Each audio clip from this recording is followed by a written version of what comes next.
716. Nice Congratulations. job. Warren. Orm. What up Dad. in here? What up, gang? What's up, Mr. Tapia? Tyler Jennings. Tyler Jennings. Charismatic.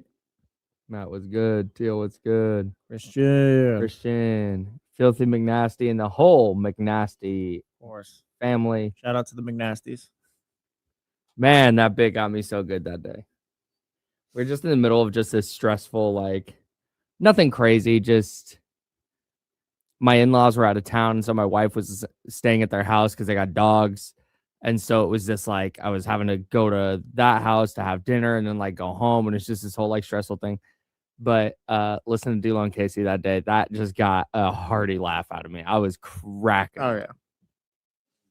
Congratulations to the McNasties. What's up, Kyron? Kyron, shout out.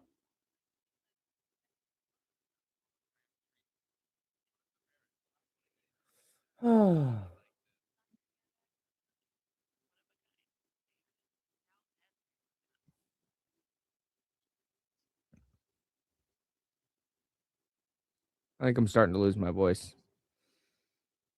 That's not good. Well, at least you got a few more weeks to get to rest, I guess. Or I guess what? You want to be behind a microphone for multiple hours?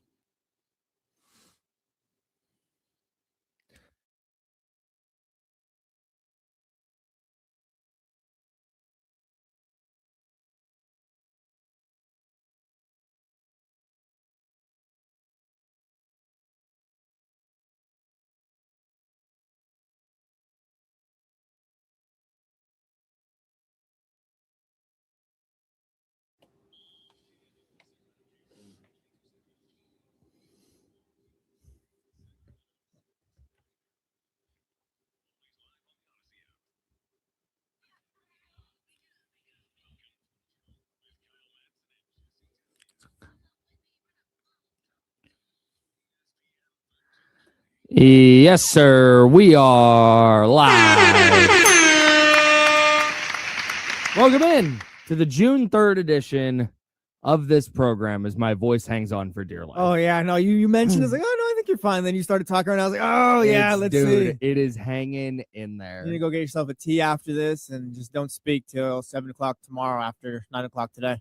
Dude, that's last night. A lot of silence in the home because I could feel it. I've told you before because I went through this a couple of months ago where I just lost my voice. Yeah.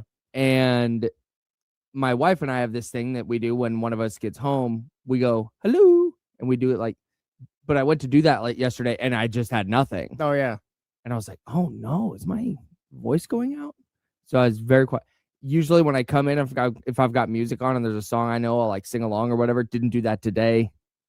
Yeah, no, your voice is kind of at the stage it sounds like where like that kid in high school where it's like, oh yeah, he's got the little bit of the squeakiness left and also some of the deep voice and it's just kind of mixed and it's like sounds kind of awkward. Like great. Perfect.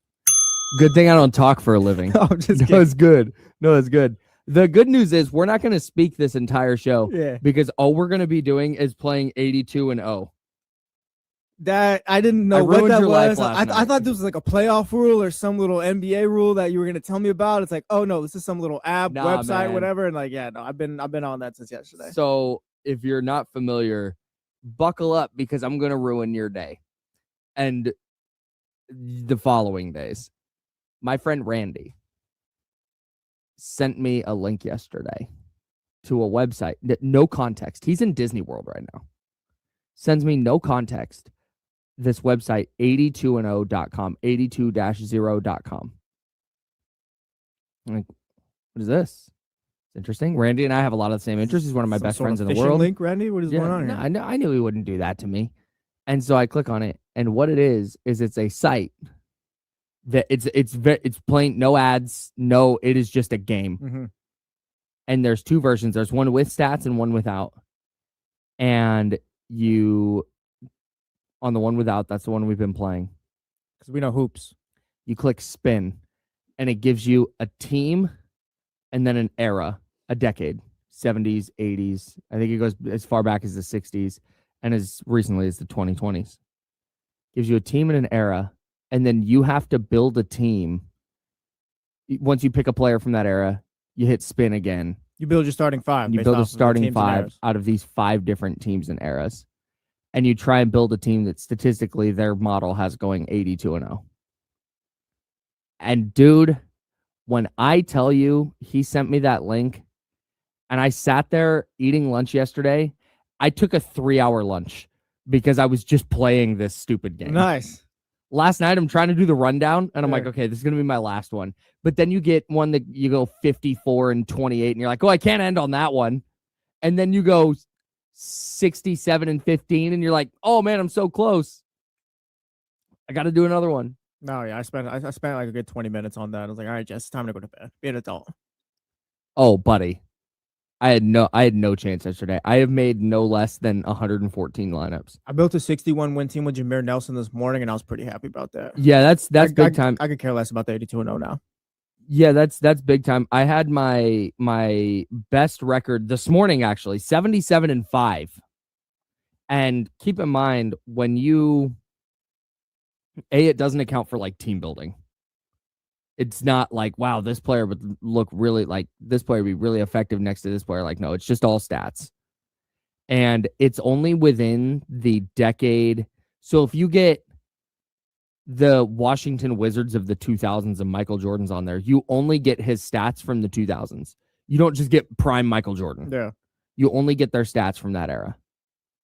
And dude, I've been having a blast with this. Oh yeah, I'll definitely get back to that after the show. I'm just doing it during the show. When you're talking, just know that I'm doing this. That's fine. My 77-5 team is Oscar Robertson, which is the Kings from the 70s, Luka from Dallas of the 2020s, Carmelo Anthony, Denver of the 2000s, Chris Webber, Sacramento of the 2000s, and then Wemby from Spurs of 2020s. 77-5. That's a good squad. Pretty solid. Feel good about that team. Anyways, the NBA Finals. You're not talking anymore because you know I'm just going to do this the whole show. Oh, yeah. No, I know. I appreciate that. Thank you. We've got the finals tonight. We have ESPN drop some player comps for their top 12 prospects. And if you weren't sold on Darius Acuff already, these comps might get you there. We have a Madden cover athlete, which you may or may not care about. I'm interested in discussing why my caring of the Madden cover athlete died, because it used to be something that I would like. I knew the day the athlete was coming out. No, yeah, I got an easy answer for that too later on. Okay, great. We're going to talk MVPs and a bunch of stuff too. We'll dive into that. We've got a ton to get to, including an NBA Finals preview. Also, the A's beat a good team last night. Shout out to the Athletics. Yeah. The Chicago Cubs. And the Giants continue to be ass. They stink. That's over with. If you're a Giants fan, it's so over. Season's over. Just there's no hope. They scored 19 runs on Sunday. Yeah. They scored 19 runs. And still over their last 3 games, they are a -6 run differential. Yeah, go ahead and give up the season. Probably going to have to fire Tony V at the end of the year. We're all going to have a serious conversation about Buster Posey and what he is as far as a front office guy compared to, I mean, yeah, he's a great catcher for the franchise and all that. But you have to separate those two things. You maybe can't cut it here. To. So it's time when you guys are ready to be real with yourself. Shout out TC. But yeah, this team stinks. Bryce Eldridge didn't even play yesterday for no reason. And he's been hitting well too. He's been raking. Your top prospect, who's 20 years old, is figuring it out in the majors, and you're just going to sit him to lose 8-3 to the Brewers. That's what we're doing. Yeah, why not? What a ridiculous thing. And then meanwhile, on the mound for the other team is Kyle Harrison, the guy you traded, who has gotten into the Milwaukee player dev system and struck out 12 in 5 2/3 innings and appears to be the player that everybody was excited about when he was in the Giants farm system 5 years ago. Mm-hmm. Oof. Tough scene for the San Francisco Giants. But more importantly, the NBA Finals begin tonight. It's the New York Knicks and the San Antonio Spurs. I hope you know that if you're listening to Sports Talk Radio on June 3rd. I want to start here. Who are you rooting for? 916-909-1320. Would love to hear from you. 916-909-1320. Like, I don't know if I'm rooting for I don't know if I'm rooting for anyone in the series necessarily, but I do think I'm going Knicks. I think the Knicks are winning the series. That's your prediction. That's my prediction. But I don't know if I'm necessarily rooting. Like, I think I got what I wanted with this series. No matter how it goes, like, I'm fine. Madison Square Garden is going to be on fire, and like, yeah, I can do the Knicks this, Knicks that, blah blah blah blah. Like, Jalen Brunson's a great player, so if the Knicks end up winning a title, like, New York's going to be lit. It's going to be like a whole party for the entire offseason. Plus, they haven't won anything since like 1973. So it'd be kind of like, it'd be kind of funny, like not funny, but the Knicks have always just been talked as if they're this massive franchise, and I guess they are because they play in the New York. They play in the New York market. Well, look at their fan base. But the point being, they have none of the history or winning that comes with the Celtics, Lakers, even the Warriors. I don't know, like the Knicks have just always been like just talk and PR and stuff like that. It'd be nice, I guess, to finally have them put a championship to it. Sure, like some actual success. 53-year drought. Other side, like if Wemby wins a ring, then I mean, we'll talk about it in a little bit, but it's already his league at this point now. But again, you add a ring to Wemby, we're talking about all-time greats, Wilts, LeBrons, MJs, all that stuff. And it's just the conference. Like I said, at this point, we've all kind of won, I feel. In terms of who I'm rooting for, I'll know in the moment because I don't know right now. I don't. You laid it out perfectly. If the Knicks win, I want to see what New York looks like. Because after they won the Eastern Conference, it was crazy. Yeah. They win the finals? They were putting up street signs after winning the first round last year, I think. Yeah, man. It would be nuts. And so I want to see that. But at the same time, we could be reaching... We could see Victor Wembanyama hit a career trajectory that just not a lot of people hit. The undeniable 1A on a title team at 22 years old. Where and actually won it too. Yeah, and like did it like he was the guy. He wasn't just on the team, right? Yeah. He wasn't the 12th guy. Like, no, he's 22 years old and he's leading the way for this team and becoming this special player. Like there have been so many guys that we've looked at, like Zion Williamson. Zion Williamson has been so disappointing, right? But Victor Wembanyama, when he came in, was supposed to be that guy, and it's just like he is, and maybe to a level we've never seen before. Now, again, he has a ton of career to play out. Maybe he never wins another one. And this winds up being the high point for him. I don't think that's going to be the case, but it's on the table, right? So there's so much to root for. I'll know once the game starts who I'm rooting for. Or once the games are kind of going. Yeah. Because I don't know right now. I don't have a preference. I like both of these teams very much. I think both of these teams are super likable. I'm excited. I'm going to be Rob Lowe with the NFL hat in this series. Nice. Give dude. me the NBA hat. On, I'm going to sit back and have my little snack, my little drink, whatever. Watching the game. Wow, this is great hoops. Yeah, no, I'm Rob Lowe here. Hit us up on the Mojo's local tap and kitchen studio text line at 916-909-1320, 916-909-1320. You can also hit us in the chatty house at youtube.com/ESPN1320. Mrs. Mac10 in the chatty house said rooting for 7 games. That's you. Yeah, that's why. NBA. What's the bigger story though coming out of this? Depending on who wins, is it the bigger story if the Knicks win, or is the bigger story if Wemby wins? Is New York back? I think it's a bigger story if the Knicks win, because I think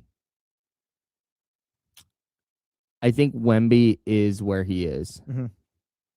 I think going into next season, whether the Spurs win this series or not, Victor Wembanyama is going to be the face of the NBA. Everybody's going to be picking the Spurs to win the West. Everybody's going to be trying to figure out how do you knock off the Spurs. I think they've accomplished from a narrative standpoint what they're going to accomplish. Yeah. If the Knicks fall short, I think it's catastrophic for New York in a way that isn't for San Antonio. Explain the catastrophic part for the Knicks. Like I think it would be a bigger story if they won, and that's what I mean, like catastrophic. I got you. I don't mean like, oh my god, they got to tear it down. Blowing it up, yeah. But if the Spurs lose, it's not as big of a deal as if the Knicks, or if the how do I want to? Well, no, because like you're the Knicks, you're already here. It's been since 1973. Yeah, like it's kind of a culmination up to this moment. And then if you lose, it's like, okay, well, like other teams are gonna be getting better next year. And it's like, are you gonna reach this point again? I guess. Yeah, and that's it. It feels like the Wemby's here. Wemby's the face of the league. Go ahead with the Knicks, but yeah, we'll get some stats on Wemby. Why he's the face of the league? But yeah, go ahead. The Knicks are as a team at this point that they may never get back to. It's been such a struggle for them just to get back to the finals, right? They were last year in 1999, and they've had some good teams, but they haven't quite been good enough. And then this year they get over the hump. They made it to the finals. There's no guarantee that as a unit you're going to make it again. Whereas with Victor Wembanyama, this with the Knicks, this feels like a culmination. With Victor Wembanyama, this just feels like a step. It feels like the Knicks have scratched and clawed, and they've finally gotten here. And now this city is the biggest city in the world. not the world, in the country, is behind them, right? With the Spurs, it's like, yeah, we've seen the Spurs win a ton of titles, and Victor Wembanyama's 22. Like, they're not even supposed to be here. Yeah. Not even supposed to be here. They're not supposed to be here. So I think the bigger story would be the Knicks winning. No, I think I agree with you too. Going to the chatty house, 916-909-1320, Mojo's local Tapia and kitchen text line. Going to the chatty house. Madrid says Wemby's Thanos. He's inevitable, so the Knicks are the bigger story from now. What did I just see? Says Knicks feel like the window is this year while the Spurs are just beginning. Yeah, I don't disagree with either of those points. And yeah, Wemby is the face of the NBA right now. Like, it's not like, oh, next year will he be, or like he's going to be next year. Like, he is definitely right now. Looking at the top 10 for NBC Sports, the top 10 most watched playoff games of the 2026 playoffs. Spurs Thunder, top 2, 76ers Celtics, Spurs Thunder, Spurs Timberwolves, and then Pistons Cavs. Obviously, Thunder Spurs was an amazing series and all that, but I mean, right leaving that is the 2 Timberwolves and Spurs games there. So like, the common denominator here is Wemby. Like, he's the face of the league at this point. It's just a matter of who's next to him, I think, moving forward. Unsportsmanlike, the show that airs on ESPN Radio that leads into this program, was talking about this while we were sitting here. They were. I cannot believe that in 2026, we're still discussing whether the face of the NBA can be an international player or not. We've evolved. Like, bro, like it doesn't matter. Nobody cares. This is not 1990. We need to let it go. We need to let all of this go. Yes. Basketball is an international sport in a way that it wasn't even 15 years ago. Victor Wembanyama is the face of the sport. Accept it today, June 3rd. Probably was yesterday as well, but today accept it. Yeah, Victor Wembanyama, he's the guy. It's his league. And it should be. The league should be thrilled because they have a face of the sport who cares so desperately about winning. If you're Adam Silver and you're trying to get teams to care in the regular season, this is how. Yeah. Having a face that is like, I want to destroy every single team I play every single night. That is I'm gonna cry on the court when we win and when we lose. Whether it's March or it's June. I'm going to be so emotional. Like that. Like, you want people to care. That's how you're gonna get people to care, not fake ass in-season tournaments. And I would be doing everything I can. If I'm an NBA fan, if I'm Adam Silver, if I'm in the league front office, I am doing everything I can to push Victor Wembanyama as the face of my sport. And he is. I mean, the numbers are already showing it. Yeah. What did you say was it was NBC Sports, I think it was their top 10 highest rated playoff games so far. Is 8 of the top 10? Yeah. Were Spurs games? Yes. Like, he's here, dude. I don't know what to tell you. But if it's not him, it's Jokic, international player. If it's not those guys, it's Shea, international player. Giannis, Luka. I don't know what to tell you. If that's your issue, it's like, well, oh God, it has to be an American. No, it doesn't. It doesn't. Yeah, the league's just fine if it's Victor Wembanyama. It's better off if it is. I would so much rather that than who. I feel like the international player stuff is more just shout out to us, like radio talk. We're going to say, like, this is what we do. I think it's more just the like, it's not a real thing. Like, Victor Wembanyama can lead the NBA, and the NBA is going to be just fine. Shohei Ohtani can lead the MLB, and the MLB is going to be just fine. Like, it doesn't make a difference. NFL is really domesticated here in the United States, so yeah, it's always going to be someone here. But otherwise, like, yeah, no, the leagues have evolved. Yeah, I think it's just the face of the NBA thing is just an indication of the direction of the league.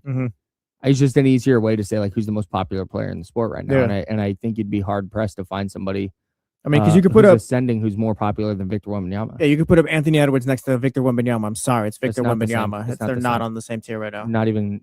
Yeah, Anthony Edwards hasn't even played in the finals, and I know that's not the end all be all, but like that matters. As far as face of the league, yeah, box office, like no, it's Wemby right now. Yeah, and that's fine. We'll be okay. That's it. 916-909-1320, 916-909-1320. You can call that number. Phone line's wide open. The Mojo's Local Tap and Kitchen studio text line is open as well. Yeah, the Knicks being back on top would be the better story, but Victor Wembanyama's rise to prominence after having his season shut down by a blood clot last year. Is that what it was? Yeah, it was blood clot. It just in year 3, you're not supposed to be able to do this. Well, you look at it too, like LeBron got to the finals, was it 2006, I think it was, and like it was, hey, how you doing? See you later. 07, yeah. But the point being, they got swept by the Spurs. By the Spurs out there. Magic Johnson, Larry Bird were very successful early on, but we're on highly successful teams with highly successful players. Not to take away from them, but Wemby, this is his team. There's no Kareem Abdul-Jabbar. There's no Kevin McHale or Robert Parrish around or anything like that. Like, yeah, this is different if he ends up winning this one. LeBron James went to the finals as a 22-year-old in the 06-07 season. That was his 4th year in the league. He didn't win a title until he was 27 when he went to Miami in 2011-12. And now Victor Wembanyama is 4 wins away. Yeah. From winning it in year 3. And there is the whole side of the conversation. What does LeBron look like if he had this Spurs team compared to what he played with in Cleveland? I don't want to have that conversation. He didn't win it till later on. Okay, but that's not, I'm not trying to say one's better than the other. Yeah, no, that's the thing. Victor Wembanyama's on a LeBron trajectory. Yeah. That's insane. Yeah, there's a whole other side of it where it's like, that's not even the right conversation to have. It's like you said, he's on a LeBron. That's trajectory. all. That's like, he's on a trajectory to be one of the 5 best players of all time. Yeah. Again, there's so many years to go and so many things that can go wrong in ways that he winds up not in that conversation. There's a chance that this is it. Yeah. There's a chance that he's just stuck in the playoffs year after year and he never gets back to this 100%. point. Maybe they lose this year and teams adjust and they find ways to get under Wembanyama's skin and he misses a season. Patrick Mahomes was supposed to win every Super Bowl after Tom Brady, and now it's kind of like, oh, maybe they're tier 4. You got him in tier 4. Yeah, maybe, yeah. Like stuff happens fast. But again, we're talking about right now, and what would the talking point be if the Spurs won it all? And for me, the thing with the Knicks is if the Knicks win it, it is a sigh of relief for this fan base. It's obviously a good fan base. Like you see Madison Square Garden, you see outside of Madison Square Garden, you see downtown when they win the Eastern Conference. It's like, man, this fan base has been craving this for so long. Yeah. And it would feel like a culmination of all of this hard work. And then the Knicks win and we go into next year. And yeah, maybe they're the favorite, but Boston will retool and Giannis is a Miami Heat player now. Giannis Pistons added Zach LaVine. Wow. How did that happen? Scott Perry was cooking up magic. Scott Perry is cooking up magic. Hey, Jerry Reynolds says he needs to cook up his magic. He did say that yesterday. So it would be a culmination of like, wow, what a comeback for the Knicks. That's amazing. With Wemby, it would be, wow, the Spurs won another title. Victor Wembanyama, 22 years old. I'm assuming he would be Finals MVP. Like, oh my God. But it's all like conjecture about what the future looks like. Yeah. And that's less interesting to me than like, oh my God, the Knicks did it. Like, finally. But Eddie Gonzalez said something with D'Lo and KC last week that also sticks in the back of my mind because I know me. I was not here for that, by the way. So what did he say? That's right. You weren't. Yeah. Eddie Gonzalez, who joins D'Lo and KC at 2:30 every Friday, one of my favorite people to listen to talk basketball. He said that he lives in New York. And he said there's like the hater part of him that's like, man, they're getting awfully excited. Be kind of funny if they lose. And there's part of me that has that pettiness of like, man, do you see how excited Knicks fans are for this? Well, yeah. Do you see how out the window they're jumping? It would be so funny if this just culminated in like a 5-game loss to the Spurs. I'm a neutral right now. If the Knicks win, great. If they're playing great basketball, great. If they sweep the Spurs, amazing. Shout out to the Knicks. They're playing unbelievable basketball. But if you don't think I'm going to flip that switch into being a Celtics fan the moment that they lose this series and talk about how they haven't won a title since 1973 and it's all just been hype and never really amounted to anything.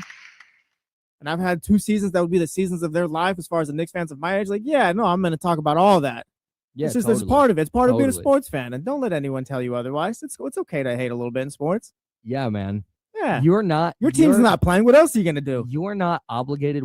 And I think you and I are both going into this neutral. Like I said, the Knicks can win and it's fine. As the series goes on, I'll have a rooting interest. Like I always wind up leaning one way. But going into it, I'm even the Mike Brown, De'Aaron Fox thing. Yeah. Like that's a thing that we talk about on the radio. as a all the Kings' mistakes of the past decade and a half being thrust into the spotlight in this way. But that's a past conversation. That's about things that have happened in the past. Right now, I don't care. That plays no role in how I'm watching this series.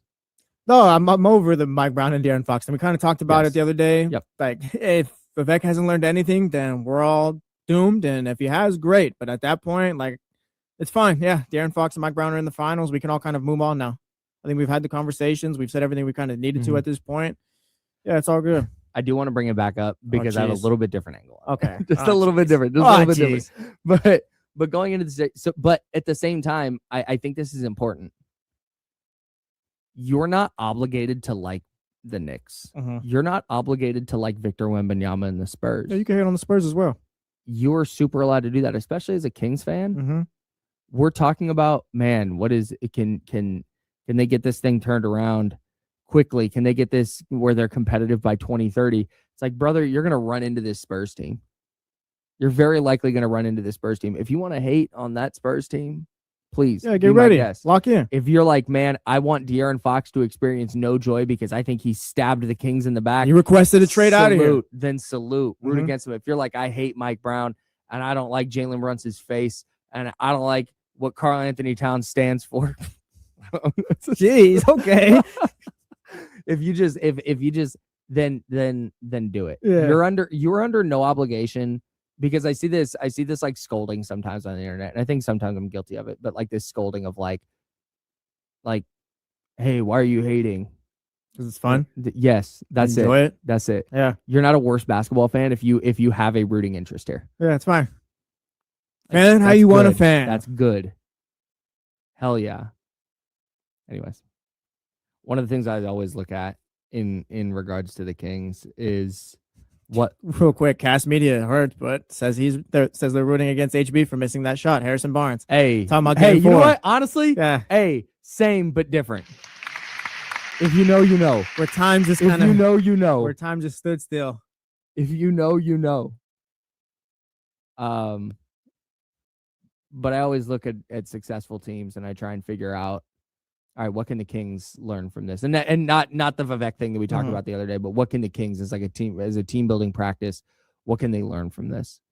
And it's so funny because I look at these teams and I'm like, nothing. Yeah, there's nothing to learn here. There's nothing. There's nothing to be a point. The Spurs had 3 picks inside the top 5 and they nailed all of them. One of them was an alien. And one of them happens to be potentially the type of talent that could be a top 5 player that we've ever seen. Yeah. Like that is, you can't just replicate that. That's impossible. The Knicks gave up, what was it, 4 first-round picks for Bridges. The Knicks gave up everything for Michael Bridges. They had a Julius Randle to give up for Karl Anthony Towns. Yep. Right, we get OG in the building. Yep. They got, you could have done at one point, but they got Jalen Brunson signed and then got him on a contract extension, like $113 million less than the max. Don't look to either of these teams for a blueprint. It is not realistic. I tried really hard. It's not. No, it's fine. Hey, here's the big secret that the Spurs unlocked. Draft really good players. And then supplement them with good veterans. At this point, if you want to get good players, that's what I learned. Get good players. At this point, if you want to look at a team, it's like, all right, look at what the Pistons did or the Charlotte Hornets. Like that's kind of the blueprint at this point. Right. But these 2 teams, you don't get I've got nothing. Don't even look. Don't even look. Say we can't shop here. No. You know, but if Darius Acuff's Dylan Harper, like, all right, hey, that's something. All right, we're starting somewhere. But I don't think he's gonna be. Dylan Harper's 3 inches taller. He's a dog. Arguably, this one of the best players on the Spurs right now. I'm not going to get into the second. He's so good. He's a really good basketball player right now. I think it was Casey Wallace hit a 3 to cut the lead to 6 the other night, and Dylan Harper came back and hit that 3 from the top of the key to push it back to 9. Man, a rookie's hitting that shot, taking that shot, yes, and hitting that shot. No fear in the Spurs team at all. What a team! We'll continue our Knicks Spurs finals preview. I have a Mike Brown, De'Aaron Fox angle that we've not gotten all the way to. I just want to touch on that. It's not going to be about should they have done this, should they have done that. It's about looking forward. Yes. We're going to do that. ESPN dropped some player comps for their top 12 prospects in this year's draft. I'm excited to talk about that. Do these player comps change how you feel about any of these players? We will get to that. We have a new Madden cover athlete. It's Caleb Williams. I think that's it. I think that's what we got today. I didn't lay out the show properly, so I'm just making we sure got plenty more stuff. Don't worry about it. And more. Got some A stuff for you. Got some Giant stuff for you. We'll get to all of it here in the next couple hours. I'm Kyle. That's Jesse. This is The Jump. It's ESPN 1320 Sacramento Sports Leader.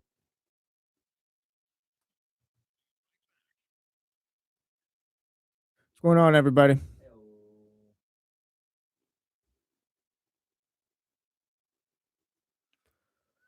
World Cup's next week. I fully talked myself into Mexico getting to the semifinals. They're going to beat England in the quarters. I'm there.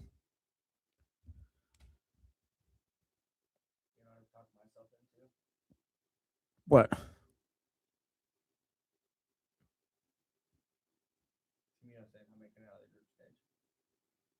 You said the USA? We'll see. What's up, Scooter?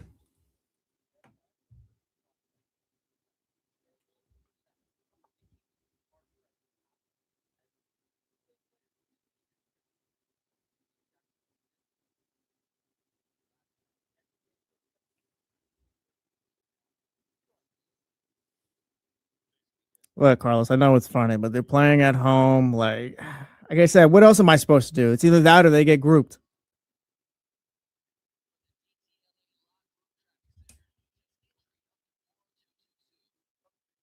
I think Mora is going to be a day younger than Pele. The first day when they play South America or South Africa, so he's going to score then. It's going to be a whole thing.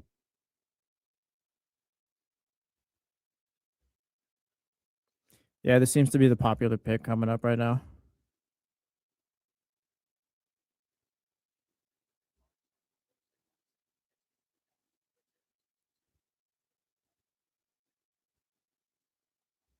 All right, Carlos, that's no fun. No, it is average as hell, but like I said, I'm being the irrational sports fan.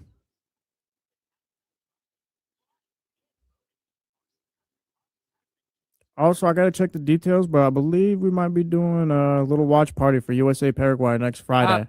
Nope. Don't do that. Don't do that. It's a viewing party. A viewing party. Well, also, we're not on the radio show right now, too. Still. Even if I'm saying this isn't official? A viewing party. A viewing party. Dude. Okay. Yesterday in our meeting. Got you. We are doing that, right? We can promote it. Okay, yes. It's a viewing party. I wrote it in the note. Don't call it a watch party. Oh, I didn't even see that. Because, dude, I'm in a meeting yesterday, and I said, hey, can we promote these watch parties? And a guy, I'm not even going to say who it was, a guy goes, well, yes, but it's not a watch party. We can't call it a watch party. And I'm like, okay, then what is it? And he goes, hang on real quick. And he goes, we have to call it a viewing party. It's like, what? And he goes, yep. And so later on, I'm just talking, like, not even like talking about, and I go, yeah, so we got these watch parties. And he was like, viewing parties. Like, all right, man.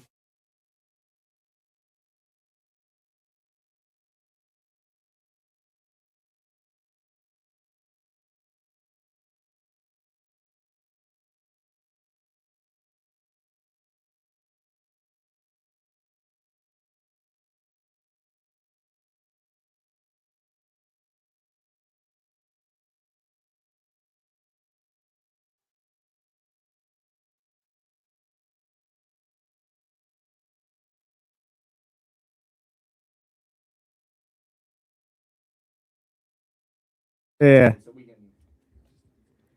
Come view soccer with Danny. It's a viewing party. It's a viewing party next Friday. If you call it anything else, yes, jeez, there's a bunch of rules I just learned. Yeah, here, dude. a lot more than I actually realized. Nah, yeah, we'll talk about it coming back from break though. Be us. Abe from 98 Rock. Be a good time. Dude, this is why I'm so glad we have a really good group here, because you get to go hang out with Abe for your soccer viewing party. Yes. Next Saturday. Next Friday. For Team USA. That's a 7 p.m. kickoff, I believe. No, 6 p.m., 5:30. I think when we'll be getting there. 6 p.m. Got it.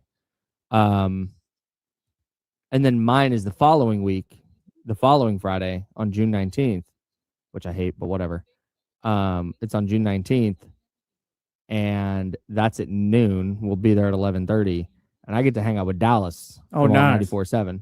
It's really good vibes, guys. Yeah. Because initially, when you said you got to do the viewing party with Abe, I was like, man, I'm jealous. But then I found out I got to do mine with Dallas, and I was like, all right, never mind. We're good. But if they swap those, that'd also be good. There are good people all around here.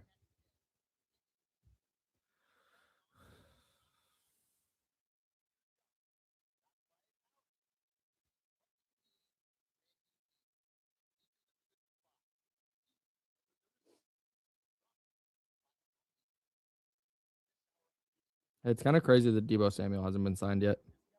It's not if I guess you kind of look at Deebo Samuel. Like Deebo Samuel name? Oh yeah, great. Wow, yeah. Deebo Samuel player. Like, lost a step, slow, 30 something. Didn't work in Washington. Got a 5th. Yes.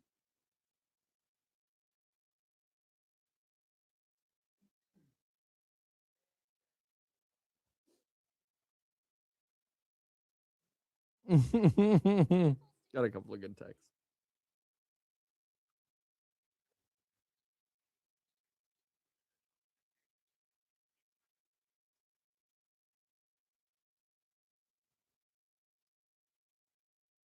Welcome back to The Jump with Kyle Madson and Jesse Tapia. You're dang right it is. I'm Kyle. That's Jesse. Yes, it is.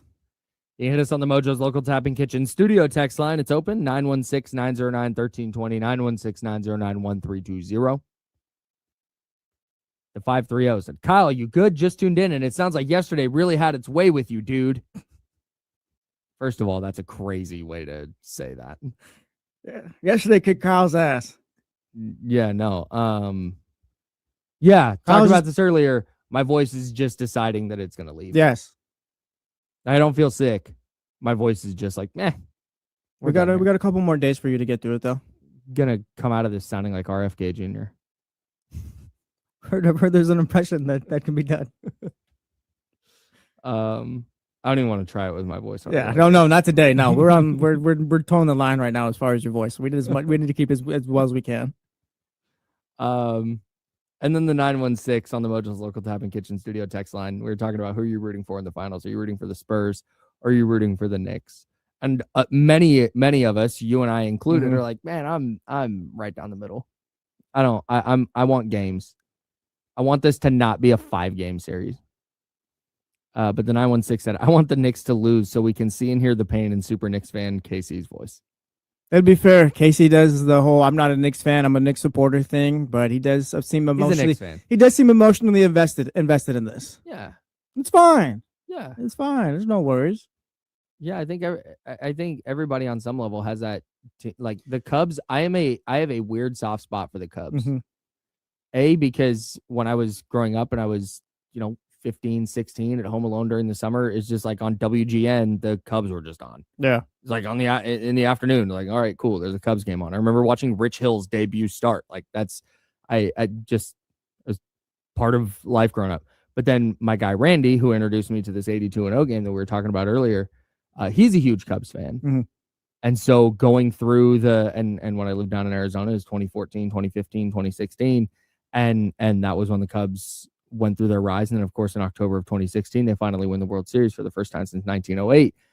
Going through that with him was like, man, hell yeah. Shout out to the Cubs. So, yeah, I've got like a soft spot for the Cubs. Yeah, that's fair. We all got soft spots for certain teams.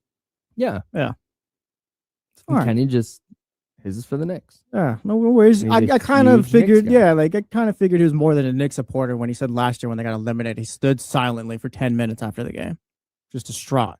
Yeah, he wants to. I think I don't want to. Let me phrase this properly. And Kenny, if you're listening, of course, you can hit the personal Mojo's Local Tapping Kitchen studio text line if you feel differently about this, or of course, you can give us a call. But I think that in a different, either different dimension, depending on how you feel about reincarnation and different dimensions and stuff like that. I think in a different version of Kenny's life, I think he is a like dyed in the wool New Yorker. Oh yeah, no doubt. He's almost that now. Yeah, but that's the thing. Is like is obviously he's a dyed in the wool Sacramentan. He is all about all things 916, and like I know that about him. It's one of the first things I knew about him. It's one of the things I continue to know about him. But I think at some point, whether like I said, it's in an alternate universe or in some other life, I think Kenny was that, but in New York. That's and fair. I just think it's still with him. No, yeah, I agree with you 1000%. But yeah, if that's why, then shout out. Kenny actually said something about the Knicks yesterday when he and D'Lo were previewing the series that made me feel a little bit differently, because going in to yesterday, really entering the week, I was like, man, it kind of feels like the Knicks are going to win this series in like 5 games, maybe 6. We'll call it 6 because it's the finals going only 5 is just feels kind of silly. It's like it feels like the Knicks are gonna win this series. But then Kenny was talking yesterday about how well OG Anunoby and Mikal Bridges are playing. Mikal Bridges. And I went and looked. And I sort of think that the fact that OG Anunoby and Mikal Bridges have been playing so well offensively, playing way over what they did, specifically in their 11-game win streak, in the Knicks' 11-game win streak. Mikal Bridges is shooting something like 68% from the floor, and OG Anunoby is shooting something like 47 or 48% from 3 over that 11-game sample size. I think we are going to see both of them come back down to earth. They haven't played in a month and a half. Not a month and a half, but they haven't played in a couple of weeks. I see that side of it, but also I wonder if the playoffs are just an aspect of you're just going to stay hot the entire month or whatever it is. Like, yeah, they've been off. It feels like a week, but again, like maybe they're just so locked in as professionals where it's like maybe that come down isn't really necessarily happening. I mean, obviously, I'm not. Like, yeah, I see. Like, yeah, That's maybe they just the other side. Come back to the mean or whatever. But maybe I don't know. His Knicks team has just been hot. Mike Brown's got him playing good. I don't know what it is necessarily that he's got him. That's just kind of where he's fixed it up, because like this is the best that they've played. 19.4 point differential coming into the finals, which is the highest since I think the 2017 Warriors. So again, it's just for me, it's like maybe they've just got it figured out enough to where like they can do it another 7 games if need be. And they might like they I think another 82 next year. Like, yeah, I'm not counting on this to be the norm or anything like that. No. But just for this little playoff run, like, yeah, I wonder if this is kind of what it is for now. This is a team who's gotten hot at the right time. They haven't played in 10 days. The last time they played was May 25th. I think that's something that'll benefit them rather than like, oh yeah, no, the Knicks are going to be kind of sluggish going in. The Spurs got their ass kicked against the Thunder, won the series and all that. But I mean, Fox and Harper have been dealing with injuries. The Knicks have been relatively healthy. Mitchell Robinson's dealing with a broken finger, but he's going to play game 1. So, I mean, I think the Spurs or the rest kind of benefits the Knicks at this point. So I thought all of that. Like that's where. Yep, that's the other side. When was the Knicks haven't played since May 25th. They haven't played a competitive game since May 19th. They've been steamrolling everybody. Now they've had 10 days off. And maybe it is what you're saying. Maybe they're just so locked in right now that it doesn't matter. Maybe they just steamroll San Antonio. They got through the Knicks through the 76ers pretty easily. Cavs were coming off of a 7-game series, and then that game 1, it did look ugly for the Knicks, although they did come back. So maybe that was May 19th. That was the last competitive game. So yeah, like again, the Knicks were getting their butts kicked that game, came back, won it. Maybe that's what we see against the Spurs, but overall, like I still think they'll be able to pick themselves up. It would not. It just I don't disagree that all that's on the table, but I hadn't really considered and hadn't really gone and looked until Kenny brought that up yesterday on D'Lo and KC, that Mikal Bridges and OG Anunoby have played so far over their heads that, and those are good players. Like this isn't you read the percentages. I think Landry Shamet was 13 of 14 from 3 in the conference finals. Well, I don't know the exact stat, but yeah, he was shooting his ass off. Yeah, and so I wonder if the Knicks were scorching hot. They've had 10 days off.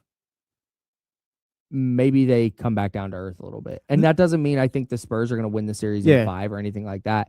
It was just a realization that, man, maybe the Knicks just got hot at the right time, and maybe there's a regression to the mean here that makes this a a more competitive series than I thought it might be. Maybe, and I think if we're gonna see that game, it'll be tonight. Like you're on the road against the Spurs. There's no home crowd energy at MSG to kind of play off of. Again, you've been off since May. What was it? May 25th.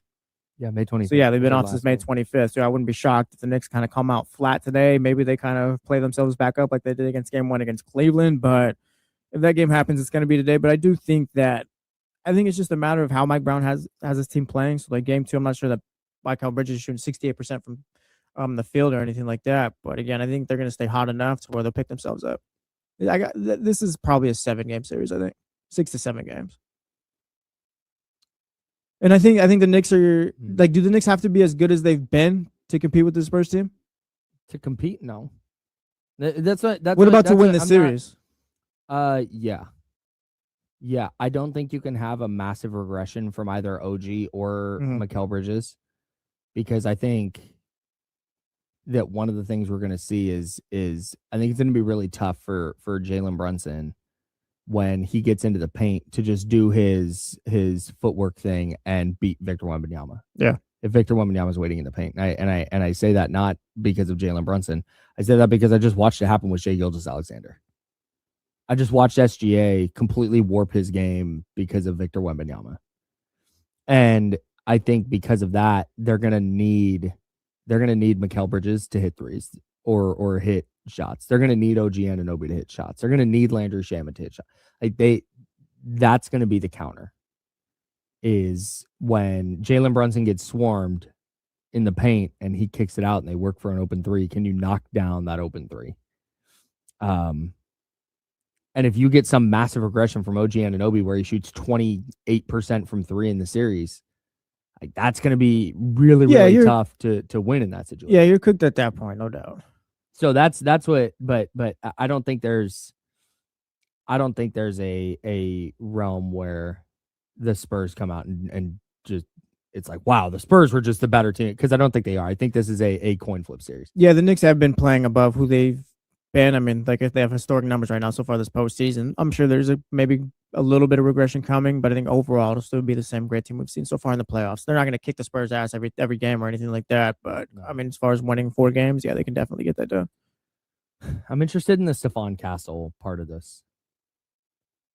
In what way? What do you mean?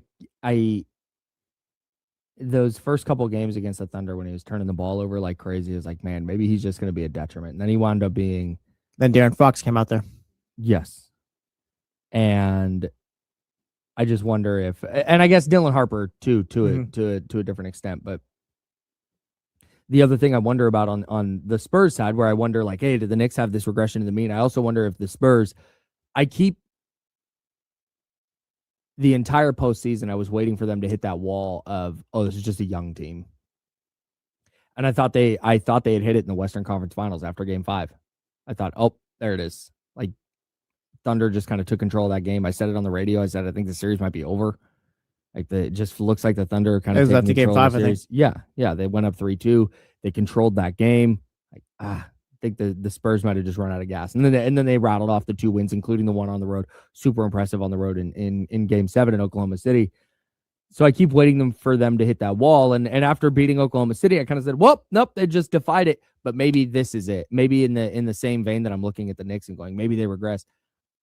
I think we could see the Spurs hit that wall where Steph Castle, Dylan Harper, they need those guys in the same way the Knicks need OG and Mikal Bridges and those role players to be effective. The Spurs need Steph Castle and Dylan Harper to be as effective as they were in the conference finals. I wonder if that wall is necessarily a rookie one, or kind of the moments like the pressure's kind of hitting, or if it's a matter of Mikal Bridges and OG and Anunoby are guarding you now.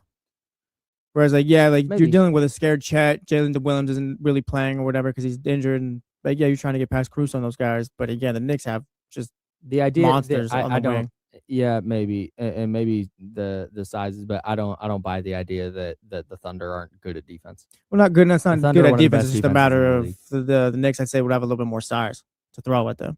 Maybe that's kind of where the Knicks are. No one's saying the Thunder are bad at defense, but again, I think it's a different matchup with this Knicks team where it's like, yeah, you got Mikal Bridges and OG who give you a little bit more height compared to like a Caruso or something like that. Does the fact that makes it a little bit more difficult for the young guys? Does the fact that the Knicks went 2-1 against the Spurs in the regular season change your mind? Regular season / season don't tournament. care. even though the NBA Cup game didn't count. Don't care at all. Okay. This Knicks team was not what that Knicks team was. Like, they're playing much better and all that. They're just these are completely different teams at that point, I think, as far as how they're playing now. Like, I don't think regular season results and NBA Cup results matter. Huh.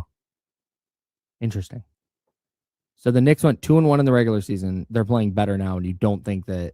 I'm not taking that into account. I'm just taking into account that they're playing better this postseason. Like, what they did in the regular season doesn't matter to me.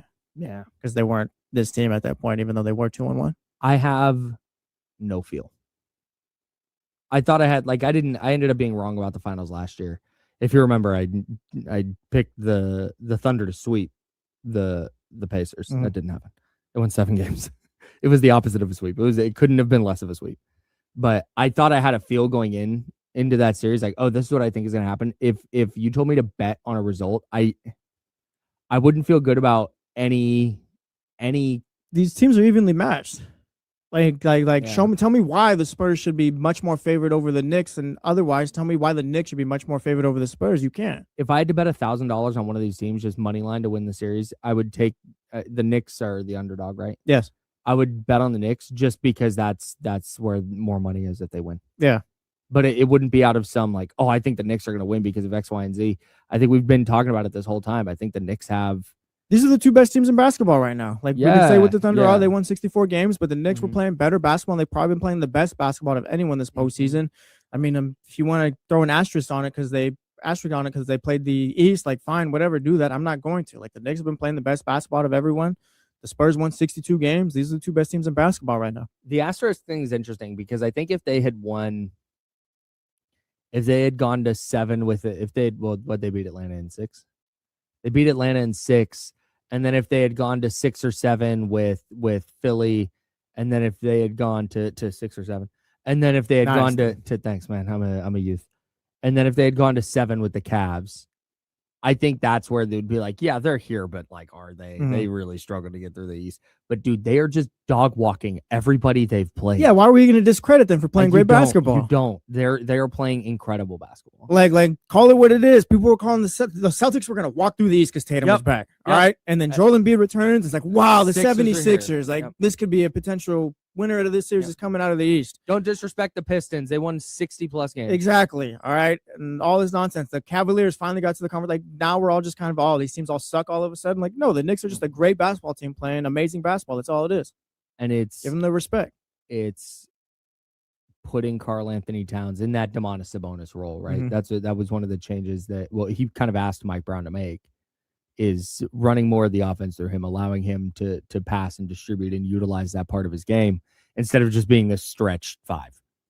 And that's unlocked things that have allowed, and this is what you were saying earlier, maybe the way the Knicks are playing, it just gives OG Anunoby open shots where, when he's going to be that open, he's going to hit 45+% of his threes. Mm. And when Mikal Bridges gets the space to operate that he's getting right now with Jalen Brunson and Karl Anthony Towns working the way they're working, maybe he's just going to shoot 60+% from the field. And maybe that's just what it is. Maybe the Knicks maybe we're looking at this wrong. And maybe instead of the Spurs being the team that is going to come out of this is wow, they're going to win the next 5. Maybe the Knicks are the team that have maybe Mike Brown, and we've talked a lot about him, maybe he has just unlocked this roster in a way that makes them the best team in basketball, unequivocally.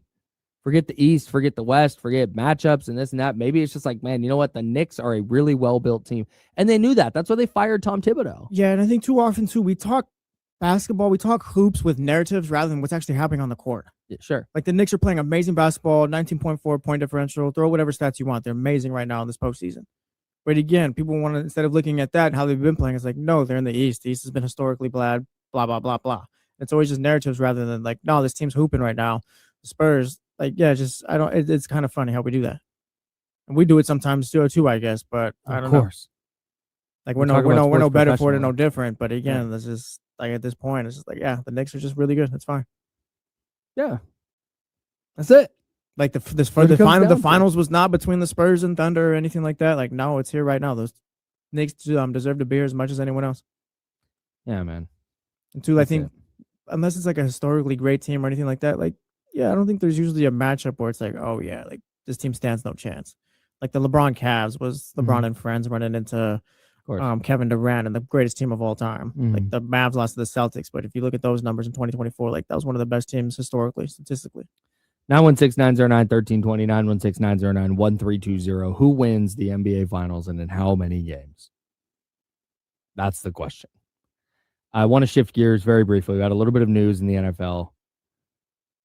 They've named a Madden cover athlete for 27.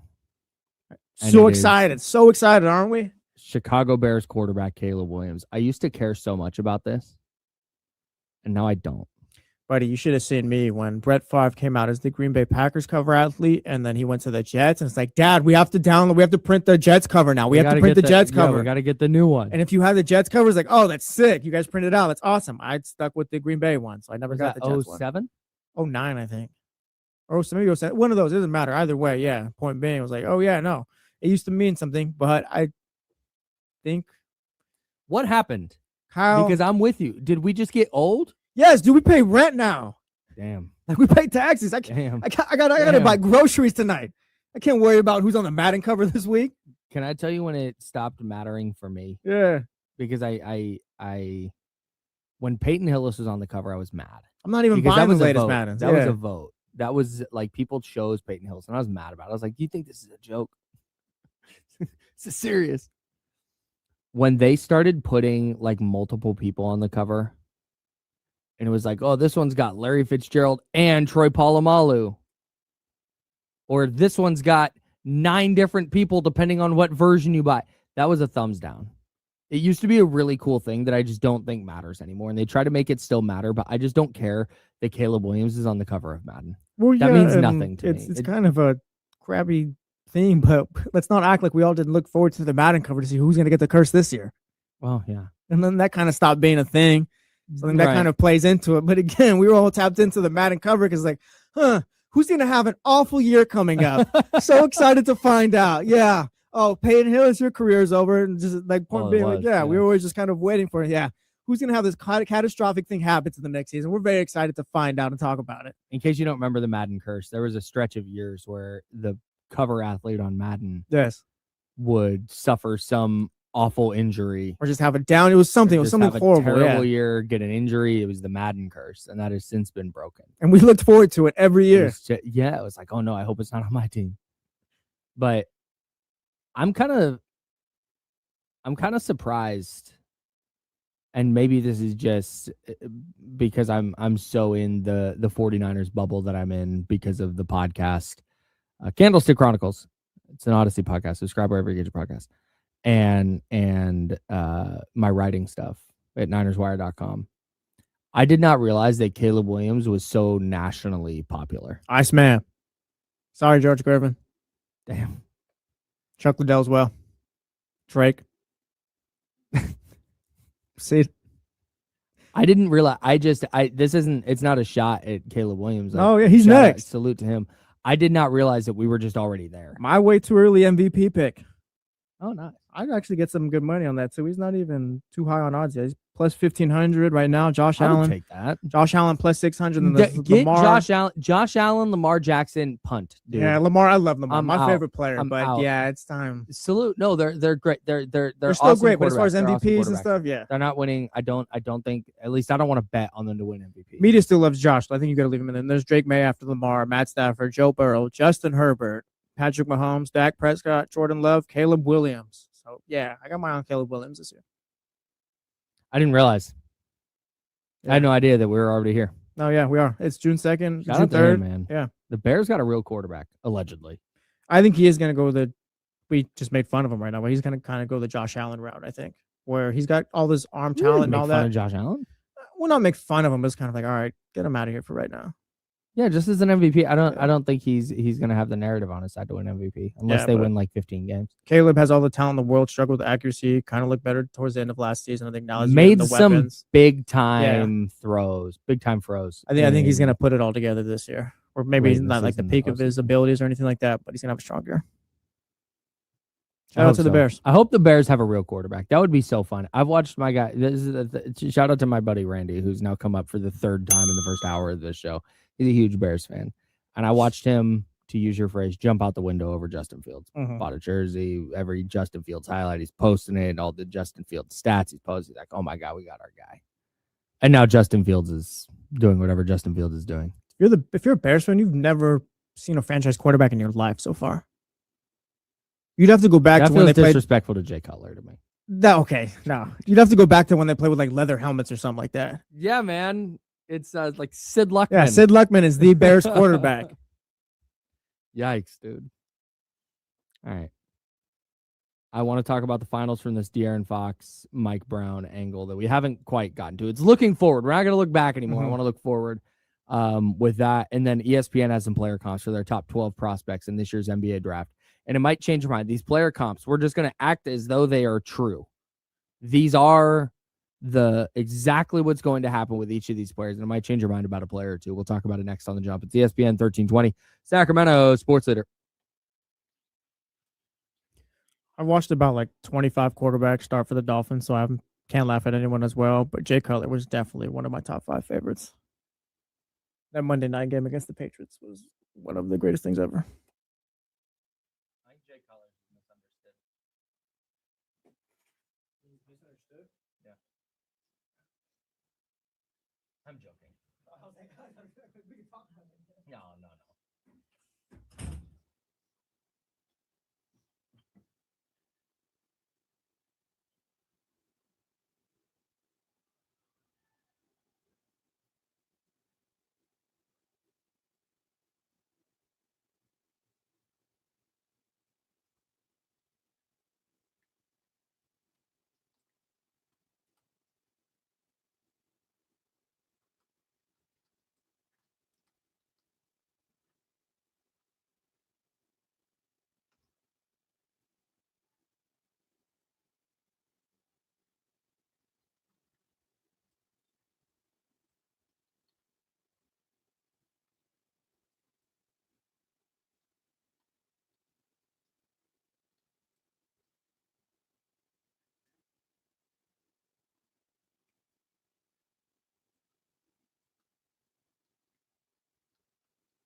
Y'all, have you ever seen, I don't even know what it's for. I should probably know what it's for before I start talking about this.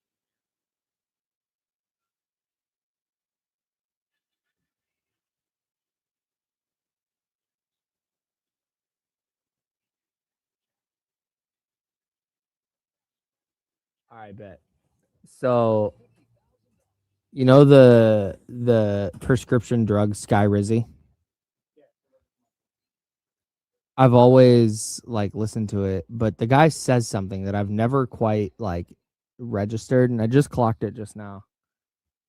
Do you know what Skyrizi is actually called? Like the actual proper name for it? No. They say it in the thing, and I thought it was I had heard this before, but I thought it was the guy doing a little rap thing or something.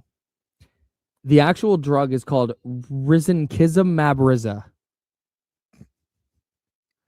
It's the 2000s last name. Risankizumab. I legit thought they were doing a little little rhymey rhyme. Skyrizi, risankizumab. It's oh, okay. Cool. Nah, that's crazy. We're talking about your guy Danhausen right now on First Take. Oh, that's my homie. Are the Spurs cursed? That's just what I need to know because that'll change how I feel about the series. Monica McNutt looks great. Yeah, shout out to her. She's getting that fit off too. Glass is fire. Man, shout out to Monica.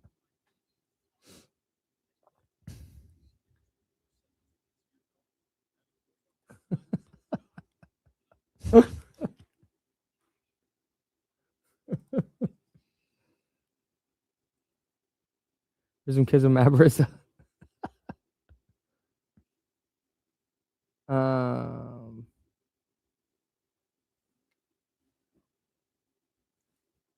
Yeah, no, Joe's not here today. No, Joe.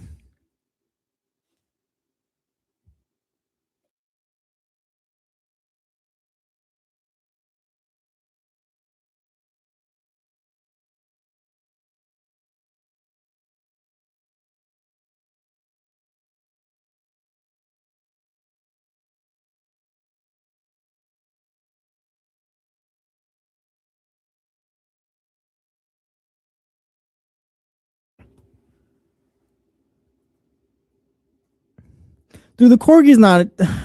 We're past the Corgi stinks, man. The Corgi's like, yeah, the Corgi gets stuff wrong. The Corgi sucks. I'm sorry. It hits basketball. Great dog, like wow, good boy, all that stuff. But as far as good girl, excuse me. But as far as picking my like series and all that stuff, I'm out. Yep, get that Corgi out of my face. Yeah, Corgi's a fraud. Oh, here we go.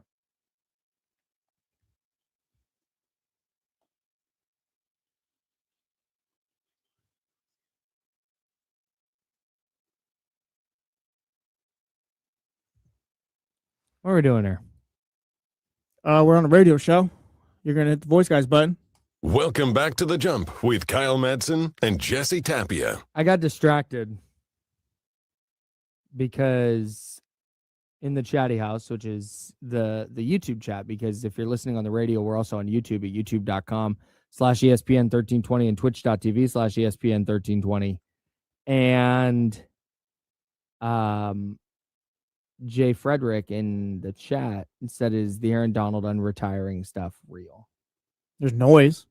He sent out texts. I think it's real that he's considering it, but the fact that he told Pat McAfee, according to Pat McAfee, that he's got to see if he can relight that fire, I think means he's not coming back. Yeah. You have to really, it can't be like, oh, might just go chill with the boy. Like, he's staying in shape. Like, Aaron Donald looks great. He's only quote unquote 35. Which is not old. He's only 35. 35 is not 36 or 37, might be. Yeah, dude. Hey, don't talk to me in 2 months. I don't think he's coming back. Yeah. I think it's something they're going to talk about. And I think in theory, this idea that like, oh man, you could have Aaron Donald with Miles. Like, oh my God. I think that's But dude, the idea of going through training camp and going through practices and going on travel, you got to go to Australia in week 1. I don't want to disrespect Aaron Donald because he's one of the greatest one of the greatest football players of all time. And if he comes back, he'll definitely have an impact. But it's a little boogeyman under the bed type of thing. Like, I don't think it's happening. It's just more something we can talk about because Myles Garrett's here. And it's like, oh, if the Rams get Aaron Donald, watch out. Yeah. But realistically, for all the things that you listed right now, like, yeah, it's not happening. Yeah. Like you said, he would make an impact, but I don't think it would be the impact that. Yeah, even if he does come back, it's like, you're not getting prime Aaron Donald. Yeah. Especially if he's going like, yeah, I don't know if I still need to see if I can light the fire. Like, from what I've understood about pro athletes and everything I've ever heard from them, because I'm obviously not a pro athlete, breaking news, is that like once that goes out, it's just, you're just done. Well, I feel especially for football, like basketball, baseball, it's less physical sports, whatever. Like, you kind of get through it. Maybe you're pump faking a little bit more that season if you're playing in the NBA, but football, it's like, no, I'm going to get hit in the mouth every time here, especially playing that position that Aaron Donald does. Yeah. So it's like, you got to know, like, oh, I want to be out here every day. I want to go through all this nonsense. Because if not, then yeah, go ahead and stay at home. From all the reporting, and The Athletic has done some really good reporting on this. Shout out to Jordan Rodrigue. She does a great job covering the NFL for The Athletic. From all the reporting on the Aaron Donald stuff, or not the Aaron Donald stuff, the Myles Garrett stuff, this has been in the works to the point that they were so confident they were going to get a Myles Garrett trade done. That's why they drafted Ty Simpson 13th overall. Yeah, I saw that. The quarterback. Like that, they were so, and that was April 25th was the draft. They were so confident by then that they were going to get Myles Garrett that they had informed how they were going to draft. Yeah. I think if it was real that Aaron Donald was going to come back, I think that communication would have happened a long time ago, and he would have just come back. It would have just been like, they got Myles Garrett, and also Aaron Donald is unretiring. Yeah, but like Aaron Donald, I see exactly what you're saying. Aaron Donald, he doesn't need to be back. The first time he heard of it was... Well, we don't need to hear about Aaron Donald till training camp. Aaron Donald's not coming back for OTA. So Aaron Donald, go ahead and chill at home for the summer. And then when you're ready, if it was to happen and they were working on it, I guess if we were being realistic about it, like, yeah, you're not going to announce it right now. Cause like, you're not bringing him back for OTAs or anything like that. You're coming back for training camp, I guess. And you don't need to announce Aaron Donald till then. He doesn't have to come back for OTAs. That's what I'm saying. Like, yeah, you don't announce it till training camp. He could still be back. No, just save it. Like, everyone's hyped. Miles Garrett. You got the Miles Garrett videos at camp. They're posting them on Twitter. Oh man, Aaron Donald's coming back for training camp. Well, when he's back for training camp, he's back for the season. Miles Garrett, and then you say, hey, and Aaron Donald. You would do that all at once. You would drop both mixtapes all at once. Well, I guess we run our teams a little bit different. Now we know how we run our social media departments. That's what. Shifting back to the NBA. That is one of the truest things. Like you just said, we would run our teams differently. Mm-hmm. And I saw somebody post this on the internet after the Thunder lost Game 7. And they said, this is why I could never be a GM or why I'd be a terrible GM. Because if I was the Thunder's GM, Chet would be traded tomorrow. And like, dude, that's exactly how I would be. Yeah, might be a good move, though. The second I'm upset, it's like, get him out. Tim Legler was talking, and I don't know if we'll get into it today or anything like that, but Tim Legler was talking. He said what everyone else was thinking. Chet was scared in that Game 7. He was shying away from the basketball, all the stuff, all the film. Like Tim Legler was in the X's and O's thing. Crazy. It was like, he was shy. Yeah, man. It was very apparent during the games, and there's been nothing that's come out afterwards that says that eye test wasn't correct. Matt in the chat at youtube.com/ESPN1320. Remember, the text line's also open at 916-909-1320. Said, wow, wish the Niners could do something like that. No, the Niners are perfect. Everything's great. The 530 on the Mojo's Local Tap and Kitchen Studio text line said, even if it was real, he will be rusty and won't be close to the dominant player he was. Yeah. He would probably be an upgrade over whoever they're rolling out, though. I don't think they needed to be dominant. Can he just be good? Yeah. Yeah, like they can bring back Aaron Donald. He'll be great if he plays. If not, then they'll be just as fine. Like I don't think it's moving the needle. Yeah, I guess that's where I come down. It would on move the needle a little. Barely, I think. A little bit. What are they even more? Like they're already the best team in the NFL on paper. How much more dominant is Aaron Donald at 35, who hasn't played for a couple of seasons? I think at this point, like going to be for you. Like how much of it? It's going to make a difference. But yeah, that's what I'm saying. It's not really going to move the needle. If he comes up with a sack in the NFC Championship game, though, it would. All right, yeah, fine. I'll be wrong at that point. If Aaron Donald has a sack in the Super Bowl, because that's what we're talking about, if he has a sack in the Super Bowl, then yes, I was wrong. All right. Shout out. I don't think he's coming back. No, I don't think so. I don't think just to be abundantly clear on that. But it's out there, and we're probably going to continue hearing about it. We're going to continue seeing these Aaron Donald workout videos. But I think he's gone home to be a family man, and I think he's happy with that. You're listening to The Jump. It's ESPN 1320, Sacramento sports leader. I'm Kyle Madson. That's Jesse Tapia. Maybe Aaron Donald can come hang out with me and Abe Cannon, 98 Rock, next Friday at the viewing party for Paraguay, USA Paraguay. We'll be at their opener for yeah, big time soccer tournament. USA's opening match against Paraguay. We'll be at 5:30, Garden at the Line. Come hang out with me and Abe. We're gonna watch some soccer, have some drinks, and just big vibes over there. Next Friday. I believe that's June 12th. June 12th starts at 5:30? Yeah, June 12th starts at 5:30. Maybe I'll pull at up. 6. You should pull up. Come hang out. We'll watch Christian Pulisic. So you're leaving here early? Damien, if you're listening, Kenny, if you're listening, I probably won't be here for Dino and KC.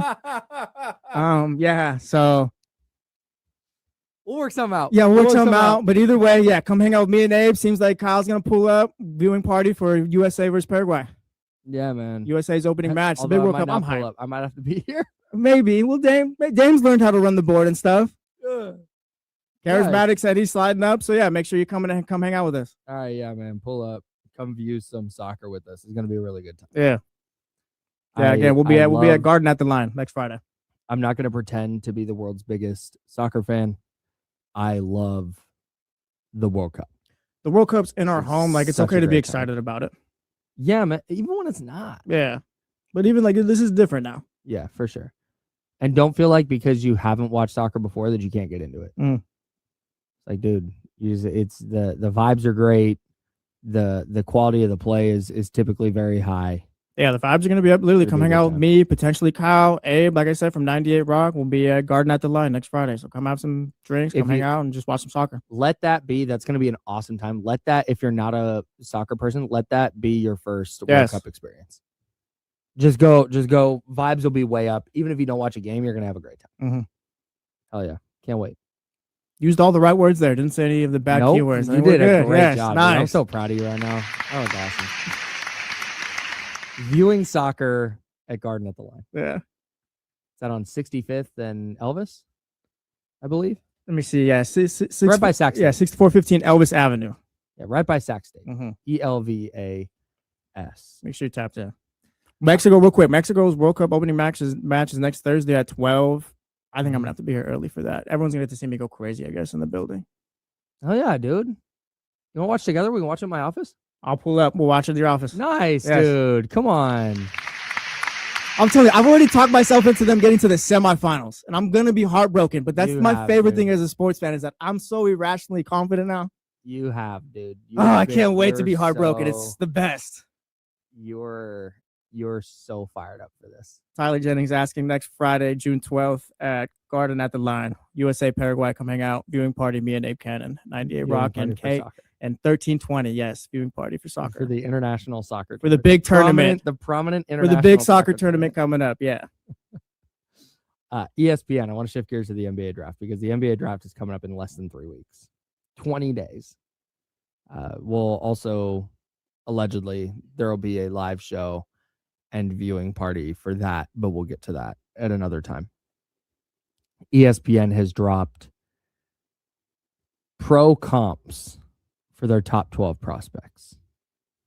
And I would like to talk about these comps in relation to the Sacramento Kings and whether any of these comparisons change your mind or make you feel better or worse about any of these prospects. Okay. Do you want to go through the top 4 still? Honestly, I was thinking we can also start at 5. Devonta, Peterson, Wilson. Yeah, Boozer? we can mention their comps if you want, but they're not real candidates, I think, for the Kings at 7. I want to pause briefly on Cameron Boozer, who's currently projected to go number 3 to the Memphis Grizzlies. Yeah. Go ahead and read that comp. His high-end comp, the high end is Kevin Love with more ball skills. Wow, amazing player. Amazing. Kevin Love who can dribble and pass and shoot and rebound and pretty much do everything. Literally just, needs the ball skills. The low-end comp. This is the one where it's like, wow, like to draft him at 1. Draft him 1. Yes. What are we doing? The low-end comp. And again, the ESPN might be wrong, but we're pretending they're spot on here. Mm-hmm. Domantas Sabonis with better 3-point shooting. Brother, that might be better Sign him up. Yeah, that might be better than Kevin Love with ball skills. What are we doing? Yeah. Go get it. Because Darren Peterson, high-end Damian Lillard with better tools, low-end Jamal Murray with better defense, which, shout out. AJ Debonsa, supercharged Jaylen Brown, which is crazy. I thought Jaylen Brown was already supercharged. Or supercharged RJ Barrett. That one scares me. That scares me. Yeah, I don't know what that means. But dude, you're telling me if I take Cam Boozer, I'm either getting Kevin Love, who can pass and dribble, or Domantas Sabonis, who's better at shooting threes. Hey, that's Give me that, and I can work with it. That's a Western Conference team a couple of years ago for the Kings. If Domantas Sabonis was shooting 37% on 7 threes a game, I would feel way different about him as a player. Oh, our lives would be so much different. We'd be millionaires at this point. I don't know how, but life would be so good. We would have ended up millionaires. Don't ask me. I don't have a path to that logic, but we would be. It feels right. We don't need a path. Yeah. We don't need a path. All of us. Chatty House too. Yeah. 916-909-1320. Mojo's Tap and Kitchen text line. All of us. All right. But yeah, that's an amazing player. If that's the comp, then go ahead and take him number 1. Yeah, man. All right. We'll get down to 5. And this is the group of players where barring a unforeseen slide in the draft, and Jerry Reynolds, he told us that yesterday when we talked to Jerry about Rick Adelman. We squeezed in a question about the draft, and he mentioned, like, it feels like there's always a player projected to go in the top 3 or 5 that slides down, and maybe it is Caleb Wilson, maybe it's Darren Peterson, maybe Cam Boozer slides all the way down, and the Kings are in a different spot than we thought they would be, but we're assuming that's not going to be the case. Keaton Wagler from Illinois, guard. currently 5th in ESPN's top 100, and projected to go number 5 to the Los Angeles Clippers. The high end is a slower-paced Tyrese Halliburton. The low end is Andrew Nembhard with less defense. The Tyrese Halliburton comp's cool. I guess slower paced is whatever, but Andrew Nembhard with less defense kind of scares me. The thing about slower paced Tyrese Halliburton is that I don't think Keaton Wagler plays at a slower pace because he's just so deliberate and manipulative with his game. I think he plays at a slower pace because he's not that athletically gifted. Mm-hmm. Like, I think he's just kind of forced to play at a slower pace because that's what best matches his game or his skill set. And that scares me. The athleticism stuff with Keaton Wagler really, really scares me. And I mean, obviously, if he's going to be as impactful as Tyrese Halliburton, then fine. But when I see slower paced Tyrese Halliburton, it's like, Tyrese doesn't even come off as the fastest player to me either. Well, it's just that it's like as far as the way they play and all that. Yeah, it's like gets the ball and he gets into the front court, and it's that's what I'm saying, getting into your offense. I can't put my finger on it because obviously people much smarter than me have Keaton Wagler ranked 5th on their big board. Clippers front office might potentially have him up there. Monty McNair, advisor.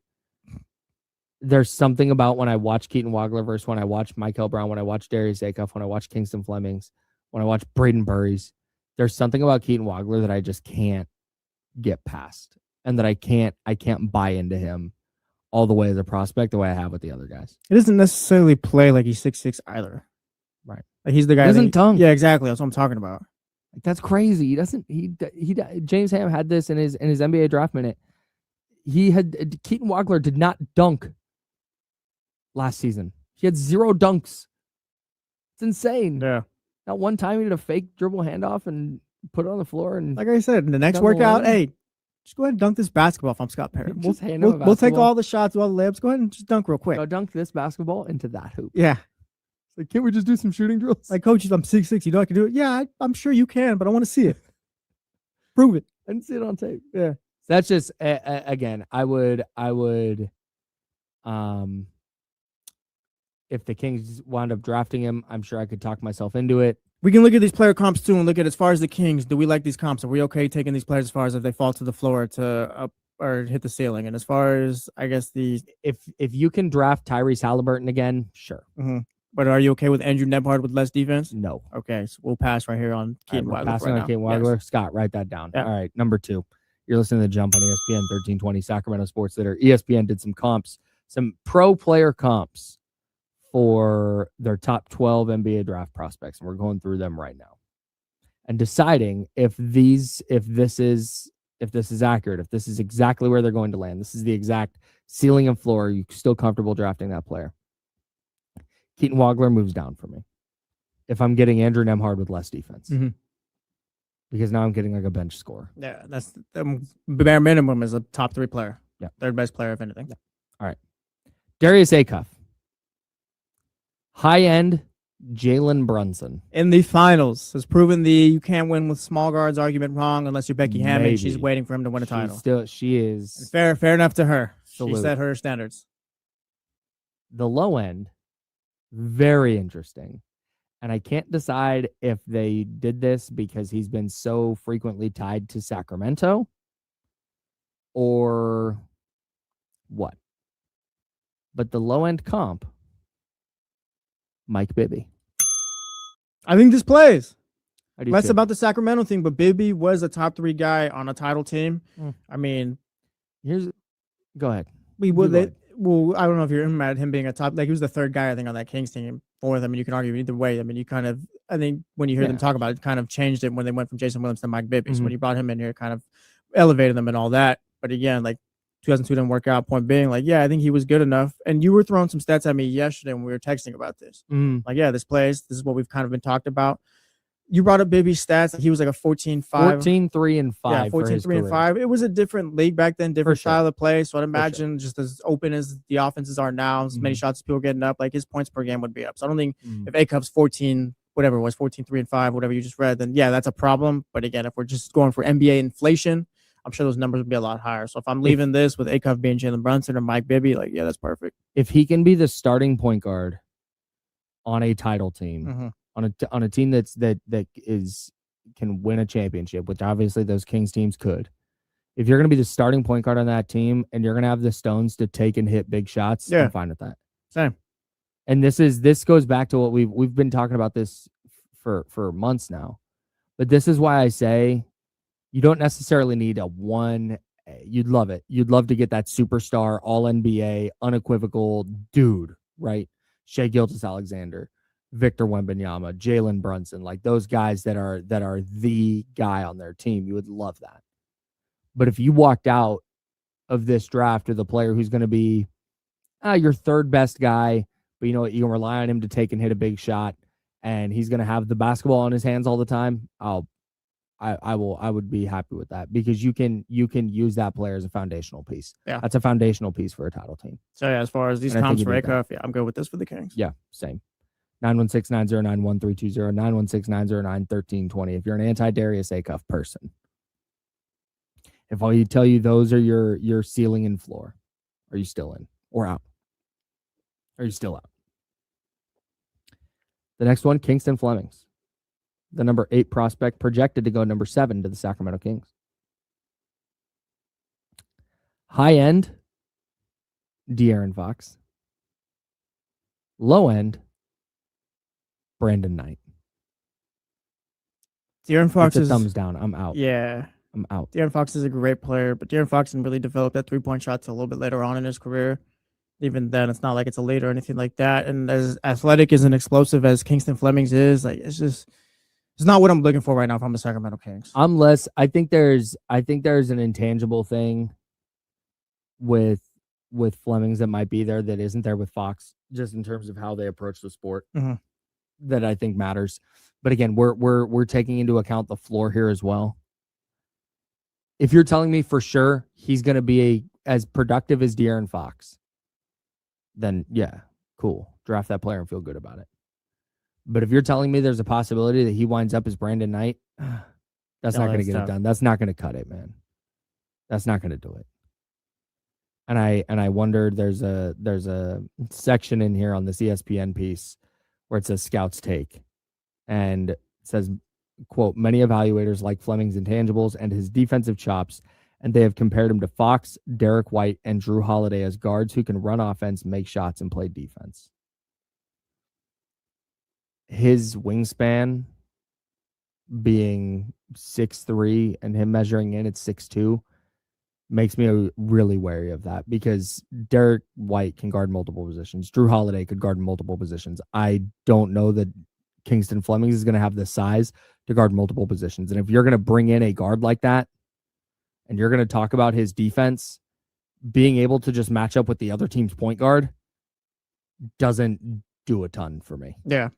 You need to be switchable. Or if it's something that they can just put you in a pick and roll with their 6'6" or 6'7" wing, and that guy can go to work, that's a problem. And that's where I've been hesitant on the Kingston Flemings thing for a while.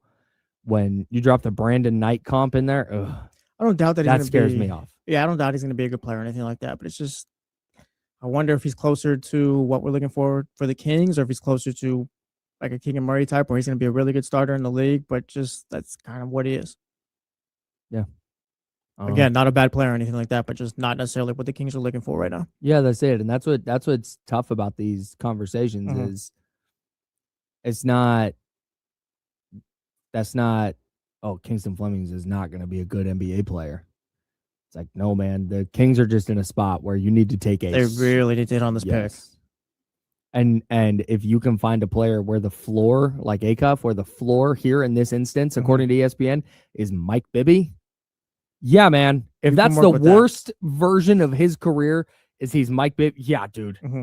Yeah, I can work with that. If you're telling me the worst version of Kingston Flemings is he winds up being Brandon Knight, that's not going to get it done, man. Yeah. And salute to Brandon Knight, but I think the Kings have their sights set a little higher than that. I have a few more of these I want to go through. And then we'll keep talking NBA Finals. The NBA Finals between the Spurs and the Thunder begins tonight. I want to take that De'Aaron Fox, Mike Brown thing that we've been talking about, and I want to spin it forward in relation to the Kings. And we'll do that next year on The Jump. It's ESPN 1320, Sacramento Sports Center.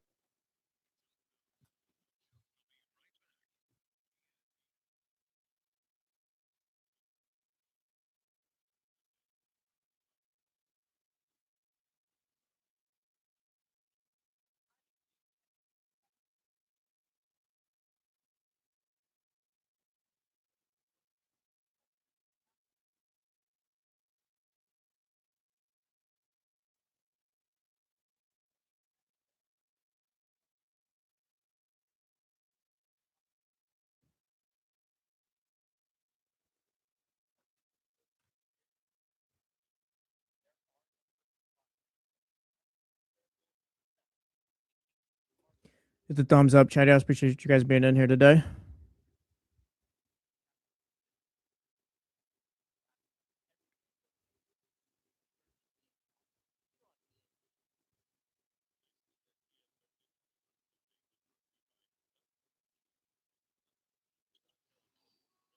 Yeah, I've seen the Mike Brown comments about what was it, Leon Rose, James Dolan, and all that, and then the Fox comments about how the organization needs to be a lot aligned. And I'm not so sure that there's shots or what, but they caught my eye too. Or maybe just a lesson for the Kings if they're still listening.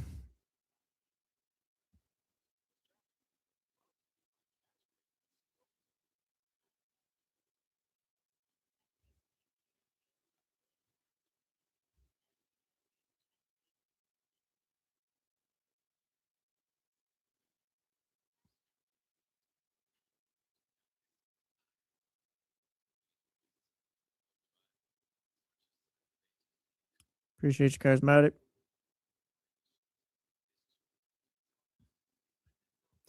Shout out former Shark Tomas Hurdle, by the way. Scored the game-winning goal yesterday for Vegas. No, not shout out. I know he was my favorite player. Yes, I'm shouting. No, oh my gosh, no, it's fine. No, it's not. It's just him. No, it's not. I was there when he scored his first goals. Couldn't care less. Come on, he's my favorite player. Damn. Couldn't care less.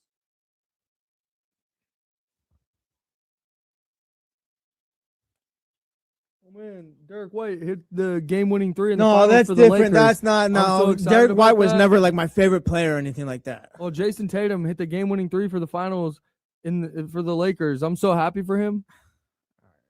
All right. Well, no, the Kings. Ridiculous. The Kings are that team to me for the Sharks. Like, I'm sorry, I was there then. Like, I know the Golden Knights have come around lately, but the Kings are that team for me. If it was Hurdle like scoring for the Kings, then yeah, that'd be different. But like, whatever. I get the rivalry stuff, but Vegas sorry for trying to be a good person. No, you should be.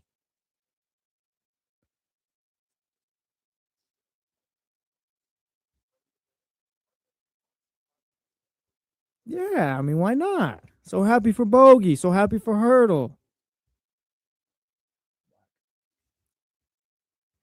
I didn't realize you were such a coward. Oh my gosh.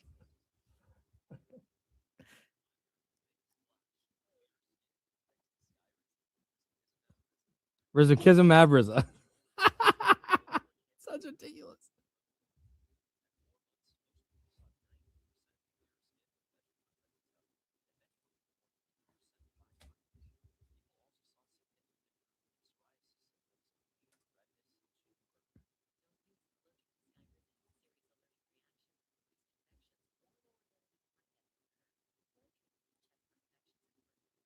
Rizakism Abriza.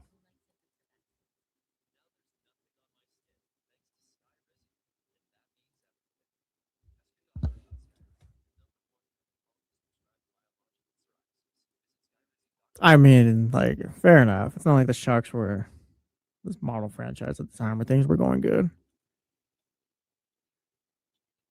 Remember when Tomas Hurdle had the 4 goals against New York and had the one where he went back through? Yes, dude, it was on PTI. So Tony Kornheiser and Mike Wilbon were talking about it. Yes, I remember. Yeah, and now he plays for the fuck ass Knights. Well, disgusting.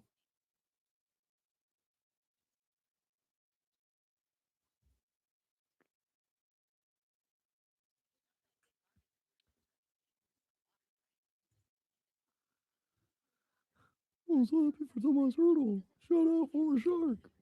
That's you. That's what you sound like. All right, now you're being hurtful. That's not what you sound like. You don't sound like a 13-year-old going through puberty. No, because that's what you sound like. I sound like. Yes.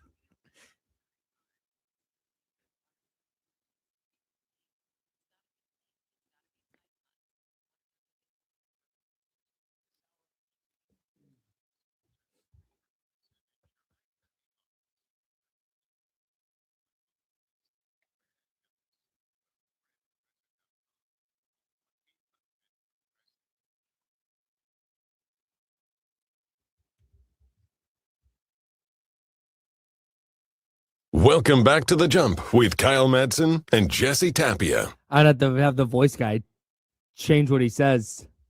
Why? With Kyle Madson and Jesse Tapia, coward. Oh, why? Because I want to salute. I want to salute an old former favorite, favorite player, I guess. To be a Sharks fan. No, don't do that. Don't do that. Really? Don't do that. You're just a Tomas Hurdle stan. That's not true. I would say it's. Can you imagine if people talked about hockey like we talk about the NBA? Oh yeah, no, it'd be awful. Salute to an old friend. Nah, an old favorite player scored yesterday. It was a nice moment. But yes, I was yelled at by you and members of the chat. Yeah, some members. Whatever. I guess you can't root for friends when they go to rivals. No, you can't. Yeah, fine. You can't. Did you root for? I did not root for Johnny Damon when he went to the Yankees. I didn't root for Roger Clemens ever. None of that stuff. So I guess yes. Did you? Johnny Damon was exactly where I was going. Yeah. Shout out to you for knowing where I was going with that. Did you? Jacoby Ellsbury as well. Jacoby Ellsbury was the name I was looking for. Stole some money from the Yankees, so I'll applaud that. But no. Tomas Hurdle. There's levels to it, I guess. Scored the game winner as the Las Vegas Golden Knights. Yes, and then I said good for him, and then you cussed me out after that. Yeah, dang right I did. Did you know that entering Tuesday, and this is the last we will talk about hockey today, I promise. Hang in there for 10 more seconds. Entering Tuesday, this is according to Greg Wyshynski from ESPN. Shout out, Greg. Road teams were 0-55 when down multiple goals at any point in a Stanley Cup final game one. Big hockey guy. Of course I knew that. I'm glad you read that for the class. It's DiMaggio's 56-game hitting streak. Yes, and then the 0-55. And the 0-55 went down multiple goals at any point in the Stanley Cup final game one. Of course. On the road. Yes, of course. We love obscure stats on this show. Yeah, man. So the Golden Knights won game one against my Canes. Brutal. Anyways. Shout out to the Mojo's local tap and kitchen studio text line 916-909-1320, 916-909-1320. We're talking NBA draft prospects because ESPN dropped a bunch of pro comps, ceiling and floor. And I want to talk about something the 530 said on the Mojo's local tap and kitchen studio text line. I want to talk about something somebody said in the chat. But the 530, when we were talking about Darius Acuff, the 530, based on what they send, the text line hates Darius Acuff. And said, you're going to talk about defense when we're discussing Kingston Flemings, but be a bigger fan of Acuff. Make it make sense. Okay, it's super easy. You just got to listen. Go ahead. You got this one. It's that I don't factor in defense because I don't think that Kingston Flemings is going to be such a I don't think his level of defense is going to bring him up to the point that I think where he lacks offensively compared to Acuff is made up for. Uh-huh. And we're talking ceiling and floor right now. And so I don't think if you told me that he's going to be a 6'7" monster Kawhi level defender, then okay, maybe I'm cool with him being Brandon Knight offensively. But I don't believe he's going to be. And so I think that, okay, he might be able to guard a point guard, but that's not enough for me to take it over the hump. With Darius Acuff, and we've talked about this before, if you're telling me his absolute floor is Mike Bibby, then cool, I can figure out the defense stuff. I can figure that I just, as I'm building my team, that just has to factor in. Yeah. And you could say the same thing with Kingston Flemings. Absolutely. And if they draft Kingston Flemings, I wouldn't be mad about it. But I think when you're talking ceiling, which is part of the conversation right now, I would way rather take the Jalen Brunson ceiling than the De'Aaron Fox ceiling between those two players. And the defensive stuff is not enough to change that for me. Well said. Okay, thanks.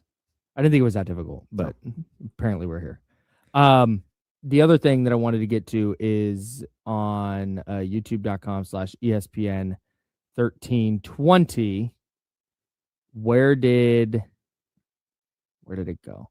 TCG said Kings have to pick based off ceiling, floor is irrelevant. Do you buy that? I think so, yeah, because I'm not worried about if this player's game is NBA ready and he's going to be able to, I guess, fit in with everyone else. I'm more worried about, can this guy go out and get me 20-plus points per game? Can he lead my team? Can he be the guy in the playoffs for me? Because if you're just basing off of floor, or you're giving too much into that, then, you're going to end up with. And I hate when we say this guy's name because it's not a shot or anything like that. No, you're taking shots. No, I'm not. I'm very much like a great player and all that. But again, you're not trying to come out of this draft with Keegan Murray again. Okay, that's a high floor player with a lower ceiling. Like again, Keegan's gonna play 15 years in the league, and he's gonna medium floor player. Well, either way, he's gonna help out plenty of teams. He's gonna play a decade in the league, no doubt. He's gonna make plenty of money and all that stuff. But it's just again, I'm not worried about that type of player right now. I'm shooting for the stars at this point. Like you can't miss. It's gonna be a lot more difficult to pick yourself up. But again, like you need that franchise level player. The floor thing is just part of this particular article, and I think it's interesting. I think the Mike Bibby gives us a range as far like a potential range as far as what this player could potentially look like. Yeah. Well, and the reason I really bring it up is with when because I think it's fun. I just think this is a fun thing to do, and that's what this is we're having a fun time. But B, with Darius Acuff specifically, I think there are so many questions about, man, okay, he's an undersized guard. Is his scoring going to translate against NBA defenses and NBA defenders? Secondly, is his defense going to be prohibitive? Is that going to be a massive problem? And that's the whole discussion with him, and that's why there's some people who are just fully out on him, and I get it. The reason I bring up the floor specifically with him is if you're telling me that the worst player that he's going to be comparably is Mike Bibby, then that to me would matter. That's where, all right, Jalen Brunson is the ceiling for one. Slower Tyrese Halliburton, De'Aaron Fox, like these are all nice. Like those are all good ceilings. But if you're telling me the high end is Jalen Brunson, and then the worst I'm gonna get is Mike Bibby, like then any question goes out the window. If that's, again, if we're taking this, and we are at face value and taking it as true. Yeah. The next one, interestingly enough, is projected to go 8 to the Atlanta Hawks. It's Ade Mara. Yeah, this one we could skip if you'd like. The high end is Brook Lopez with more passing. The low end is less athletic Andrew Bogut. Good luck to Ade Mara. Good luck to the Hawks. If that's what we're doing here. No, Brook Lopez telling me you're going to get that rim protection and that 3-point shooting and a little bit more passing, I'm in. I get why Atlanta would do that. Mikel Brown Jr. projected to go 9th to the Mavericks. The high end comp for him is smaller LaMelo Ball.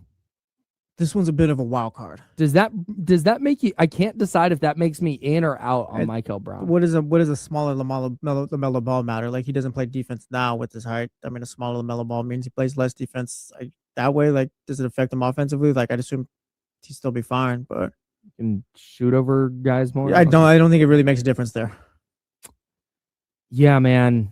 I think low end. I think it. A lot of the issues that I think people have and that I have with LaMelo Ball has nothing to do with what he does on a basketball court. So if I'm getting a player that's that good, I think I'd feel. I feel like we were getting to a point with LaMelo where, like, maybe the talks as far as do the Charlotte Hornets need to move on and kind of look elsewhere. We're getting louder this year. They finally got it all right with Con Knibble playing well, and just that they finally got the right group of guys together. But I mean, yeah, LaMelo Ball's a fine player. He's not a defensive stopper or anything like that. But again, we've seen with the Hornets, we've seen with the Knicks, like you can build around those problems.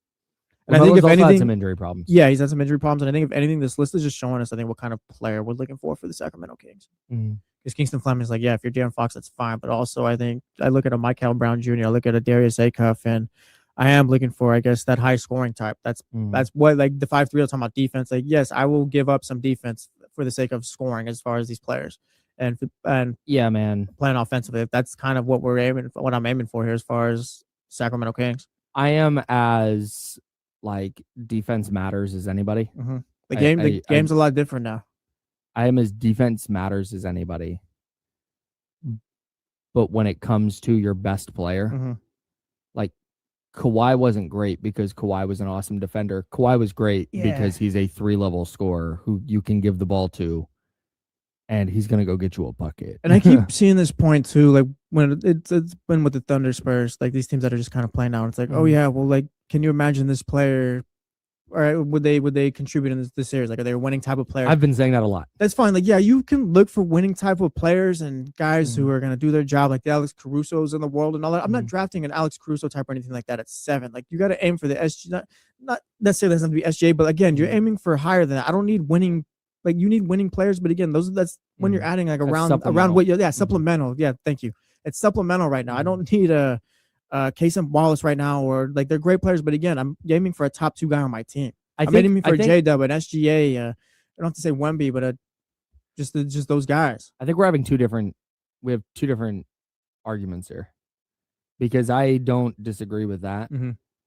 My argument in terms of like when I talk about Braden Burries, right? Because Braden Burries is what were his comps? It was Derek White and less athletic Derek White, and then the low end was Quentin Grimes. Yeah. If you're telling me that I'm getting Derek White, and that's what the Kings wind up with, I'm not saying that makes it, I would take him over potentially getting a Jalen Brunson type of player. I'm not saying that. But if the Kings took him and he winds up being Derek White, I don't think it's like, wow, they failed miserably in this year's draft. Well, we've talked about it. Like, Derek White's the 3rd best player on the title team, so you can work with that. But again, I'm not looking for the 4th, 5th best player on the Thunder or anything like that. It's not. I'm not saying they should. I'm saying if that's the direction they go, or if that's the player they wind up with, I don't think it's some colossal failure. But at the same time, all that does is kick the can down the road for you. Yeah. All that does is you either shoot for a ceiling, you either shoot for Jalen Brunson and wind up with you either shoot for the high end and wind up with potentially who are Brandon Knight, in which case, yeah, you know what? Hey, you're probably out of here in a few years if you're this front office. But at the same time, if you don't shoot for that high-end player and you've got some quote-unquote winning basketball players, like I don't want to use that word. What's the, like, supplemental role players? And you're still looking for the lead guy, guess what? You're probably out of here in a few years. Yeah. So I'm taking that swing because you hit your own ceiling so fast when you don't have that 1A, when you don't have that dude. In fact, we're seeing now in the playoffs that you probably need like 2 or 3 guys that can handle and create their own shot and score. You need multiple players who can do that. Yeah, so Cade Cunningham doesn't have to go and score 45 in every elimination game. Right. And so, I mean, we saw it in Game 7 of the Western Conference Finals. They were putting a ton on Case and Wallace to hit big shots, and then Jose Shea dragged this team along. It's partly because Chet Holmgren disappeared. It's partly because Jalen Williams is out. But that iteration of the Thunder, whereas the Spurs, it was Dylan Harper hitting a big shot, and then it was Wemby hitting a big shot, and De'Aaron Fox is hitting a big shot, and Steph Castle can handle the ball. Like, they have all these different players who they can just give the ball to create their own bucket. And I can't stress enough the need to try and go find that player, even if it risks like, hey, we might miss out on getting a Derek White caliber player. Like, all right, but having Derek White does nothing if you're lining him up next to Dennis Schroeder. You're just sending Derek White to the next Boston Celtics team. That's it. Derek White was a great player on the San Antonio Spurs. They weren't winning basketball games, so nope. And that just doesn't do anything for me. It's the equivalent of, like, in the NFL, we hear this a lot in the NFL. Oh, that team played to not lose instead of playing to win. It's like, oh, you played for overtime instead of just going for the 2-point conversion and trying to win. You played for overtime. That's the difference to me. You punted on 4th and 1 from the opponent's 45 instead of just going for the first down. That conservative team building mindset, I think gets you nowhere. This idea that like, oh, well, we're afraid to miss, so we're just going to take the safe. Like, no, dude, you cannot, you are not in that position. You're not in a space to play it safe with your team building. You have to take risks. You have to take swings. There's just no, I talk about Braden Burries all the time. I'm high on him as a player. I think he has potential to be that number 2 scoring option. Is a big, but at the same time, I'm not passing up a higher ceiling player for that. Unless the board falls a weird way, which I don't think it would. Or if they trade back, which I don't think they're going to. But ceiling has to be, and this is what TCG was talking about earlier. We're talking about floors because that was part of this article. But for the Kings in their draft room right now, it is what player has the best chance to be our unequivocal best player. And if that player winds up being 2 or 3, then fine. You figure that out down the line and you adjust accordingly. But you have to try to find the one. Yeah. All right, would have benefited you to lose some more games, but that's neither here nor there. Dude, come on. That's neither here nor there. I know. I got you. Speaking of the past, I want to finish up talking about the finals here. 916-909-1320, 916-909-1320 if you'd like to join the conversation. This is a jump. It's ESPN 1320, Sacramento sports leader. We've talked a lot about this Mike Brown, De'Aaron Fox thing because their teams are facing off in the finals. And we've talked probably too much about how this is the culmination of all these bad moves and it throws them into the spotlight. Is this, and maybe people have gotten there already. Yeah. But if you haven't, is this the final like symbolic, like beam team is over moment? Or do we need to see Domantas Sabonis go out the door to like fully sever ties from whatever that was? I think Kings fans have already severed ties with beam team. Yeah, I think that's a lot of people will have over with. We've already done the whole. They've tried to trade Malik Monk thing too, so that's kind of rose, and then risen, whatever you want to call it. Yeah, and then like Fox and Brown. Like I feel like Kings fans, like it sucks, but again, I think they've kind of accepted at this point. Like, I don't want to. As far as that connection to beam team, and then you bring up Sabonis, like Sabonis is kind of just lingering right now. That's what like. There's no beam team or no rep. There's no like just leftover beam team. Like it's over. Beam team is not a thing. Like Soren says right here, beam team's been over. Ouija says beam team is dead. Russ says done with beam team. Like, yeah, there's nothing. It's just Sabonis is kind of lingering, figuring out, okay, like, are you getting a first round pick for him? Is there, do you even think about building with him going forward? Yeah, he's an asset at this point. Purely a movable asset. He's an asset on a bad team. Like there's no beam team thoughts or anything like that. The real But I think let me tell you why I say this. Because when Domantas Sabonis comes up, because James Ham, our Kings insider, constantly brings up this idea that like, well, maybe you can still build us about. When did we get past that? Should be past it now. Okay. Should have been past it after you traded I De'Aaron agree Fox with and you. I am in go. this camp, by the way. Yeah. I'm like, is Domantas Sabonis going to become a $30 million a year player? Like, no, he's still a $45 million player. That forces you to build around him as if he's your second best player, just given the way contracts work and all that. And it's just like, we're past that. Sabonis can't shoot. I'm sorry. If you can't shoot or score, put the ball in the hoop, he won't. Whatever. He won't, will, can't, whatever word you want to use. He doesn't. So if that's going to be the case, then yeah, I'm not building around that. No. That's great. He moves the basketball around. He rebounds, assists, all that stuff. That's great. I need that from my third best player. I need guys who can go put the ball in the hoop. I think he has to go less because of any of that and more just that symbolism that I'm talking about. It's like, hey, you're still here, but like, hey, the party's over, dog. You failed. Yeah. It's fine. You failed. De'Aaron Fox failed. Mike Brown failed. Monty, it failed. It's over with. Totally. Now it's time for everyone to go their separate ways. Totally. It feels weird if they're starting 5, and I think this may be the case. If they're starting 5 at game 1 of next season includes Domantas Sabonis, that's going to be weird to me.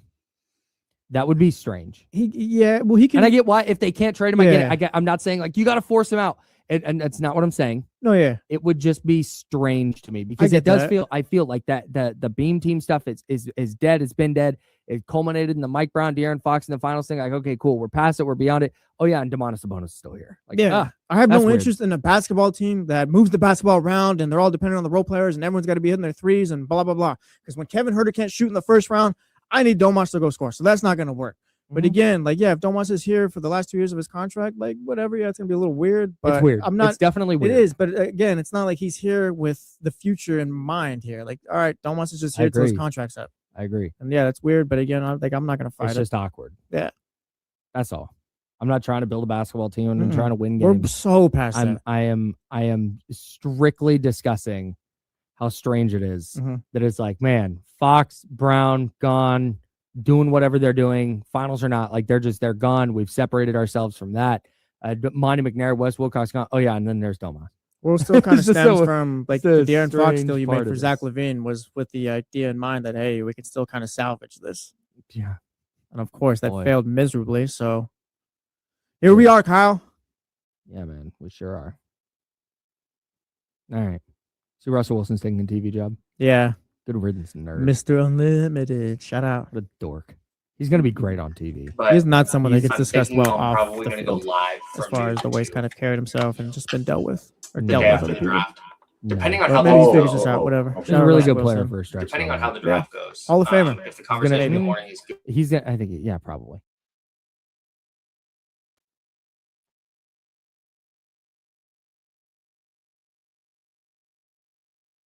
Be right there, guys.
What's up, guys? Thank you.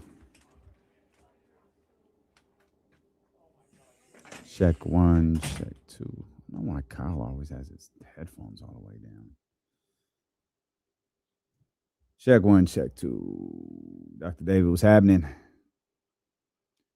Jeremiah, what's good? Oh, I don't know if it's me and Katie, but I'm certain she is, and I'm sure see it.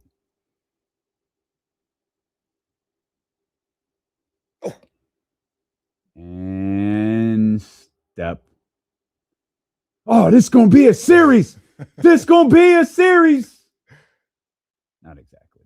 That's how good that Lakers team was, is they lost the one game in the playoffs, and that kind of made Allen Iverson a made man. Can you, for sure. Yeah. Can you imagine someone shrugging after hitting 6 threes and a half? I remember seeing that Kobe poster, and I was like, man, this is some BS, bro. King should have been in this game. They're going to destroy these guys. Yeah, that's for sure. David Jackson. I had to take this one from Katie because just kind of threw some stuff on because we got TV tonight, and I didn't want to. Fellas looking good, man. The fellas looking good.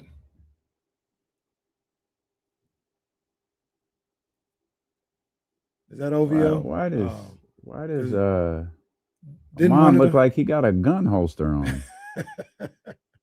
That's the one of the new joints, man. That's where you hold all your stuff, your wallet and your keys and stuff. Wasn't that the finals That ain't for me. when Wendy and them got the OVO jackets? Yeah, because he had one on and it looked ridiculous. Yeah. We got him screaming D-Lo, KC, D-Lo, KC, D-Lo, KC, D-Lo. We got him screaming D-Lo, KC, D-Lo, KC, D-Lo, D-Lo. We your number one spot. We your number one spot for some sports, huh? Got the city going crazy when we work, huh? We top 2, but we ain't 2, we in first, huh? And when you need the real, we is who you search, huh? D-Lo, KC, D-Lo, KC, D-Lo, KC, D-Lo. We your number one spot. Let's go, baby. Game 1. Come on, man. Game 1. I'm hyped for this finals. I am hyped for this finals. We welcome you in here to the Wednesday, June 3rd edition of D-Lo and KC. I'm Damian Barling. The ultimate needle mover in God mode himself. That squeaky microphone arm belongs to Kenny Caraway. Yes, sir. Acknowledge me. And we are live. Alongside EP. What are you doing with him? It's amazing. They have the technology in this building to determine who stole a Chipotle bowl out of the refrigerator. Bro, what? But we can't fix that squeaky arm on Kenny's microphone. Yo, is that a shoot? That's a shoot. Someone took Addie's Chipotle bowl. And Addie is the most wonderful human being on earth. Like, just the greatest. Disrespectful on a number of different levels. Yeah. So, yeah. I wonder who did it. Yeah. So, okay. Yeah, no, they need to. Who's out here taking, you didn't make that Chipotle bowl. Mhm. You didn't make that Chipotle bowl. Yeah, that's true, Kenny. I wonder who would do such a thing. I look earlier. Spoiler alert. It was Katie from the way. Oh, Yeah, Katie, like Kenny said, you knew you didn't make that Chipotle bowl. look, yesterday, during one of our breaks, I went out there and they had Chipotle. Let me see what's going on. And they didn't have any steak, so I didn't make a bowl myself, and they didn't have any bowls. So I was like, can't have Chipotle. Well, we have regular bowls here that you could have used. Nah, I mean, I know it's the different I try. experience. No, I don't. I I got try it. not to use. He wants the cilantro that might kill him as well. Yeah, The so whole like, thing. well, Yeah. at least he was going to do it on the air. Yeah, Well, there no. would have been 2 deaths on the air for him yesterday. No, I don't get that any of those dishes because I don't do the dishes here. Fair enough. So I don't get none of them dishes. Fair enough. Not even a fork. Well, you just have to rinse it out and put it in the dishwasher. No, because people Hey, I that's know- another I thing know. they get upset about around Well, here. So don't I was still- like, well, I don't want nothing to do with that. I'll just I know where they keep the plastic stuff. It's all good. there you go. Jesse know all the secrets. So they didn't have no steak or no bowls. So the Chipotle bowl. So I just said, I'm cool. Okay. I can't believe come on, man. She didn't. So I asked her, I was like, This Chipotle is good. I was like, No, it was Addie's. why did you think that bowl was there for you to take? And she was like, I just thought there were a bunch of different bowls I just thought they were just different bowls. When in fact they were not. That was the bowls. Shout out for Addie. Katie, but you gotta know, no one's making food for anyone else to take later. Yeah, no, If that it's in ain't the happening fridge, here. it's for someone else. To I take did home. have to ask, do you know how catering works? Like, did you see the Katie's like, wow, this is really nice. Sales made us all bowls. That ain't happening here, man. Come on, Yeah. man. It's not a good people, but they ain't doing that. They'll let you know the food is here so you can make your own, Oh yeah. but Yeah, that's yeah. about the extent of it. There Yeah, goes that man. wake up call crew stealing food again. Yeah, there's something about that Seems to be a group. theme with that group. Something about that group in food is just so the 12-year-old said something to me the other day that really just brought back some rough memories for these 2 shows. She was asking, hey, how many studios do you guys have in your building? Mhm. I was like, well, I think there's a total of 7. Me, Kenny, and Jesse. We used the first 2, and then there's one next to that, and then there's Mommy's, and so on and so on. She goes, oh, you're okay. I know. Oh, the room next to yours where Jesse sits. Okay, that's your studio too. Uh-huh. And I go, yeah. She goes, yeah. That's where I went to get the snacks that morning. I come went to on. work See? with Mommy. Oh, come on, man. Mm. Come on, Runs man. in the family. I see. knew the muffins went a little too quick. I was like, I know I'm eating them for snacks, but not that fast. And I was like, A child does is $3.50. was like, what did you got snacks from that studio? She goes, yeah, the little muffins. See what I'm saying? Wow. See what I'm saying? I know. I was like, yo, I'm eating these a lot, but I don't think I'm eating them that fast. This is crazy. I thought I just had 12 packs left. Now I'm at 3. This is all happening at your house too, by the way. No, I'm aware. 12-year-old hit him with the Draymond son. Be like, mommy, that's where we get all the snacks. I don't want snacks over there by the kitchen. I want the studio snacks. And of course, Katie from the wake up call. Okay, baby, go ahead. Go, just run down there and get them. It's fine. Uncle Jesse left a whole box of muffins for you. Oh yeah, salute. The kids can take Oh them. man, It's been a rough morning at the house. The 5-year-old's sick. Like it's all bad. oh man, All bad. Yeah, sick is going crazy, man. Going crazy. I'm cool, but the wife, Jasmine, long time. Yeah. She got bronchitis. Oh no. Yeah, she was at ER last night. She Oh good now. no. Yeah, that's when she got the diagnosis. Yeah. So, but it was crazy for the last 2-3 days. So that's how, like, I think that's what woke Morgan up. Is she's been coughing, and it's been a cough where you like it's coming from down in her chest, like you hear it. And Katie had left for work or to steal whatever she does when she leaves at 4:30 in the morning. And like I hear footstep as I'm getting ready to walk into the garage, and I look up and I was like, baby, it's the sun is starting to come up, so it's starting to be like different. I was like, baby, it's too early. You got to go lay down. She goes, okay. She turns around, she goes, lays down. I got Alex T in my ears. I got Coach AT, and I'm running. And here she comes. She goes, my cheek hurts. I can't sleep. And she's telling me all of these symptoms. And then there's like, kids, she could be really whiny. And it took about 20 minutes before I realized, okay, I don't think she's whiny. I don't think she feels well. And I was like, all right, let's go inside and maybe we lay down. And she started doing the pick me up thing. I was like, baby, I'm drenched in sweat. You don't want me to hold you. Yeah. And she was like, no, do it. And so I pick her up and she just falls into my chest. Again, it was 70 degrees in the garage. I'm like, okay, something's wrong. Hey, sit here. I sit her on the cabinet or on the counter. I'm sorry. I sit her on the counter. Like, we'll get you some water. We'll go sit down. We'll put Bluey on. She looks at me and she goes, okay. Turns to her right and pukes. Oh.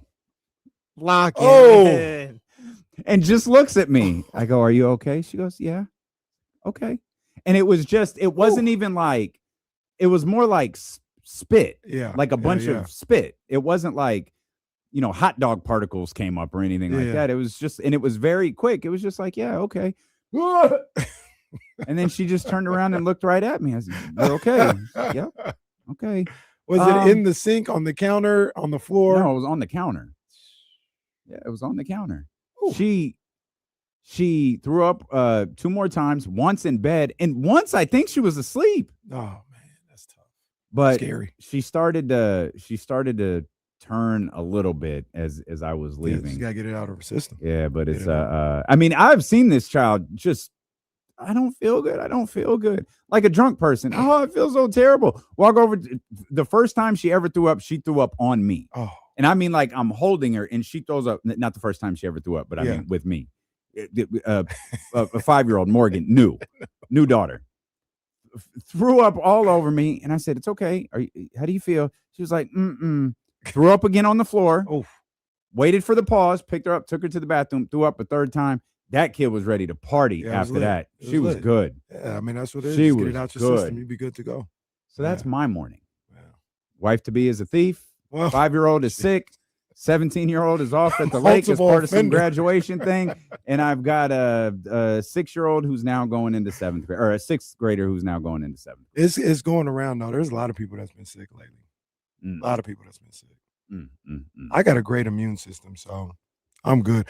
I get sick maybe once a year, but when I do, like it hits me like a Triple H sledgehammer. You were sick for like 6 weeks. Yeah, it was tough. 6 weeks. That was good. That was a good way. I was like you, like I won, and it was one where I could fight through. Yeah. And then now I have kids in my life, and now I feel like it takes me out. It takes me out a couple times a year. Everybody's sick in the house in the last week or so. That's your boy, man. I'm good, man. Fight it off, baby. Strong out here, man. Stop playing with me. I see you. I drink my Coca-Cola. That's like John Brown. Bro, that's so like who wants getting off the treadmill. The last thing I want to do is chug a Coca-Cola. He said it works. It feels terrible. It works for what? They bring you back. The kid, I think there's Coke. We learned there's Coke in it. I think the kid said his sons. They said, "Yeah, man, that's what we do. It bring us back." There's some weird stuff. Is that who that was? Yeah. Who was it? Yeah. There's some weird stuff. That's like I guess NFL players. I don't know, but that's like Chad Johnson with his McDonald's.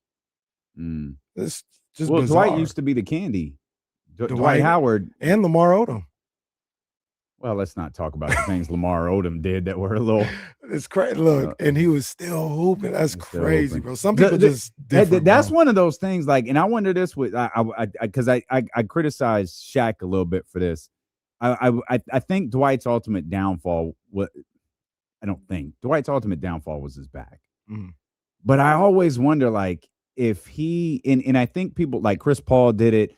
I think LeBron has done it from jump, but you see this as players get older because they look for, the body starts to recover differently. Like you talked about this a couple of days ago when you're on the court, the jumping, the cutting, the moving, like it doesn't feel the same as it did, even 5 years ago, 10 years ago. Athletes, especially basketball players, they're doing that on an elite level. And you hear guys, Tom Brady, I think, made it most famous, but Chris Paul did the same thing where it's like, how can I eat in a way that helps my body better? And I always wonder with guys like Shaq, guys like Dwight, if they took it a little bit more seriously from jump and didn't do that stuff, what could they have been? Lamar, for a multitude of reasons, I wonder, like, what kind of NBA player could he have truly have been? Could have been a Hall of Famer if he was focused on basketball.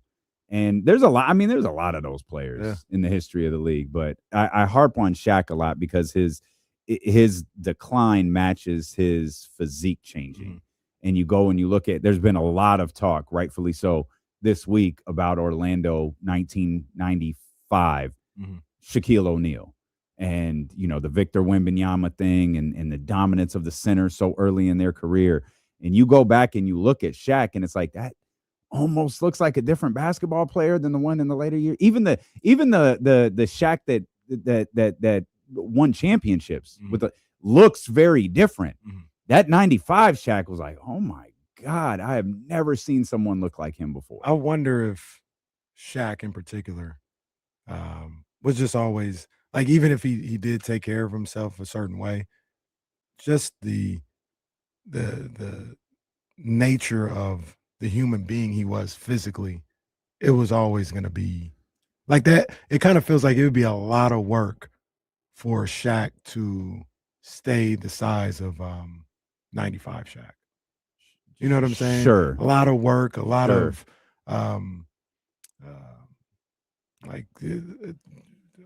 wear on the joints, because he'd have to be working out and his feet. And ultimately, that's kind of what kind of did him in a little bit, was the feet didn't really hold up. Like, he started getting injuries to the feet, which would take him out as far as being able to work out. And maybe the validity to that, maybe you got a strong argument there, is it's like an injury happened and that eliminated his ability for a period of time to do some of that stuff that had him looking like 95 Shaq. And he might, because that's like me. Like, I can maintain a certain level, but I have to work every day. I have to work 4 to 6 days a week, or that's not my body. Right. Like, the frame I hold right now is not a natural frame. Like, I have to work very hard to do this. And I recognize at 46, like, I ain't gonna be able to do this forever. Right. I'm gonna have to find ways to, maintain a physique that I'm comfortable with and happy with and so on. And that might be the case with Shaq, because Shaq, again, in 95, as everyone has seen, I'm sure, all week, man, just his ability to move, his just overall, like, frame and cut. Like, it's like he was Dwight was just so perfectly proportioned. He was bigger than Dwight, more muscular than Dwight, stronger than Dwight. Like, his genetics probably was always going to lead Shaq eventually to where he was in 2008. You know what I'm saying? Sure. Like he went crazy in 05 and like for 1-2 summers, like I'm going crazy and getting the best shape of my life. And that was it. That was the last time I can do this. Yeah. And then genetics and who I'm naturally going to be is just probably taking over at that point. And then I think he got hurt again. Like in Miami, at the tail end of Miami. And at that point, he's 30-something years old. Like he's not going to bounce back and have this great body and it's like, you know, bouncing back to where you were at the time of injury, which is further away from where you were 5 years ago.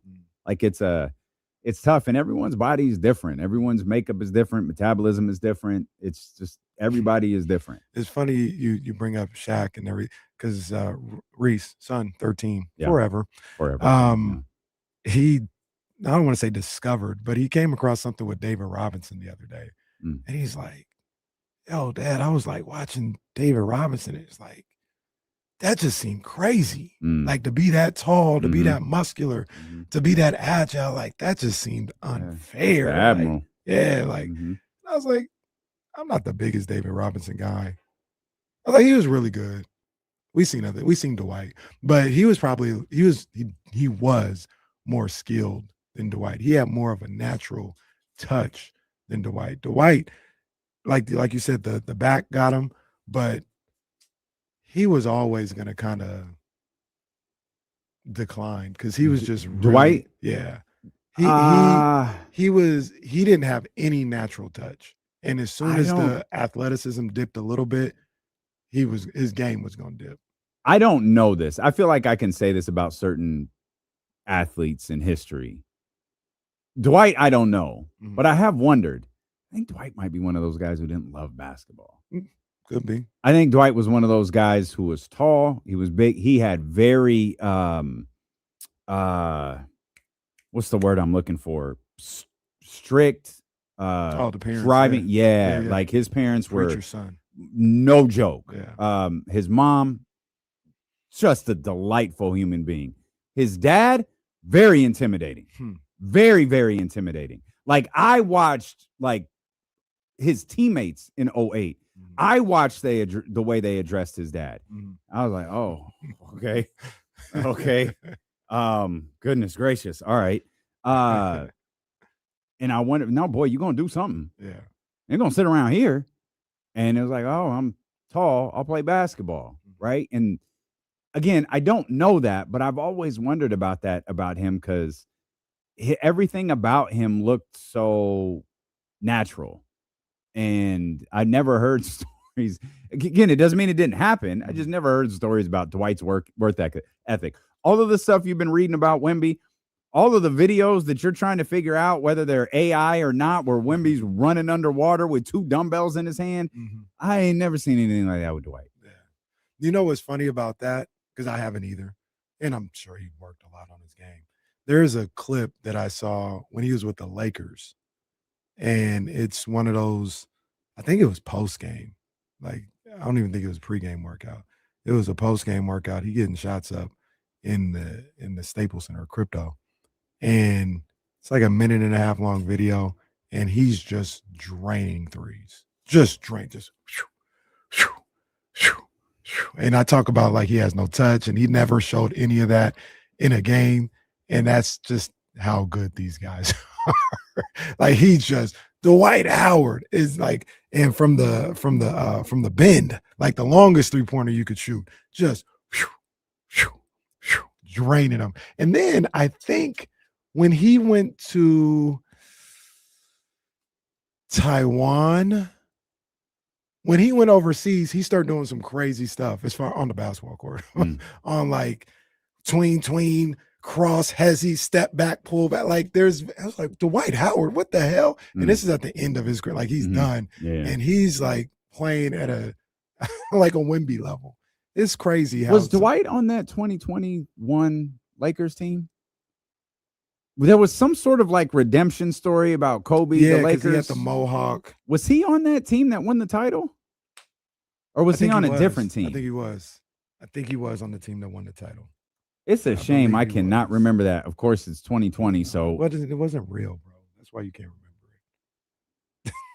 I'm not fighting that argument anymore. Like maybe it wasn't. Maybe it didn't happen. All I know is Russ was staring at somebody. I know that. I know that happened. Russ was staring at somebody. Yeah, all a dream. I am so excited for game 1 tonight. D'Lo and KC will be on with Kevin John immediately following game 1. Last year was a blast. We're watching that game in the green room over at ABC 10. Ty hits that shot. I think there's a video out there of it, and it was like we had an idea of where the conversation might go. Ty hits that shot, and it's like, oh my God, it was a legitimate. You got our immediate reaction because they had to recut a couple of highlights. We had to get on the air and oh, that was so special. It was epic. Excuse me, it was epic. By the way, Dwight was on that championship team. He was. Yeah. And because I remember he was like he wasn't just like Robert Parrish on the Bulls. He was like the backup center. Like he was a weapon for that Lakers team now that I remember it. Coming off the bench. Yeah, no, I remember him playing well. I remember like this redemption story, the Lakers, Kobe, like I remember he talked about Kobe a lot for, Kobe had always had particular feelings to him. His stint with Kobe went so poorly, but I can't remember if that was that year or not. Yeah, in the bubble. Didn't happen though. But to your point, last year, game 1, epic. One of the great moments of all time. With Tyrese Halliburton hitting that shot, the Pacers fighting back and winning that game 1, and being able to talk about that afterwards was an excellent opportunity, and I can't wait to talk about the Knicks winning game 1 tonight. They might. They might. I think it's going to be a great series, though. I think we're in for a great series, 6-7 game series. Either way, I think so too. I said Spurs in 5. Oh, the disrespect! Yeah, it was a joke. The Spurs aren't winning in 5. I don't think anyone's winning in 5. But I am extremely excited for this series. This was the series I wanted when we got here, and this feels like a moment for so many different reasons. Like Wemby in the Spurs and the Thunder drew massive numbers for a franchise that was once deemed as boring. For a franchise that is currently on a run that is, they're not very exciting. They did numbers, like 2-decade-long numbers. They did on average numbers that Kings Lakers did back at the turn of the century. And man, it feels like it feels like we're on the verge of something really, really special. I agree with you. I heard our guy Kyle Madson and Jesse Tapia talking about this on the jump earlier. And it was an intriguing conversation about the face of the league, the ratings, and all this other stuff. Ratings, first of all, I wish you tell the whole story. They're on NBC. Oh, yeah. And that, oh, yeah. I'm not saying anybody could do those numbers on NBC, but I'll put it to you like this. If the Eastern Conference Finals was on NBC, the Knicks would probably double the numbers they did ratings-wise. Or at least maybe 25% more. Like that. That's where the ratings come from. I think people want to see Wemby. I think they're interested in the Thunder and the Spurs. But let me ask you both of you guys this. Is that was Spurs Thunder with Wemby, was that a casuals series or was that a basketball fan series? Because I think it was a basketball fan series. I think the casuals are catching on a Wemby, though, no? See, that's what I'm wondering. Is he a casual draw?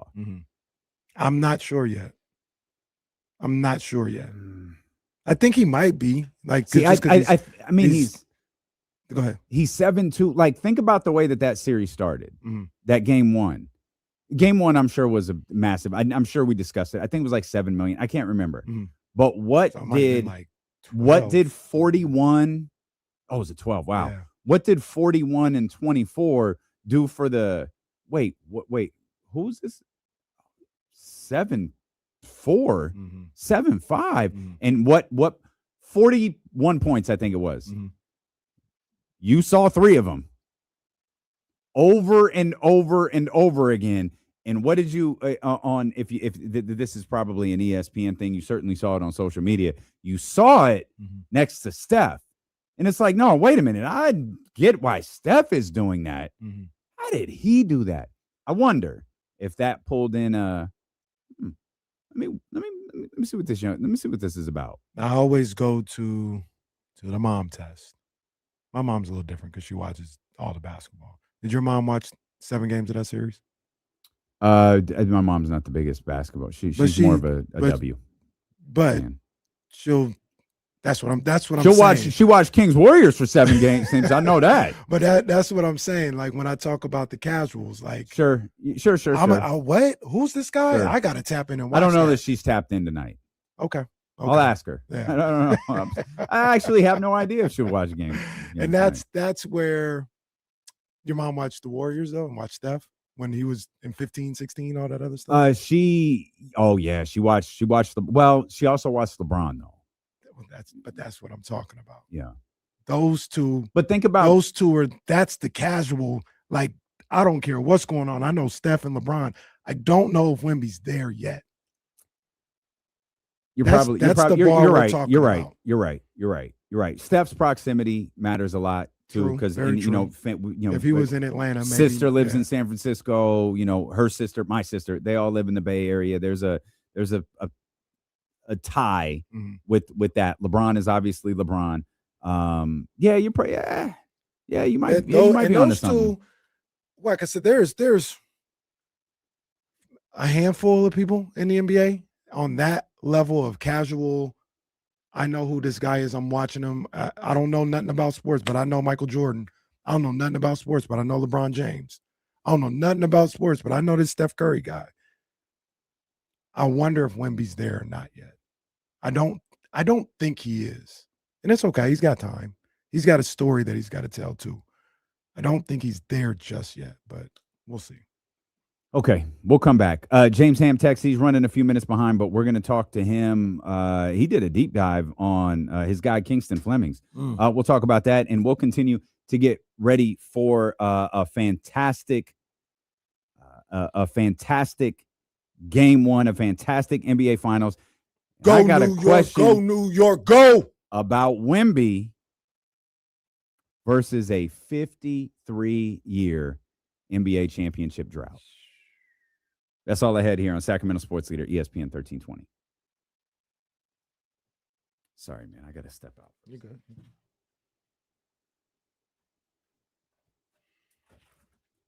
I was going to say something, but I don't want to incriminate myself. So it's best I just don't. It's nothing serious. It's just like some maneuvering I had to do. But who knows? They might watch the show, man. I ain't trying to get in trouble.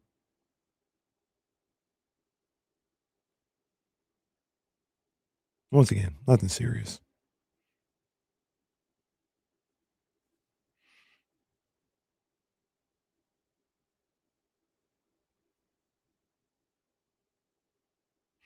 Bryce, sure. Like I don't watch hockey, but I'm gonna tap into. I didn't tap in yesterday, but I'll tap into Game 2, Golden Knights, Hurricanes, because it's the finals. I remember watching. Was it Vancouver and Boston? The classic Vancouver Game 7 loss, and I watched that game because it was Game 7 and Vancouver. There was a story behind them potentially winning, and that was the first time I saw Chara. I was like, "Who's this guy that's 7 feet on the Boston Bruins?" So, like, that's the definition of casual watching. Obviously, he was a pretty popular player, huh, Jesse? Yeah. And that was the first time I had seen him. Like, who is this 6'9" dude on the ice?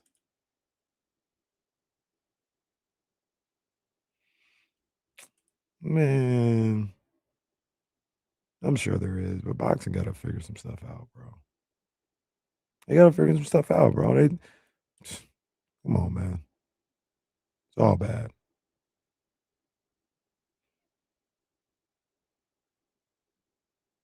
What's today? Wednesday? John Pauls, where you at, big dog? You should have a game tonight. What we going for? What's the move? We got to do the more or less. John Pauls, if you're in there, if you got to get, no, we ain't got to wait for him to say he got a game tonight. More or less, John Pauls with, we'll go 13 and a half, more or less. I'm going to go less this time. I'm going to go less slightly. I think he's going to get like 11.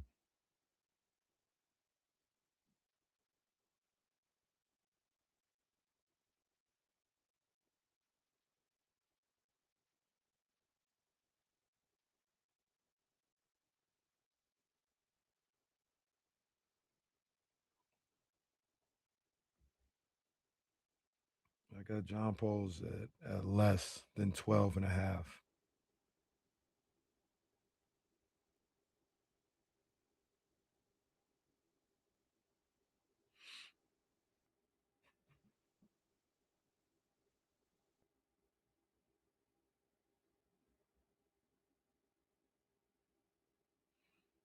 Oh, come on.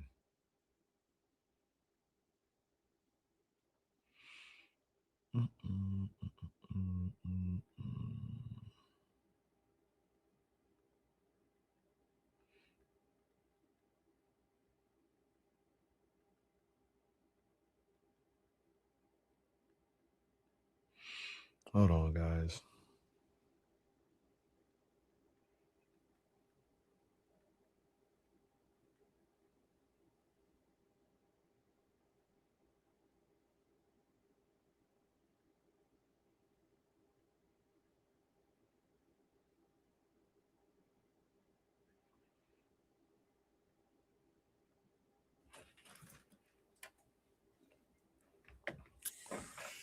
John Pauls get in here yet? Does he have a game today? Well, once again, I'm going less. It's at 13 and a half. Once again, it's not like he's going to have a terrible game. I got him at probably like 10 or 11, but we're getting late into the season. The wear and tear of the season is starting to slow him down a little bit. He's going to have to catch a second win before the playoffs. He's going to have 11 tonight. 11 and 5. Although John Pauls, hey man, you ever have less than 7 rebounds? That's just unacceptable, bro.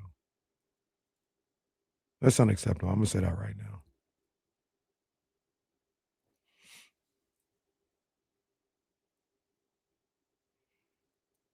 I don't say this very often, but the Stanley Cup was kind of fire. Did the Knights come back and win? Yeah. Oh, I saw they were down early, down 2-0 It early. was 5-4. Yeah, I'm going for the Vegas Golden Knights. We might be there for the parade. Oh no, the long be. I was like, hey. The Sharks, if that's the case, though. What happened? So you can't rock with the Sharks if you're going to Vegas parades. Oh, that's a rivalry now. I thought it was the Kings. Wait, is that a shoot? I'm Sharks all day. I'm Sharks Vegas, all day. Vegas is like the Sharks' rival. Like I thought it was the Kings. The Kings are too, but I guess Vegas would be more new, I guess. Okay. All right. Well, no, Yeah, I'm not. Kyle yelled at me because I shouted out Tomas Hertl. He's the old Sharks player. He scored the game winner for Vegas yesterday. Then Kyle started cussing me out in the middle of the break. Yeah, we're not shouting out nothing. I mean, like, I'm not shouting out Harrison Barnes if he hits the game winner tonight. Well, that's different. This guy wasn't Harrison Barnes. I'm shouting out Harrison Barnes if he hits the game winner. It's like, this is what we're doing. All right, HB, this is what we're doing. Imagine he hits it from the same spot. We just brother. I want everybody to be so happy for Harrison if he does that, since we want to be so happy. Couldn't do that 3 years ago. Shout out Harrison Barnes. Always shout out Harrison Barnes, but don't do that. Don't do that. But no, never mind. No parade. I'm Sharks all day, man. Go Sharks. Sharks and Rangers. Those are my two teams. The New York Rangers. Man, Yeah, you ain't never beaten the allegations, bro. I've always kind of liked the Rangers. You ain't never beaten the allegations. I've always kind of liked the Rangers. Ever since '94, Mark Messier guaranteed winning Game 7. My dad had him. Didn't they win? Yeah. Oh, he guaranteed you it. LeBron James, He guaranteed Cowboy it. fan. Well, in the no, 90s. because I'm still Sharks. Sharks #1. But shout out to the Rangers. Mark Messier being the Vancouver Canucks. I remember that. How do you feel about the Jets? No, I don't like football. No, I don't like New York football. New York football can go to hell. Big Geno Smith is there. He's gonna figure it out with Garrett Wilson. New York football can go to hell. Now, the allegations again. I do have a little bit of a soft spot in my heart for the Yankees and Mets. Now, see, a true New Yorker would say that's sacrilegious. Like they'd be like, "Nah, you can't do that." That's how you know I ain't no New Yorker. I got love for the Yankees and Mets. You can't do that. Pick one right now: Sign Lady or Fireman Ed. Sign Lady. Although I don't know what to believe, man, because people was like Sign Lady was wilding out one time. I don't know what to believe though. Matter of fact, I don't believe that. I don't either. I don't believe that. Sign Lady wouldn't do that. I don't either. You think Fireman Ed's top 5 in New York? Spike Lee. Spike Lee's #1, right? Yeah. The Knicks are just New York in general. New York. New York. Chalamet in there now. What's his name? Chalamet. You keep calling him. Isn't it Chalamet? Timothy Chalamet. Yeah. That's what I thought you said Chalamet. No, that's what I thought you Chalamet. said too. That's what I thought you said. Chalamet. Two names. Chalamet got to be in there now. Tracy Morgan trying to get in there, but I'm not. Yeah, I get it. He's there. But I mean, he's over Fat Joe. I don't know. Nah, so. stop. No. Stop. He's over popularity. Yes, obviously, but Fat Joe, no. Fat Joe, no. No, Tracy Morgan's a bigger Knicks fan than Fat Joe. No, I'm going. Nah, Fat you Joe. can't have that. I'm going Fat Joe. If Fat Joe kind of knew. He ain't new. He kind of knew. He been New York since we I'm got not there. saying he hasn't been New York. I'm saying Tracy Morgan been around the Knicks for a long Well, time. Tracy Morgan was making a lot more money. Oh, that's a good point. Fat Joe might have been in the 112 section. No, and made money and got down. Yeah, got down a little bit. Yeah. Who's? There's got to be a Yankee super fan, no? Spike. It's Spike and your. Well, I ain't gonna do that to you. I was gonna say your boy, but I ain't gonna do that. Who? To you. Is it Giuliani? Yeah, the former. That's actually who yeah. I was thinking. Yeah. They got some guy in right field that calls out the lineups. It's kind of weird, I guess. I don't know. That's what the Yankees do. Yeah. Is that the thing where they call out the players until they turn around and respond? Oh, Yeah. I've seen. Yeah, I've seen that. It's a good look. It's the same guy. Thanks, yeah. Oh, why you hate tradition? Well, he's a Red Sox fan. Roll up. Oh, that's right. That's right. What? I don't think I knew. It's the same guy every time. I don't know. Oh. Look at slandering. Yeah. Slandering the you Yankees. just out here fans. talking. Hey, Steve, we're going to pass down the right field lineup call to you. Are you ready to handle it? Jets and Giants. I mean, Fireman. Yeah, you got to be top 5. There's actually not that many. Didn't he quit the Jets and then did he come back? I don't know if he I don't know quit if or he he quit, was like kicked out. Like that, there was Things beef, aren't. I feel like he said things aren't the way they I used to remember be. reading an ESPN article on it. You read an ESPN article what on I'm saying, Fireman. yes. Jeez. Yes. Jeez. What a time. What's a bigger story the next 2 weeks? Like in the context of this conversation. James Ham going to join us coming up in a few minutes, by the way. It's Real the quick, Marathon. just so you guys know I'm telling the truth. Jet Superman, Fireman Ed says team is phasing him out at real quick, hold on, it's the ... at MetLife, ESPN. Come on. October 2024. Come on. Proceed with your question. And how could they be phasing you out? You pay for your tickets. Unless you don't. No, maybe they're phasing him out of all of the perks that he used to get. He's not getting them anymore. They were limiting his. He said they were limiting his screen time on the video boards at the games. Get him out of here. Get Fireman Ed. I don't know exactly what's going on. This is a quote, and a quote. I don't know exactly what's going on, but they're phasing us out. Oh, now it's us? I'd like to know if somebody knows anything. Please let me know because it's evident it's happening and it needs to stop because we need home field advantage. Look, have we seen Fireman Ed and Mitch in the same place at the same time? I have not. That sounds like a Mitch quote. They're phasing us out. I don't know what's going on. Last night in particular, although on the Denver game also, last night in particular, we scored a touchdown. And normally, as tradition, we're always put on the screen. We do the Jet chant to get the crowd going, which is a staple in Jet Life Stadium. These are real quotes, by the way. Oh, Fireman, I need to chill, man. You need to chill. Just put your deposit down for season tickets and relax. That's comedy. Oh man, that's absolute comedy. But the bigger story over the next 2 weeks, I believe it's the Knicks. Yeah, I think it's the next two. Wemby's here for the next 20 years if it works out the right way. Yeah. Now, at the end of those 2 weeks, if Wemby wins, now it's the dawn of a new era. See, that's the thing, though. Isn't it already, though? See, that's the thing, though. I don't know that it matters if Wemby wins. You said the end of the 53-year-old drought is bigger. New York, the Knicks, getting the title. We all know that that's going to be crazy. The Shaq, 95, LeBron, 07? Yeah, 07. Mm-hmm. They didn't win. Mm-hmm. They didn't win. Wemby wins on top of because it was always Wemby's next. The Spurs are next. It's now. Mm-hmm. Like it's right now. But if I wanted to make an argument, if you and I were in a debate class and I'd want to say, no, hold on.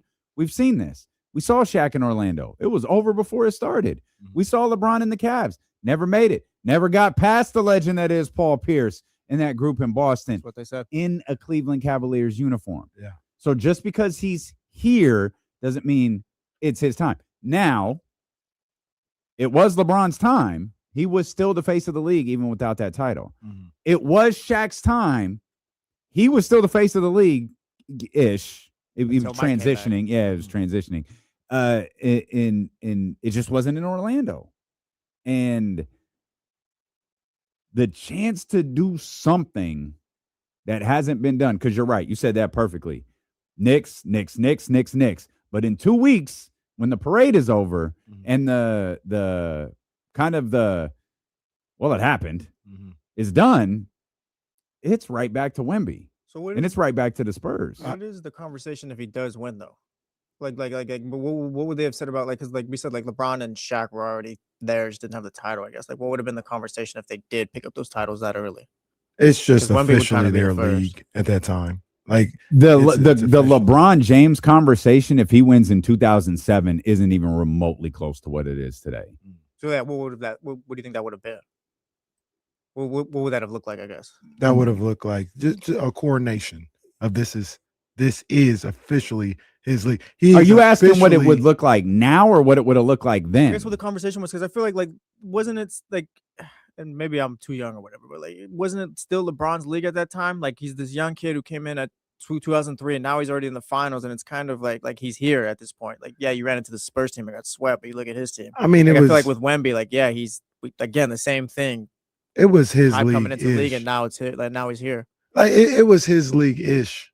I mean, I guess I'm not sure how much different. I guess my thing is, like, I'm not sure how much different it would have been, but you guys say otherwise. So it would have been, especially in 07 when Kobe hadn't done it by himself yet.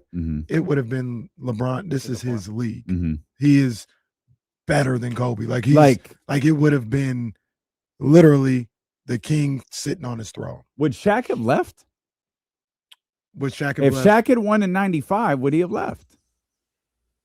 That's a good question. Strangely, I feel like he would have. Yeah, I think he was ready to go. But we bring in James Ham, our 1320. James is working. James is always working. Our 1320 Kings Insider and host of the Locked On Kings podcast. Hey James, how you doing? Yo, hi James. To that point of the story and what's the biggest thing of storyline of this NBA Finals, Wemby being him and the league being his, to a certain degree, we've seen that before, right? We've seen this young guy, he's the king. whether they win the finals or not. We've seen that before. We've never seen a Knicks championship. Most of us. It's almost like I don't know who the guy was at that time. I'm gonna just say Mike Trout. We had seen Mike Trout, Barry Bonds, King Griffey Jr. watching. We had seen these great players. We had never seen the Cubs win a World Series. And that's what we remember. I remember that more than, well, Mike Trout's a bad example because he never really did anything in the postseason. But I remember that to this day. The Cubs winning the World Series is crazy. Like that's a crazy thought. For sure. I think that's what we're seeing here with the Knicks potentially winning an NBA Finals. We've never seen that. That's very true. I think to add to it too, it wasn't just the Cubs; it was the Red Sox and the Cubs that we're waiting, for decades and decades and decades for them to be able to come up with a win. I think it would be pretty monumental for the Knicks for sure. And I also think that the reason why we tie LeBron, one of the reasons we tie LeBron and Michael Jordan together, especially as far as championships and stuff, is because it was 8 years, both of them. It took them 8 years in the league to get to their first championship. And that's why I think it's unique here with Victor Wembanyama. If he does win it, it would be skipping ahead so far. And then the whole league is looking around like, oh boy, like, what do we do now? And it's going to really change things up this summer.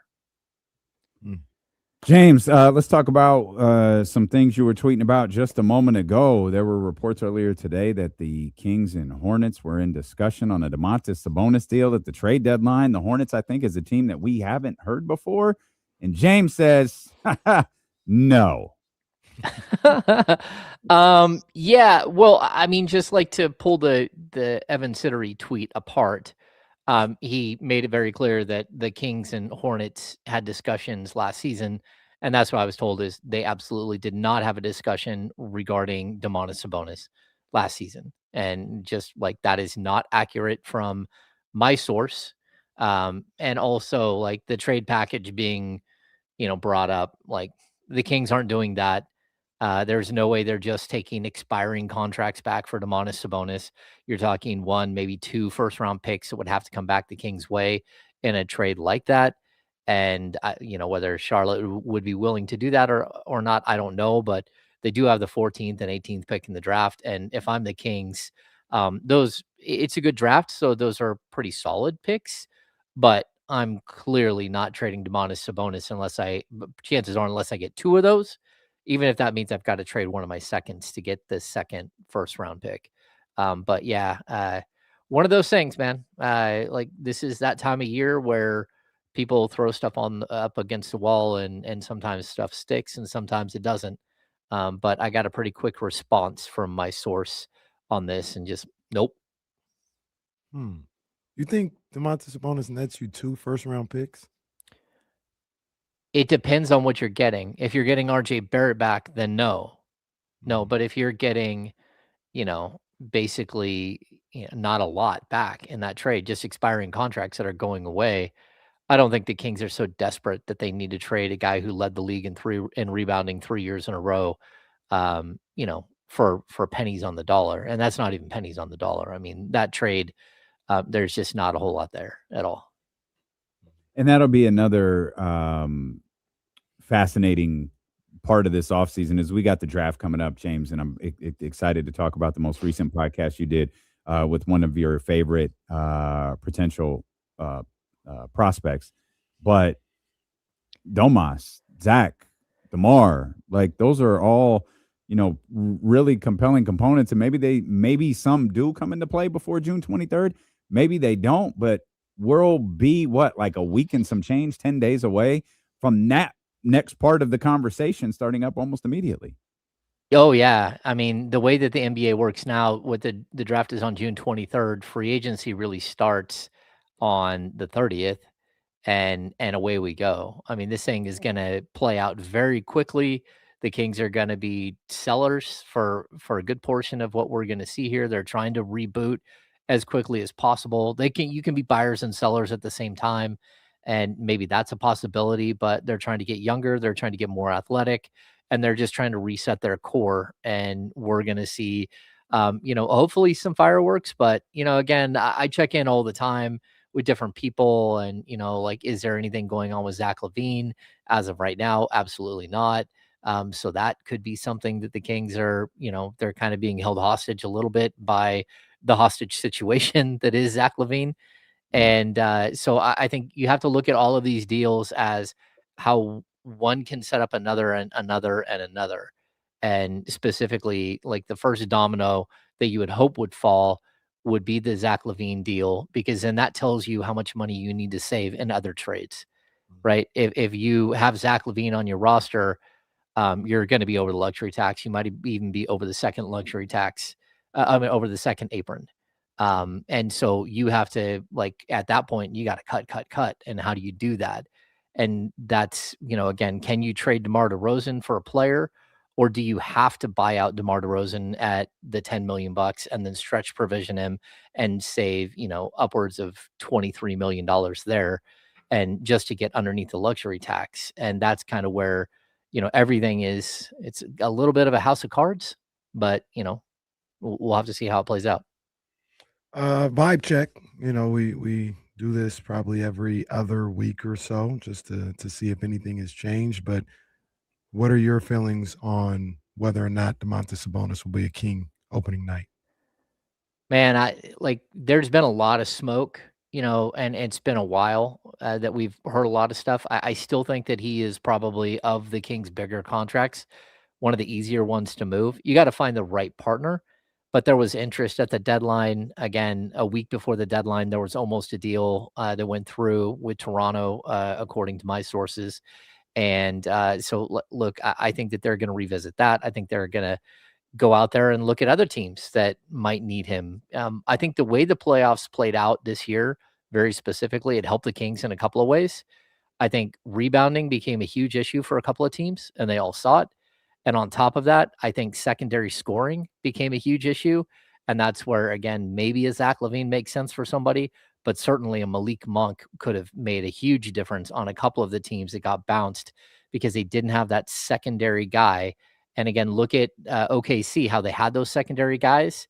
And again, when Jalen Williams gets hurt, that hurts your depth. But then, the AJ Mitchell thing, and like, when you start to lose that guy who can come off the bench and just give you something different, it really does change the outcome of a couple of these series. And I also think it's why the Spurs are still alive, because they have those players. They have, again, a Champagnie or, a Harper off the bench that just can score in bunches.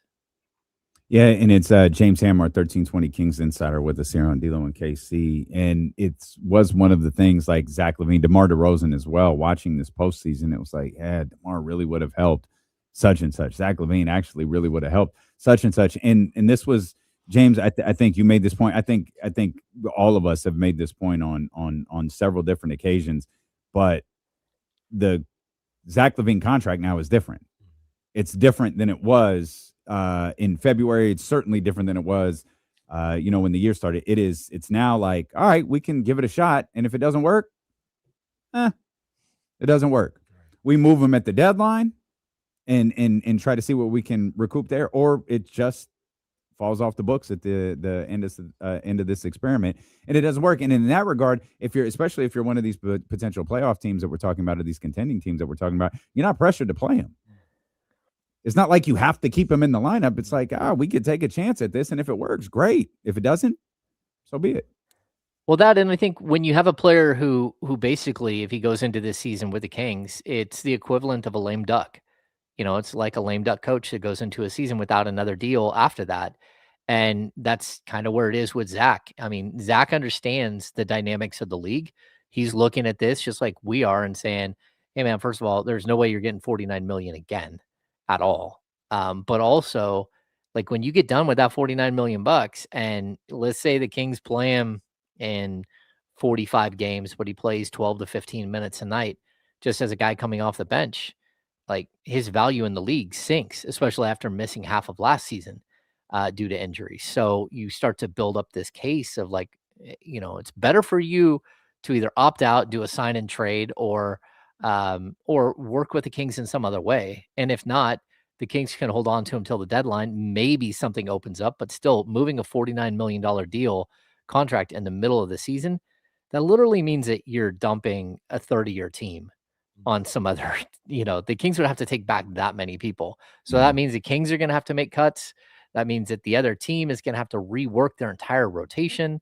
So I do think that there's a possibility that this is kind of like the last hurrah. Either he steps out and he gets his money right now, or he's kind of an afterthought this season and good luck next year. Coming off back-to-back years where you played, 30 or 40 games and you're just not going to have the value on the regular NBA market that you may have had before. And, it's tough, but, Russell Westbrook played for a league minimum last year and the year before that, and maybe even the year before that. And it's the dynamics of the league. And with a potential Zach LaVine trade, the fictitious Evan Sittery deal, I would think you would take that just to get him off the books. Like what I mean is, like, you're not looking for a whole lot back for Zach LaVine. It's more important that you get his money off the books. Or am I wrong with that? Are they looking for somewhat of an impact player back in return? Well, no, I mean, I think if you were to move him for just straight expiring contracts, but break it up, and all of those contracts were expiring, or if one of the guys in the deal was, maybe on a 2 or 3 year deal, but he fits sort of what you need and a time arc and stuff like that, you'd be willing to listen. But what you're not going to do is extend out the Zach LaVine contract further than where you are right now. There's just no reason for the Kings to do that. And so they're not going to take back, again, if they were to trade him for Ja Morant, that's just a roll of the dice to get a better a player at a position of need who might fit your system better and who at least has potential upside. And you're saving another team $45 million the next year, and you're hoping that maybe you can rehabilitate Ja Morant's image and get him out there maybe the next year. Or if he ends up being like your guy, then sure, build around him. But yeah, I think every single one of these deals is going to be different. And, the Kings are trying to work multiple trades, and it's not just going to be multiple trades. It's going to be multiple trades with multiple teams. And so it really does become extremely complicated because, again, like we can talk about it all day long, but, there's a potential for the Kings to do something like DeMar DeRozan goes to the Clippers and the Clippers send $25 million in contract to the Memphis Grizzlies, and the Kings send Malik Monk to the Grizzlies, and Ja Morant comes back to Sacramento. So you're working these 3-team deals. And again, a lot of times those are house of cards deals. Like anything can fall apart at any moment just because somebody else sneaks in and says, hey, don't trade Montrezl Harrell and Kyle Kuzma to Sacramento for Buddy Hield. We'll give you Russell Westbrook instead. And you lose your deal at the last second. Or someone comes to you and says, hey, go get Russell Westbrook instead. Yeah, exactly. Yeah. And then we watched them pray that they had Buddy Hield the rest of the year, which was such a joy to watch. That was a joy to watch. You guys have no idea. But no. Keep doing it. If we only had Buddy, you kept hearing it. What a sentence. Guys, all we're missing to win a title is Buddy Hield. Buddy Hield is the answer. Buddy Hield. Buddy Hield. Flamethrower or sharpshooter. Flamethrower, yes, of course. It'd be like that sometimes. It does be like that. Is he under contract? What team is Buddy on right now? Anyone? Top of your head. Well, I mean, technically the Hawks. Okay, it is. Yeah. Oh, and he's under contract for another 2 years. Oh, well. Is he really? Oh, yeah, he signed a deal. That's right. They gave him like a 440 or something. Yeah. He's gonna be making $10 million a year for a while. Good for him. Good for Buddy. For him. I wish why didn't we start a Twitter account that just kind of took random bits of information from all over the world and just tweeted it as our own? Well, I kind of tried, but then I thought, I had a conscience. And I was like, we have done the hashtag King a time or two. Yeah. And remember, before I got this job, one of my goals was to see if I could get just a completely fabricated rumor started and go viral. Yeah. It never worked, though. No. The hashtag King did have some I think it was like a Sixers trade or something like that. That's because I think everybody knew it was a joke. No. And our audience circulated it, so it got out to a bunch of people, and all of a sudden it's like, oh, no, look what Kenny did. Oh, no. I think it was a Sixers trade, The people in Philly were just like not happy. Not happy. James Ham with us here as the marathon continues. It's 60 minutes of commercial-free sports talk on KIFM West Sacramento, KRXQ, HD2 Sacramento, ESPN 1320. Always live on the Odyssey app, the iHeart app. We're live on your smart speakers. You can listen on 98.5 FM HD2. If you have an HD radio in your car, flip it over there, 98.5 HD2. Take it off of Marty on the Air when you hear the rock song and go to the second one. That's us. And I promise you, my voice in HD sounds spectacular.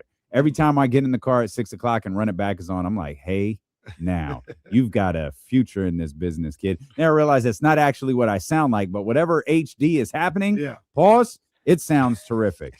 Hammer, you did a deep dive into the guy who I think has been your favorite prospect for a couple months now. And that's Kingston Flemings. How did you feel after diving into that film and talking about it on the most recent edition of the podcast? Yeah, I would tell you, like, my favorite prospect in this draft is AJ DeBonsa. My next favorite prospect, though, is probably Kingston Flemings. I just, you look at who he is as a college player, 3-level scorer. He's lightning quick. Not only that, but he has a bunch of hesitation moves that he does to keep people off balance, which is fine. Again, James Harden has made a living out of that for, almost 2 decades now in the NBA.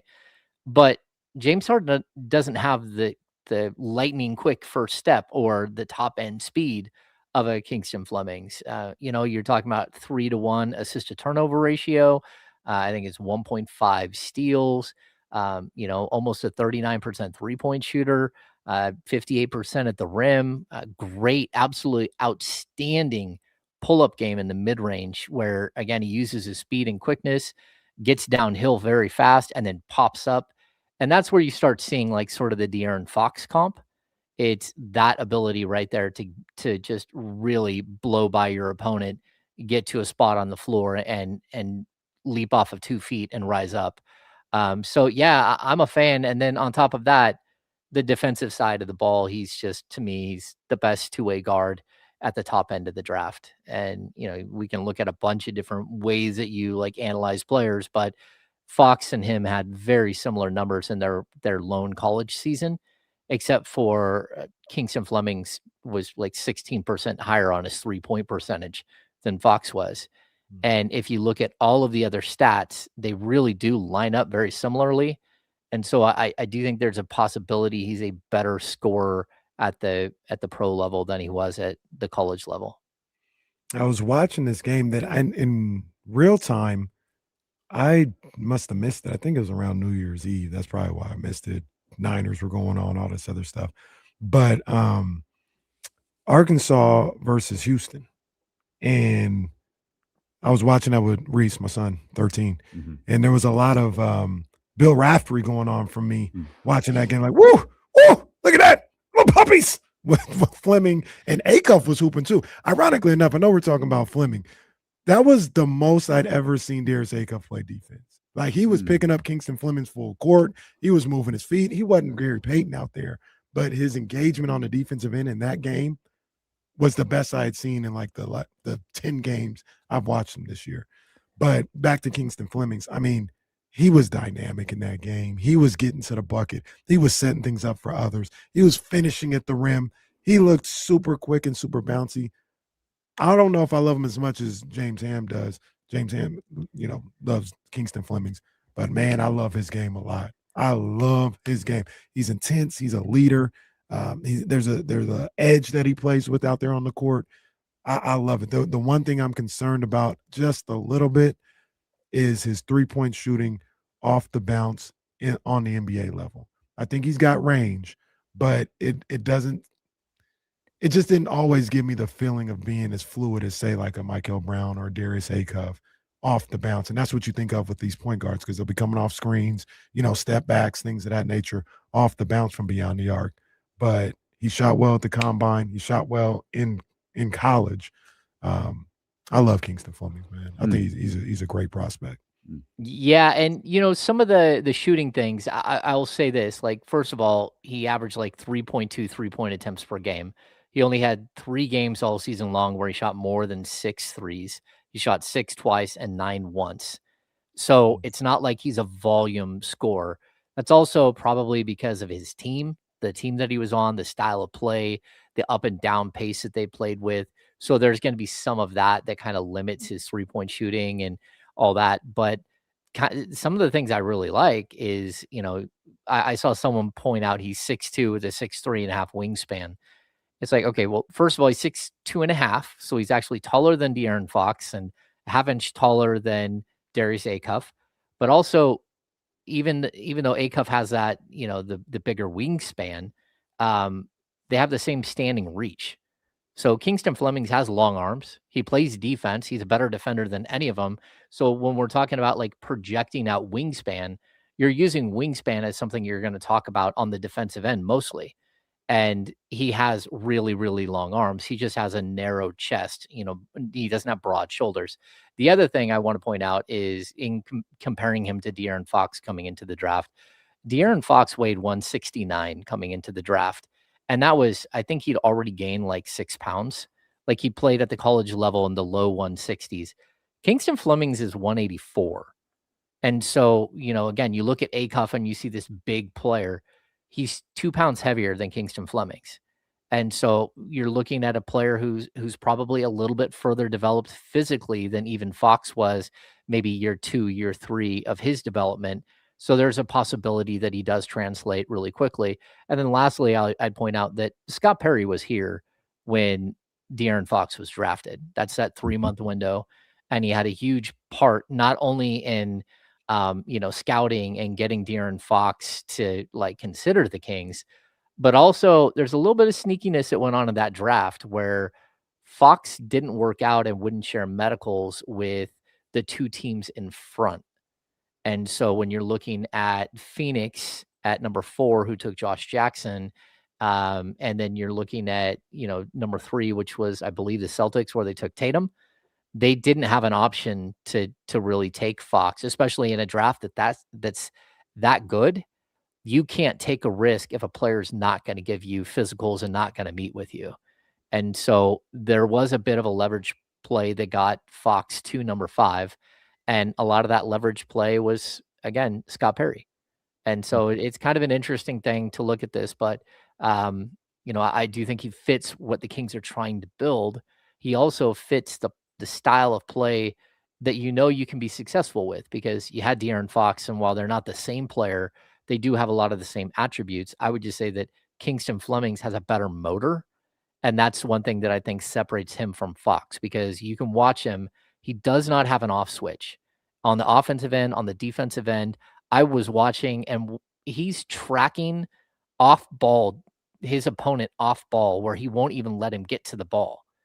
And you're like, boy, you do not see that at the college level, where you see a guy stick an off ball player and doesn't, you can't even pass the ball to the guy because he's right there. And so I'm super impressed with him, both on the offensive end and defensive end. You talk about a dog. Kingston Flemings is a dog. Like, he get after it, he get dirty, he get grimy with it at the point guard position. He is a dog. I try to teach people to play like Kingston Flemings. I love his game. Love his and game. He's smiling the whole time. That's the other thing. He's smiling, he's laughing. There's a joy to his play that I think, again, a lot of times you get the score mentality and they're kind of out, they're loners, they're out on their own, and they're just there to get their buckets. And that's just not Kingston Flemings at all. I heard the Jump had a conversation earlier, James Ham, our 1320 Kings insider, with us about like ceiling versus floor. And when you evaluate a player, James, do you think teams, and we could specifically talk about Sacramento, or we could talk in general, do you think they evaluate what we think their ceiling is going to be or what we think their floor is? I think it depends on the team and where you're at in your build. So if you're a team that already is let's say like the Clippers at number 5, the Clippers they were a good team. They're not a great team, but they're a good team. And if you can get a player that doesn't have as high a ceiling, but is going to come in on day one, play defense, shoot the ball at a high level, fit in with a pro style offense, and he's more NBA ready, then that's, he might not have the same ceiling as another player, but his floor might be way lower. And his floor is like ready made, right? Walking in, okay, year one, I'm going to get 12 points. I'm going to get 4 assists. I'm going to get 3 rebounds. I'm going to get a steal per game. And I'm okay with that in year one. And I hope that it develops from there.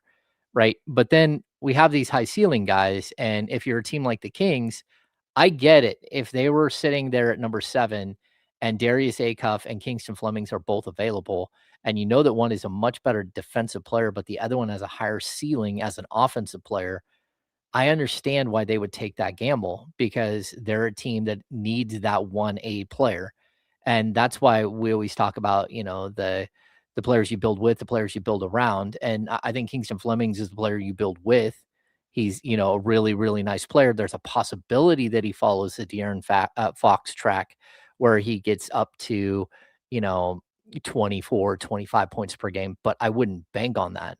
I would say like probably 20, 21, 22 might be his cap, where Acuff, you're looking at him, you're like, oh man, this dude could possibly go for 28 points per game at some point during his career, maybe 30 at some point. He's that talented offensively.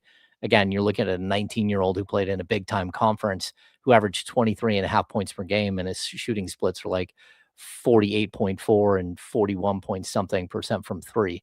Like just one of the most like elite scoring guard, prospects that we've seen come through because of his efficiency. That's not who Kingston Flemings is, but he probably has a much higher floor than Darius Acuff as well. What's the feeling that you get from Scott Perry, BJ Armstrong, this Kings front office, about how they would approach something like that? Would they play conservative, or would they maybe take a swing for the fences in this situation? I think there's going to be a couple of different camps there that, people that like Acuff, people that like Flemings, people that like Keaton Wagler. Again, the Kings really like Keaton Wagler as well. Even Braden Burries talked about how much the Kings liked him when he was talking after the combine. I do know that the Kings, I can confirm a report from earlier in the week that Scott Perry did spend the weekend with Kingston Flemings and his family in San Antonio. So we have that. I also can confirm that at the combine, the Kings met with AJ DeBonsa. They met with Caleb Wilson. They met with Acuff. They met with Flemings. They met with Michael Brown. They met with Keaton Wagler. They met with Nate Ament. So look, the Kings are doing their due diligence. And if you're talking about flying out to go visit a player, you're hoping that he'll come to Sacramento and kind of get a feel for what's happening. But at the same time, it's about knowing who the person is, because these are multi-million dollar investments that you're making in a player right now. Like his rookie scale contract is going to pay him $45 to $50 million over the next 4 years. And then you have his rights for another 4 years after that, pretty much 4 to 5. It's really tough to get out of that second contract as well. So, you're making a long-term, at the end of the day, it could be a $250 million investment in a 19-year-old right now. And that's where you got to get it right, but also you got to do all your homework. And that's why the one other thing I'd add is that I love that the Kings have brought in, Keaton Wagler's backcourt mate, Darius Acuff's backcourt mate, Kingston Fleming's backcourt mate, and they've had him in Sacramento for these pre-draft workouts. And you're just learning more. You're learning more about the prospects, and you're going to have conversations with them about not only themselves, but also the players that they played with and sort of the intangibles that they bring on and off the court. So again, this is Scott Perry's doing his due diligence. I'm going to ask a question. Everyone's going to hate it. Uh-oh. But I get it. I understand. I don't feel this way about Zach LaVine. I don't feel this way about DeMar DeRozan, Russell Westbrook, or anybody else. However, when you talk about Kingston Flemings or perhaps Darius Acuff or any of these players, Are they looking at the Sacramento Kings, Hammer, as a blank slate? Or do you look at it, or maybe you're not entering it looking at it like this, but then you see him. And we'll use Kingston Flemings as an example because that's who we've been talking about for the last 15 minutes. They see Kingston Flemings and go, he'd actually pair really well with Domantas Sabonis. Do you think or know whether those conversations are had? Like, hey, Darius Acuff would actually really work with Domas or Mikal Brown, or is any current King factored into any evaluation of a player that they're looking at? That's a tough question because I don't think you can factor any of that in because of where you're at as a franchise.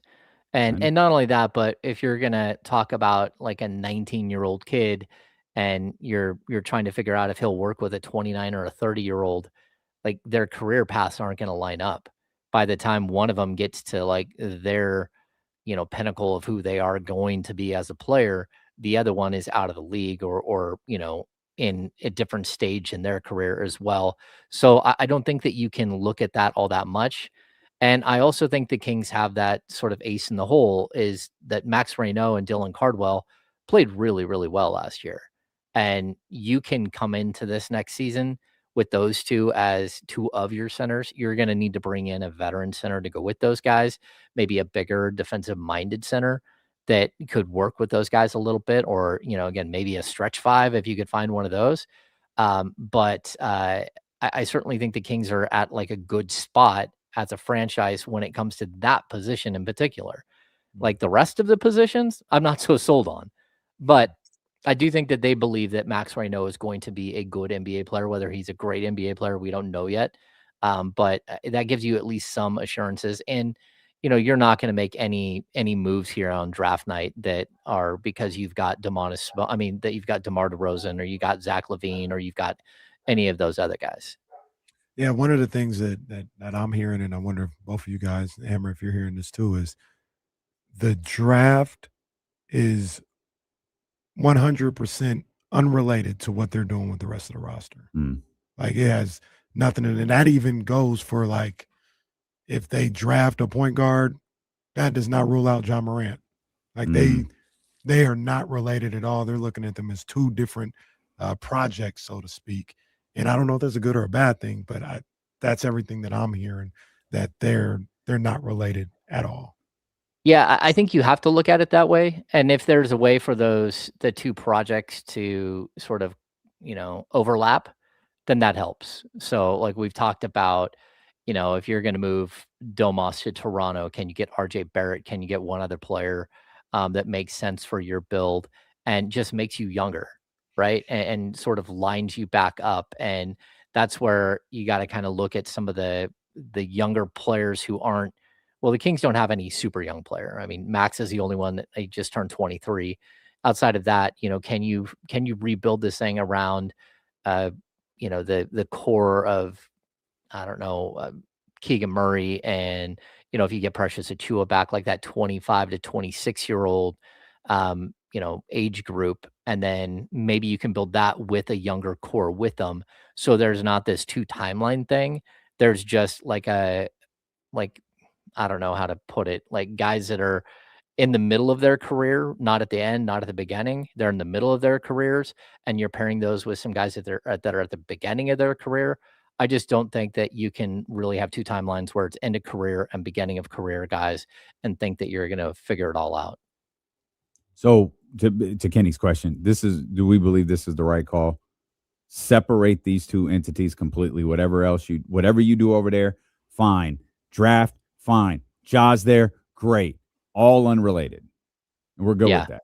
Okay. No, I think that's how it has to be. And I mean, you can sit here and think about it a little bit, like whether you want 2 6'2" point guards and how that's going to be a mess. But that's also why I think, if I'm the Kings, if I'm just looking at who would be the highest ceiling guy, I'm still going to look at Acuff as a guy who, again, projects as potentially a Damian Lillard type player or maybe a Darius Garland type player. So I'm looking at him and saying, okay, maybe that's what you're getting. But that might not be how you're going to build your roster out anyways. Having a speedster at the point guard position who plays defense, it's just a different build. And again, if I'm the Kings, I'm looking at this in a couple of different ways. But I think if you're going to go trade for John Morant, then Keaton Wagler or Kingston Flemings makes more sense than Darius Acuff does as a player that you would draft, even though like it's negligible how the height difference between Flemings and Acuff. I think Flemings can play the two, where I don't think Acuff can play the two because of his defensive liabilities. And again, John Morant's defensive liabilities. So I would be okay with that type of backcourt where you're a little small, but you're very dynamic and you have almost a dual point guard situation. But again, there's so many moving pieces going on right now, and Scott Perry just has like a gigantic amount of work to do. And you know what? To go James Ham on this whole situation, because of the new draft rules, lottery rules. Oh, don't get James started, man. But because of that may force you to take a swing this year. Sure. Because you don't know, you're projected. We had this conversation yesterday. You're projected to be one of the worst teams in the league next year. That's not going to help you. Mhm. That's going to actually hurt you, right? To be one of the worst teams in the league. So playing it slow and steady in this draft and saying, I'll get a guy that, maybe doesn't have the upside, but he's solid. You might have to take a swing for the fence in this draft because you don't know where you're going to be next year. No, I agree with you completely there. I'd also say, like, if you can work out, let's just say that there is something there with Charlotte and you're like, hey, look, we take back 3 expiring contracts. That's fine for Domas, but we want number 14 and number 18 as well. Then what's to stop you from turning around with 14 and 18 and saying, okay, we know that we need depth and 14 and 18 would probably help us with number 7. But if I have 14 and 18 and 7, can I get up to 2? Can I get up to 1? Can I get up to 3?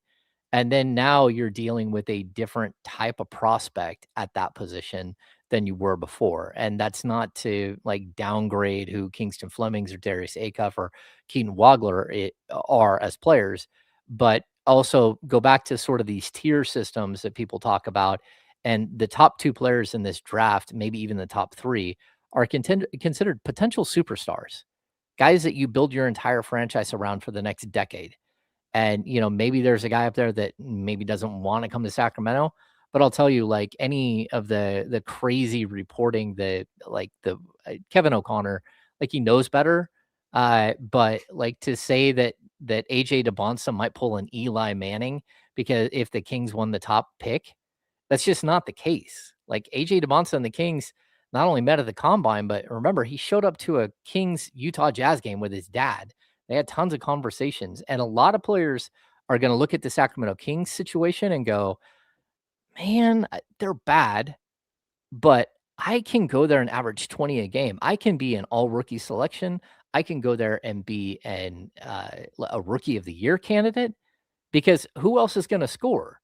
Who else is going to be the guy? You go to Sacramento right now and you have a good chance of being the guy as a 19-year-old and having your own team that then they're going to build around you. And I know it's not, like playing with Victor Wembanyama, but it will give you the opportunity to grow in a player and as a player in a different way. And that's something that I think a lot of these prospects should be looking at. You can look at the dysfunction of the Kings. That's one thing, but all of them have sat down with Scott Perry, all of them, except for maybe Peterson and maybe Boozer. But the rest of them, they've all sat down with these guys. And when you sit across the table from Scott Perry, he just has this really interesting calming influence on everything. And what he says makes sense. And I think a lot of players' parents would love to see their kid go to a situation where they think that they're, being the situation is being run by somebody who's competent and who actually connects with people. And that's what Scott Perry is. Well, we are 13 days away from round 1 of the draft, and we are just mere hours away, a little over 2, from the start of the NBA Finals. It's the Spurs and the Knicks. James, there's a lot of great storylines in this series tonight. Which one, or in this series coming up, is there one in particular that you're looking forward to the most? Yeah, I think so. I think for me, because I've covered him since he was like a spiky haired kid, is I want to see if De'Aaron Fox can be the De'Aaron Fox that we saw in the 2022-23 playoffs before he broke his finger. I want to see if he can be that player and really put a stamp on this series. He's had some time now to heal up from the ankle injury, and hopefully that he's going to be okay. I'm sure he's probably going to have some offseason procedures done on his ankles, but I would love to see him just have a moment. And, again, when you cover somebody for as long as I covered him, you do have, a relationship with people. It's not like we're friends. It's not like I text De'Aaron Fox, unlike some of us on this call. But I definitely, when I look at him, I want to see success because I saw the brash 19-year-old kid. I've spent time with his mom, who's an amazing person. I've seen his growth as a person and as a player. And so you have this affinity towards people, and you would like to see good things for them. Yeah, it is pretty cool to see him get to this moment. You know what I mean? Being in the NBA finals. And like you said, he's been in our lives as Kings fans since he was 19 years old. Mm-hmm. To see him actually achieve this and get to this, even though it's not with the Sacramento Kings, I think that's pretty cool. That's pretty cool. I'm still rooting for the Knicks. I think you're rooting for Mike Brown. I am. Dude, De'Aaron or Mike. You're rooting for somebody who was affiliated with Sacramento, whether you like it or not, buddy. That's right. I'm just going to sit back and enjoy it. That's what I'm going to do. I don't have any rooting interest. I just want to sit back. I don't want to hear Kenny for the next 2 weeks, so I'm rooting for the Spurs. I might have to go. This would be man. That'd be great. That'd be great. Go ahead. Go get in. I'm gonna have to go for the parade. Bring the group text to life. Just put it on the ESPN's IG. I'm gonna stay on Eddie's couch, man. I might have to. I couldn't tell who Eddie was rooting for when we talked to him about that. It ain't the Knicks. I don't think it is. Yeah, it ain't the Knicks. I don't think it is. Great stuff, James. We're locked in as always. Pun intended. I guess locked on would be the proper phrasing. The Locked On Kings podcast, our 1320 Kings Insider. James, we appreciate you, my friend. Thank you. Hey, thanks, guys. See you soon. It's our man James Ham right there. Always working. Great podcast, by the way, on Kingston Flemings. Obviously, that was the center part of our discussion right there. Very, very much encourage you to check out. I imagine with the game 1 tonight, Friday coming up, Kingston Flemings is probably the guy we talk about next week. And then, then we'll just spend, by next week, it'll be 2 weeks away from the draft. We'll just start. Should we look at AJ? Yeah. Should we look at Darren? Yeah, I think no. Kobe Bean. We'll talk about comps though. That ESPN article, that ESPN comp article that dropped was pretty interesting. And just to be clear, I'm glad we didn't talk about this yesterday because I read this completely different. Russell Wilson has retired. That's what I. He that's just did how today. I looked at it. Because I don't think he retired yesterday. And I say that for a specific reason. I'll tell you what it is when D'Lo and Casey return here on Sacramento Sports Leader, ESPN 1320.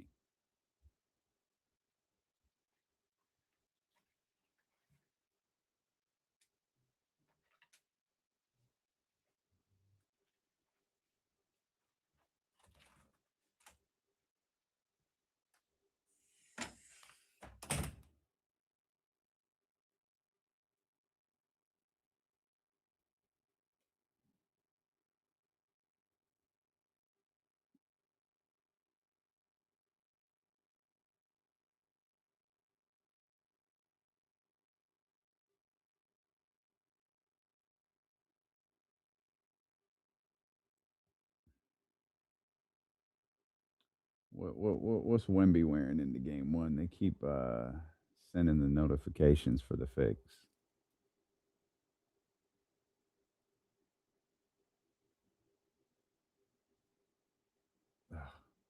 Hate when the app does this.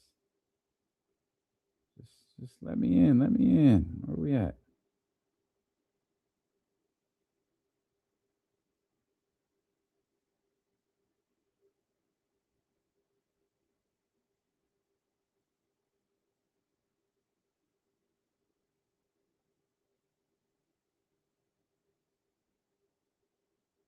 Oh, here's Wemby. All right, got the Louis denim on. Yep. Man, that Louis denim was a popular NBA item this year. Looks like he got a tie on. I see. One thing I like about Wemby, I mean, one of the many things I like about Wemby, he's obviously my favorite player.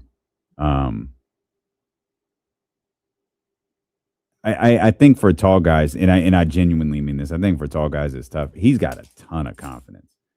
He walks with confidence. He presents himself with confidence. And I love that.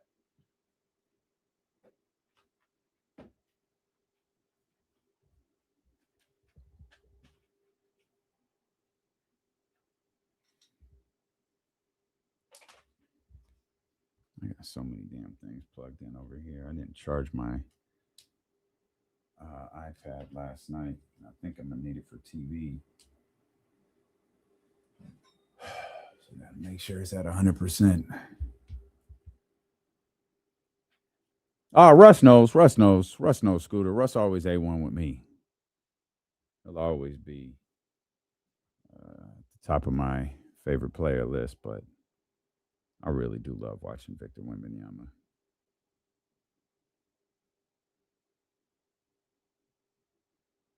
Oh, yeah, he posted the video and everything, huh?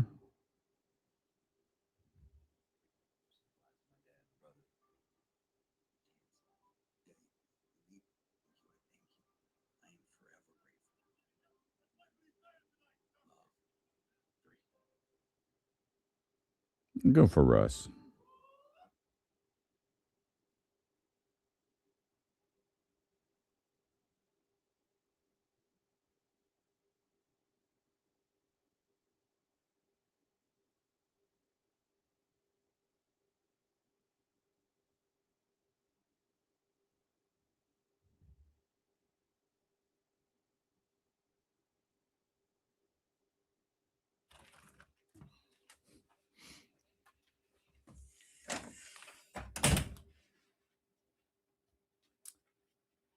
I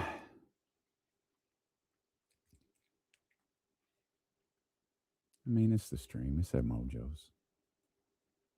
I think we'll announce it next week, maybe. Michigan gonna beat some of y'all up. Talking crazy. Michigan. I ain't seen Michigan in months. What was the last event Michigan was at? I don't remember. Last time I saw him, I think was at Justin Timberlake. They might be right. That was more than a year ago. I think he was there that fateful day we drafted Devin Carter.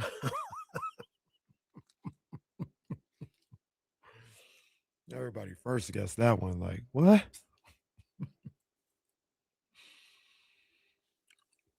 Oh, I got something when we come back from commercial.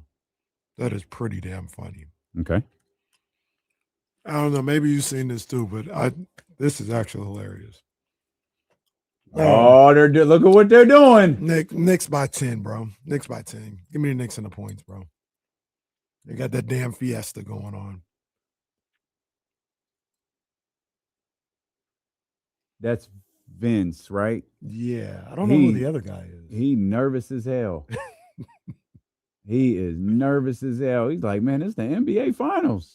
Man, I want to go to the NBA Finals one time, man. I'm not waiting for the Kings. I want to go to the NBA Finals. Yeah. I forgive me for being bad at my job. Did we ever find out how he broke his hand? I thought I saw it was like something in game 4. I don't think it was in a game. Oh, I don't think it was in a game. No.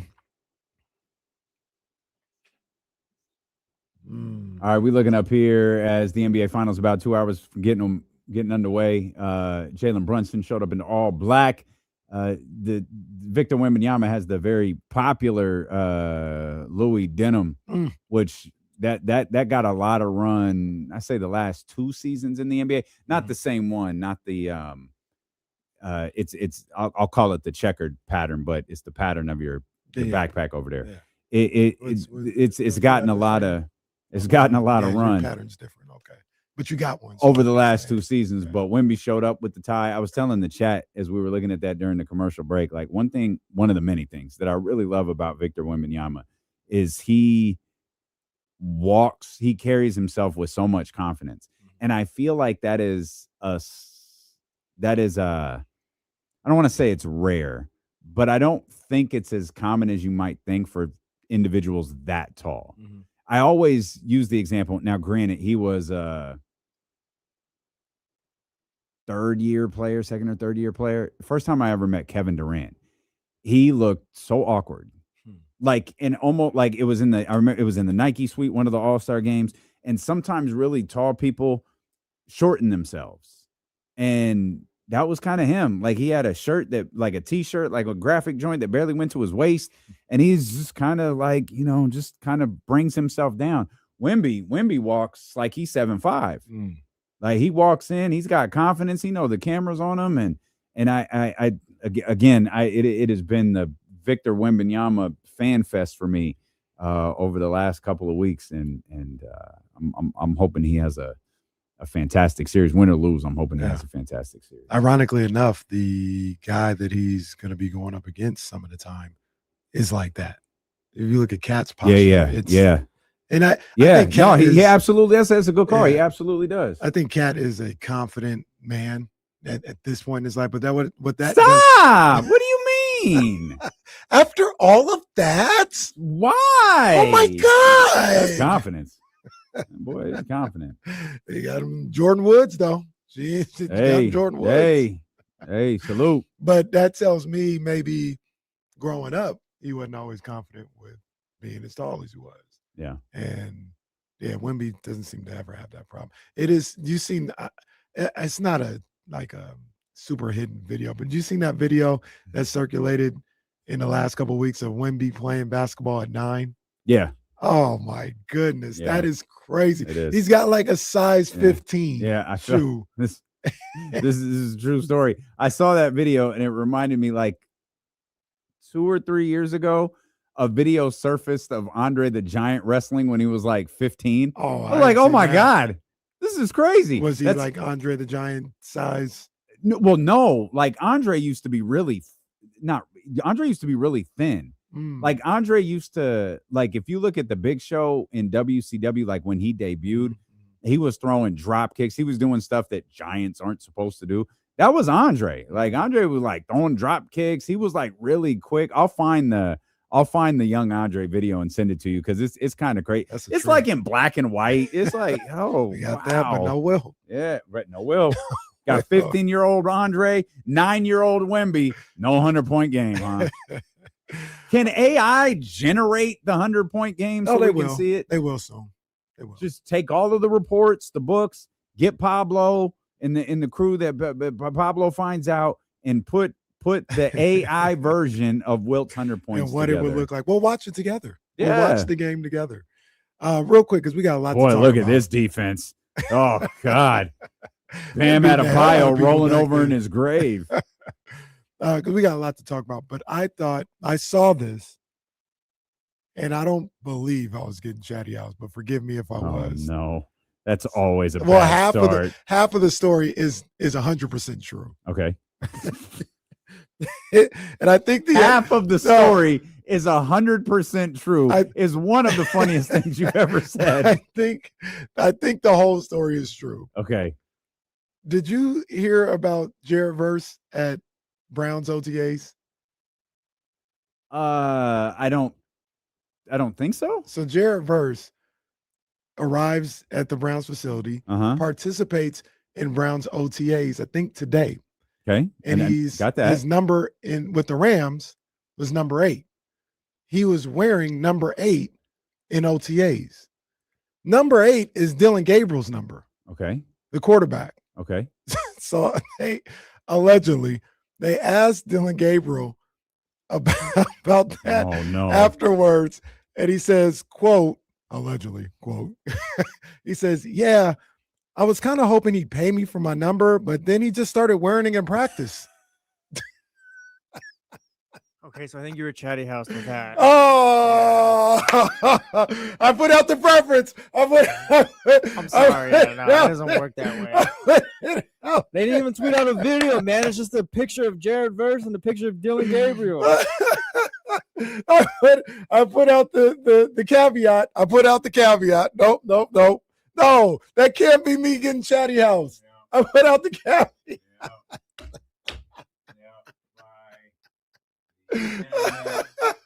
I put out the caveat. No. Yeah, KC got that from Football Crave in the bio. Craving football culture, parody account, not affiliated with Pop Crave. Now, like I said, Jared Verse did wear number 8. First, it was a good run, boys. Yeah, it was good. What I get to 20 days? We got far enough to where I was like, I'm gonna go ahead and take this off the board. We haven't killed anyone, and Kenny hasn't gotten fooled, and now there it is, right back on the board. But like I said, Jared Verse was out there wearing number 8. I've seen those pictures. Yeah, Dylan Gabriel is number 8. Now, I don't know what they're gonna do with that. Hey Dylan, you throw this football 25 yards, you can keep your number. I don't know what they're gonna do with that moving forward, but.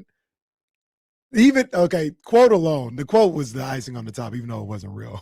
But the fact that he just came in and was wearing number 8 in OTAs, no questions asked. Well, I don't know if no questions were asked. So just him wearing number 8. Yeah, I'm sorry. Third string quarterback can't have number 8. Give it to Jared already. You might not even be here. He just came in and wore the number.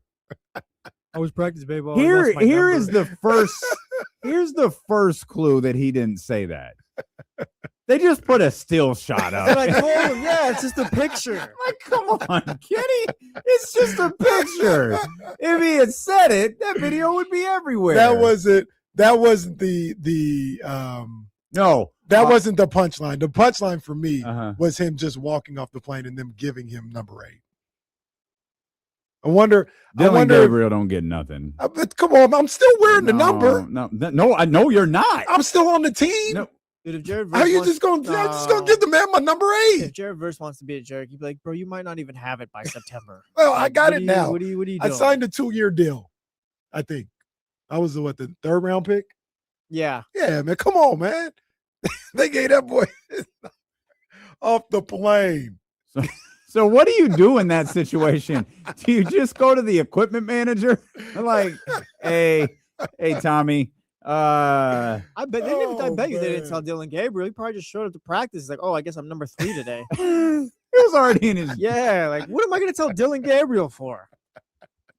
Because he's got the number, man. He probably got to go. He probably got to go. Hey, which one's Dylan Gabriel? I would look. I don't know if I would. I was about to say I wouldn't notice. Well, you would now. You just looked at his picture when you were. Look, no disrespect to Dylan Gabriel, but he was starting games last year, and the team was like, "Yeah, we want to play for Shador." Like he's just hanging out. All right, man. I was trying to defend Dylan a little bit, man. Dylan here, this is a fraction. It's a half. You can have this jersey number.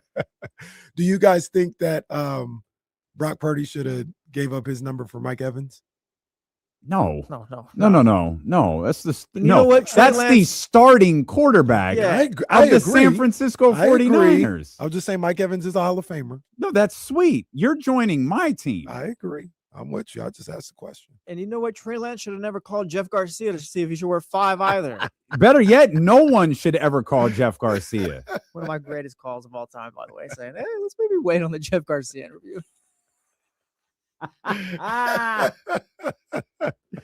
Oh man, they just gave up. I can't believe they just gave that boy's number away. Jesse was gonna let us interview Grant Napier once. Wasn't even gonna speak up. I was sitting there just still doing like, I don't know if this is a good idea, but I don't have the influence to speak up yet, so we'll see. To be fair, only one person thought it was a good idea, and it was none of us. The same guy who thought putting what's so crazy 49ers, not 49ers, Giants. Aubrey Huff. They had putting him on the air. Gosh, bro. He was not recently. Back then. He was on 95.7 that was the inspiration. That was the inspiration for why don't you guys have Grant Napier on? I thought you meant he was on Grant Napier's show. No. He was on 95.7 The Game. And Danny in San Francisco was like, boys, I got an idea. I'm sitting there like, somebody speak up, please.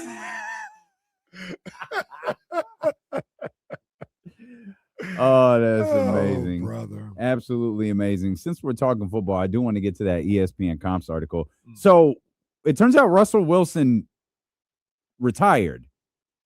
He's joining the CBS studio team. Mm-hmm. I point this out because he's got this video. He did the emotional goodbye, Love 3, which is clearly that's a no shade. That's a gimmick. That's a marketing thing. And I point this out because Schefter tweeted yesterday, and Schefter, if memory serves me correctly, Rappaport was first, Schefter was second, and Schefter said, Russell Wilson joining CBS, stepping away from football. Ian Rappaport, in his original breaking news tweet, said Russell Wilson is not retiring. He has an offer to be a backup quarterback. He's choosing to go to CBS instead, and he's taking a break from football. And that was yesterday. So maybe they just needed time to get the video put together. Yeah. Because it absolutely, it looks like he retired. Yeah, he tweeted, "Thank you, football, love, number 3, 3-minute video." So what it sounds like to me is Schefter, the network or whatever, kind of jumped the gun on the announcement. Because I don't know, I would think he tried to get the retirement seemed to be already happening, but maybe get that out first. Yeah. And then announce that I'm going to be with For the team. sure. Yeah. And I don't know, maybe their signals got crossed. Maybe somebody jumped the gun, maybe got leaked. But I don't think my that guess was the plan is yesterday. my guess is it probably got leaked through CBS. That's not okay. Yeah, I mean, if everything that you laid out and it makes perfect sense, that's the only entity, because his agency wouldn't benefit from leaking that out. And there's no team because he has an offer to be a backup quarterback. He hasn't accepted one. So he doesn't have to inform anybody. Right. So, yeah. And maybe he wanted to talk to the team first. The team that's offering, and say, "Hey, thanks for Sure. thinking of me, but I'm done, or I'm hanging it up," or something like that. And the announcement kind of stepped on that a little bit. I wonder what team that was. It's probably a few. It could be Seattle, the Raiders. No, they got Kirk Cousins. Oh, Seattle seems like it would be sketchy. You don't want that. You don't want him there. Yeah. That's not a feel-good story. That's like if Sam Darnold has a couple rough weeks. I'm sure Russell Wilson is. Actually, no, I'm not. I was about to say, I'm sure Russell Wilson is loved in Seattle. I don't know that. Nah, I think the fans did kind of turn on him. Yeah, maybe not. Yeah, I wonder who it would be. Maybe the Madden cover boy. Could have been. Shout out Caleb Williams. That's Jesse's MVP this season. There's good money on that. Is that no, official? there absolutely is. That's official. That's you not want to go board? No, it's not a board. Hey, don't look at. I asked. Not you. Don't ask me to put something on the board. I'll let you no, guys no. know when I got a spoiler for the board. Okay. As a matter of fact, I'll wheel that board into my studio right now. My bad. Exactly where it should go behind you. No, I think Caleb Williams like plus 1,800, plus 25 or something like that. Yeah, that started to gain a lot of traction at the end of last year. I think we even talked about it more on week 17 or 18. Watch Caleb be. I don't know that we said front runner for MVP, but watch Caleb Williams be in the MVP conversation. Yeah. The only thing wrong is, put some respect on George Gervin's name, and then everything else is fine. Sorry, George. Chuck Liddell took that one from you, and then he's not the Iceman either. I don't know who he is. I know Chuck Drake. Liddell. Chuck Liddell, that's Brett Favre's buddy. They go to Kings games together, and I guess gymnastics meets. I know Chuck Liddell. I don't know the Iceman. No, I don't know that. I only know one Iceman. Josh Allen's leading the MVP odds race right now, plus 600. There's Lamar at plus 700. Oh, Caleb Williams at plus 1500. He's behind Dak, Jordan Love. Can I Patrick tell you Mahomes. the craziest part about that? Of course they do. I never heard anyone call Caleb Williams the Iceman. I didn't either. And then all of a sudden he's applying for this trademark and George Gervin is mad. I'm like, hold on a second. Did I miss the memo? Am I supposed to? Hey, did you guys see what the Iceman did on Sunday? Not only did he steal that nickname, but he stole the Selly. He did the Trae Young-ness. He also said he was doing the Michael Jordan Jumpman thing in the Madden cover too. So, hey man. Well, hey. Okay, wait a second. Hey, whose man's is wait. Whose man's is it? It's starting to pile up. Jason Tatum in the NFL. Am I right, fellas? Hey, all right, settle down.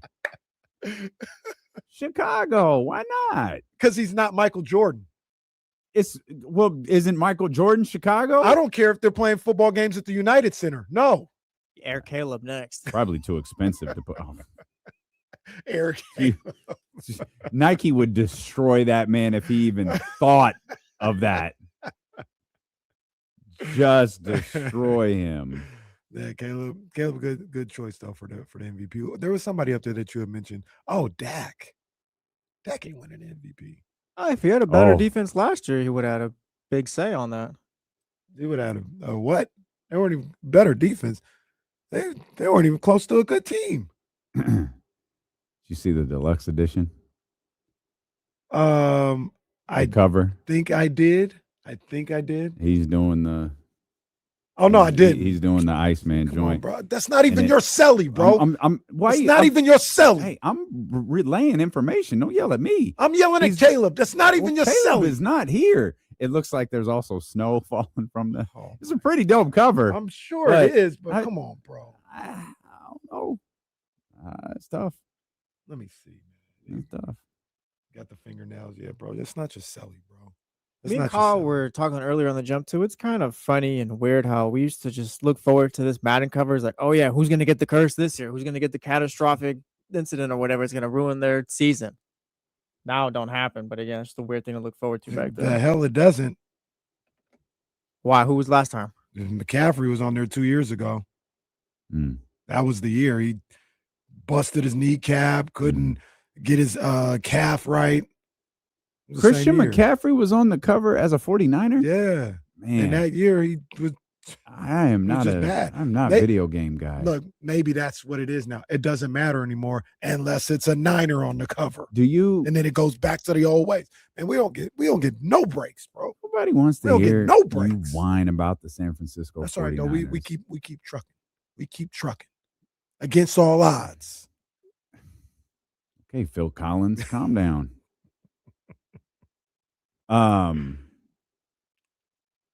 I forgot what I was gonna ask. He was over here whining about. Oh, do you guys get that game every year? No, I'm getting it this year though. Yeah. What do you have? Wait, hold on. What? I don't get it every year. No. Oh, what one do you have? I don't even have Madden. Oh, you don't? No, it's not. It's not. Oh. It's. I'm gonna get it this year. Which one do you have? I think I haven't gotten it in 2 years.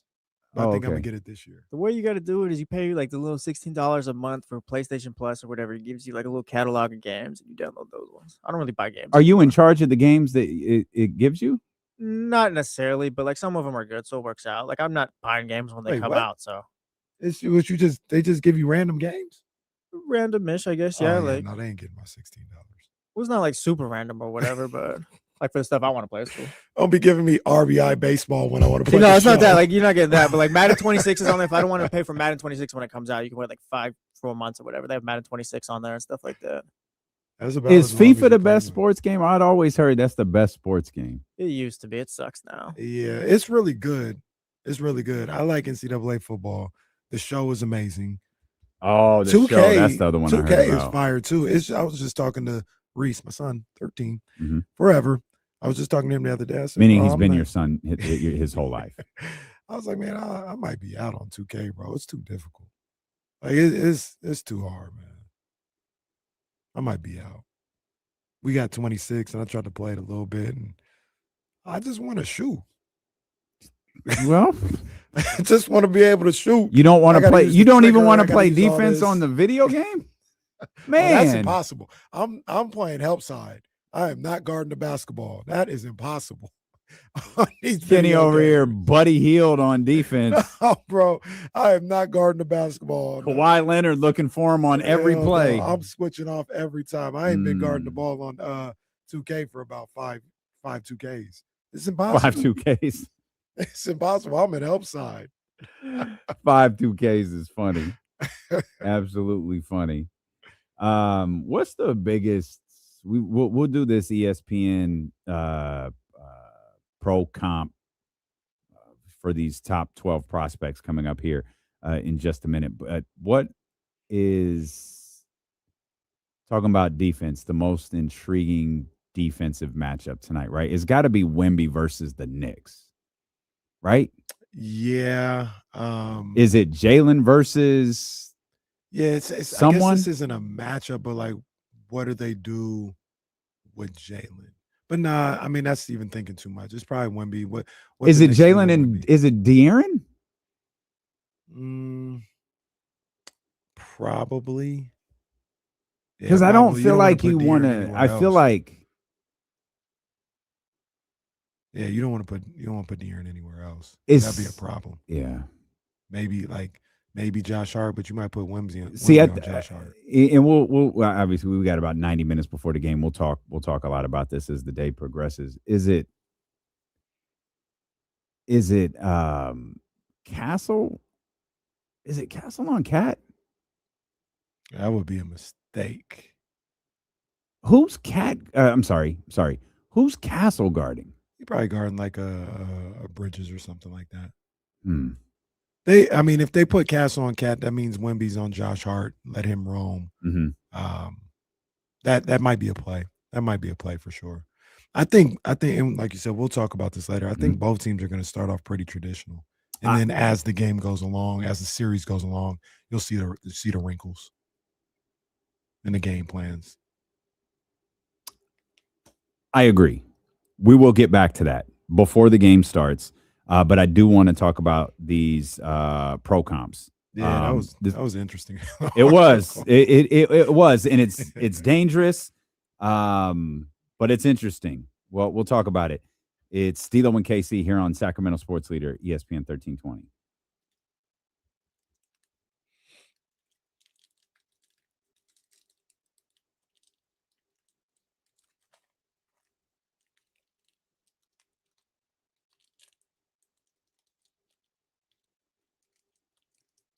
I'm with Casey. I got to get a snack, man. I'm hella hungry.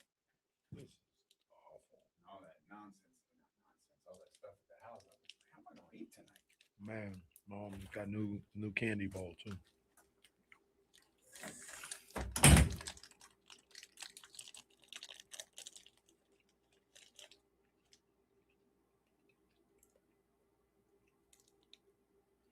You better eat your Wheaties. Classic.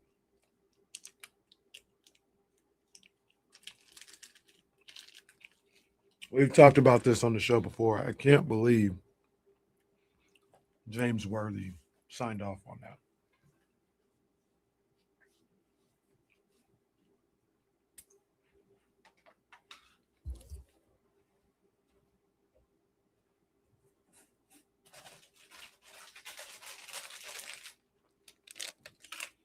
Hey, Jesse, is the Brody Mazeroski, is he taking over Paul Skeens' throne? Is the best pitcher in the game? I think not yet. No, Paul started like 2 All-Star games. He's got a Cy Young already. Like, no, not yet. Today, you got a game. Like, that's great. Mazeroski throws like 104 every pitch, but I think Paul's every pitch is crazy, bro. His arm's gonna fall off at some point. He throws 104 every pitch, and then like the changeup is 99.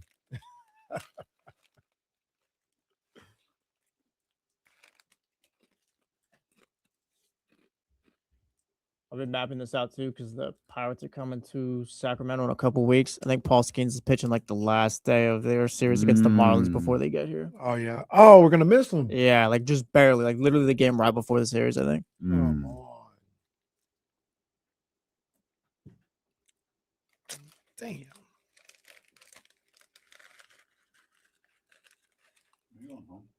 I got my clothes with me.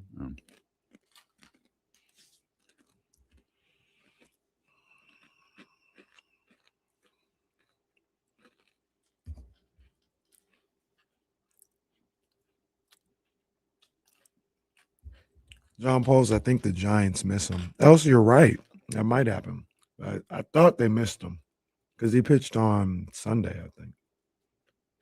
Everyone's going to be looking for jobs in that organization after this year. Hmm. So everyone's going to be looking for jobs in that organization after this year. Man. Is this? Yeah, this is at home. Miz, he's going to be in Sacramento. He's scheduled to pitch. What's that? Next Wednesday. That'd be a good one to go see.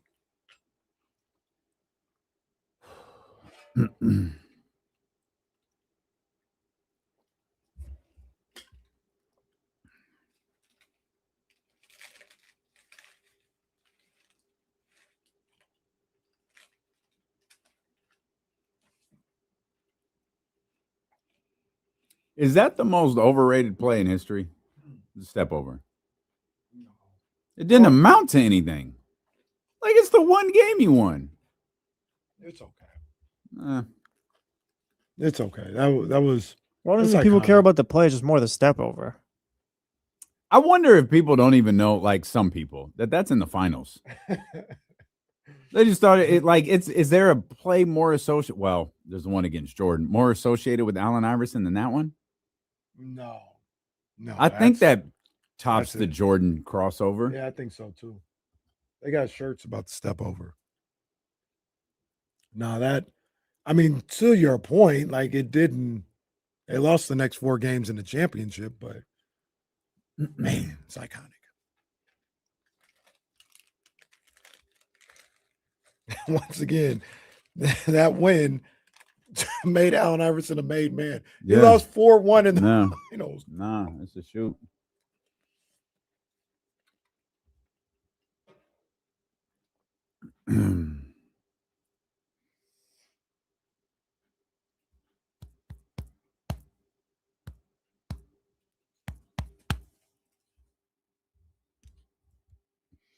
All right, we're back here. I am legit. I'm so excited for this series. I love the NBA.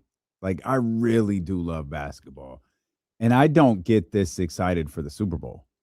Like, I don't have, a rooting interest in, like, truthfully, like, all kidding aside, I don't have a rooting interest in. I actually really like both of these teams a lot. And maybe that's part of the reason I'm so excited. I expect the series to be fantastic, but every time, like, we go to commercial, I kind of just shift my focus over here to the TV, and Kevin Nagandi and Sports Center and this whole crew is out there, and it's like, yo, I am so hyped for this. And it's not a one-off, like it's game one. Mm-hmm. So like we're gonna go through this again Friday. We'll get to do this over and over and over again. Yeah. But there's something about like, all right, this series gets underway. We've talked about and we'll continue to talk about OG on Wemby and Cat on Wemby and De'Aaron on Jalen, and what do you do if Jalen gets hot and you're the San Antonio Spurs? Do you put Steph Castle on him? Castle is so different than SGA. Like, how do you try to figure out if you're Mitch Johnson, how to approach that? What adjustments does Mike Brown make? And it's all like it all starts after tonight. Mm-hmm. All of those conversations start after tonight, but it's like, how are y'all going to start this? Off the top of your head. I can't wait. I hate the t-shirt thing. I'm over it. I get it. They do it really well. I'm kind of past that, and I wish they'd move on from it. But I'm excited to see what San Antonio looks like. Ain't no tonight. T-shirts in the garden. Jesse, LeBron versus Steph. I guess the last hype finals like this that we've gone into, off the top of your head, like Wemby versus the Knicks. Like Wemby's like alien next coming. I mean, gonna take over the league. Knicks, MSG, all that stuff. Like Celtics, Mavericks wasn't really a story. I thought Nuggets, Heat was whatever. I thought. Or am I missing? I could be. I could be alone. I thought Raptors Warriors had a lot of juice. I was really excited for that NBA Finals because of the Raptors. I mean, Toronto played a role in that, like talking about the city and the fan base. Mm-hmm. And it's starting there. I thought there was a real chance that the Warriors could lose, so I was happy about that. And then Kawhi at that time was insane. Kawhi was Yeah. insane. Best player in the world. And for me, I don't know if it was universal, but for me, I was really excited about the start of that finals. Nuggets Heat was probably the one I didn't care for the most. Yeah, wasn't into that. The truthfully, the bubble, I think that was the Heat and the Lakers was hard to enjoy. Bucks Suns later on after that. Bucks Suns was pretty good. Watching, was Chris Paul on that team? Yeah, that Suns team. That was the Monty Williams. Phoenix. That was beam team type. That was the year after the bubble. Yeah, and that one had some juice. That one, and thinking back, that was Chris Paul's first time in the finals. Yeah. So that was a story. Didn't he get hurt? Nah, he didn't get hurt in the finals. They just, I mean, not to where he couldn't play. Yeah. He might have been dealing with something. But I remember Denver, Miami, people were getting yelled at. Oh, you're not a true basketball fan if you're not hyped for this. This is good hoops. All right. Bro, I think there was 2 games I didn't watch of that series. You guys don't because if they were like on the weekend, like it was a Friday, something happened where we didn't have no show where I didn't have to watch it live. And I was like, no, I'm watching this live. This is boring. I can watch that later. Real hoop watchers are tuned in for this series. All right. There is the element, as much as it pains me to agree with my partner, the New York element is a big deal. Like the Knicks element is a big deal. The Madison Square Garden element. It is special. Like it really, really is. And it's just so perfect to me. Like I'm sure Oklahoma City would have been a fantastic series. But one thing I love about sports, or probably the thing I love most about sports, was always the thing I loved about wrestling, the story, right? And the emotion that the story can draw from you. This is, if you have no rooting interest, this is a can't lose situation for you. You've got Victor Wembanyama, the ascending star, the next everything. You've got him, a literal a potential one of one in the history of this league. And then you got New York. You've got 53 years without an NBA championship. You have Jalen Brunson in that underdog story. You have, Mike Brown and the weird circumstances. Like listening to Frank Isola this morning. It's like Frank almost still sounds disgusted that Mike is the head coach. Still, Frank sounds disgusted about everything. But he was like, yeah, let's not rewrite history too much. They wanted Jason Kidd. But then they started calling Billy Donovan, and they started calling all of these other people, and they just kind of landed on Mike. And he did say what a terrific job Mike Brown has done as the New York Knicks head coach. But it like there's a story there. Jalen Brunson taking the contract that he took so they could re-sign OG Anunoby after acquiring him through trade. It's just you've got De'Aaron Fox going to San Antonio. You got them landing the top 3 picks, which in today's NBA is illegal.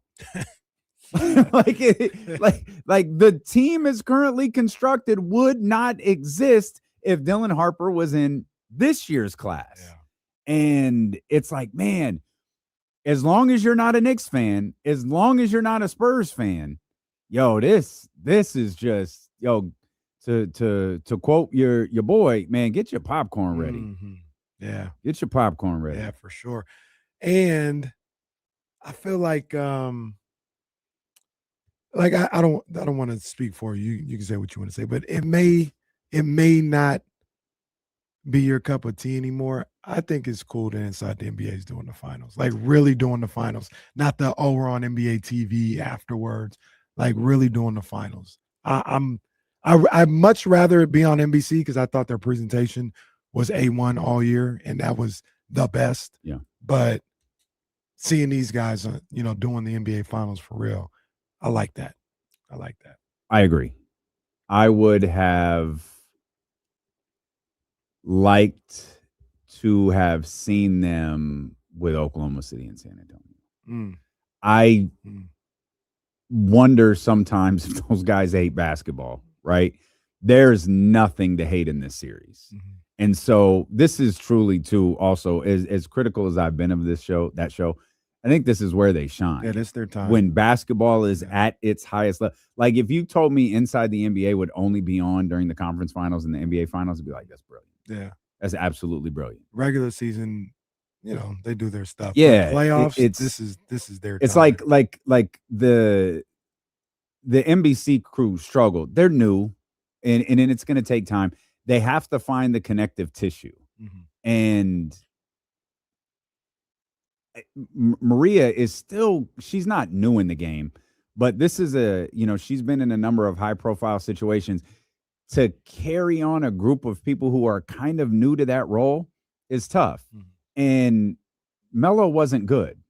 You don't think Melo was good? I don't. I think the best was Vince Carter, who had the most experience of it. I think they were all too similar, and Vince and Tracy were almost reserved on television. Like the podcast flair wasn't there. And they need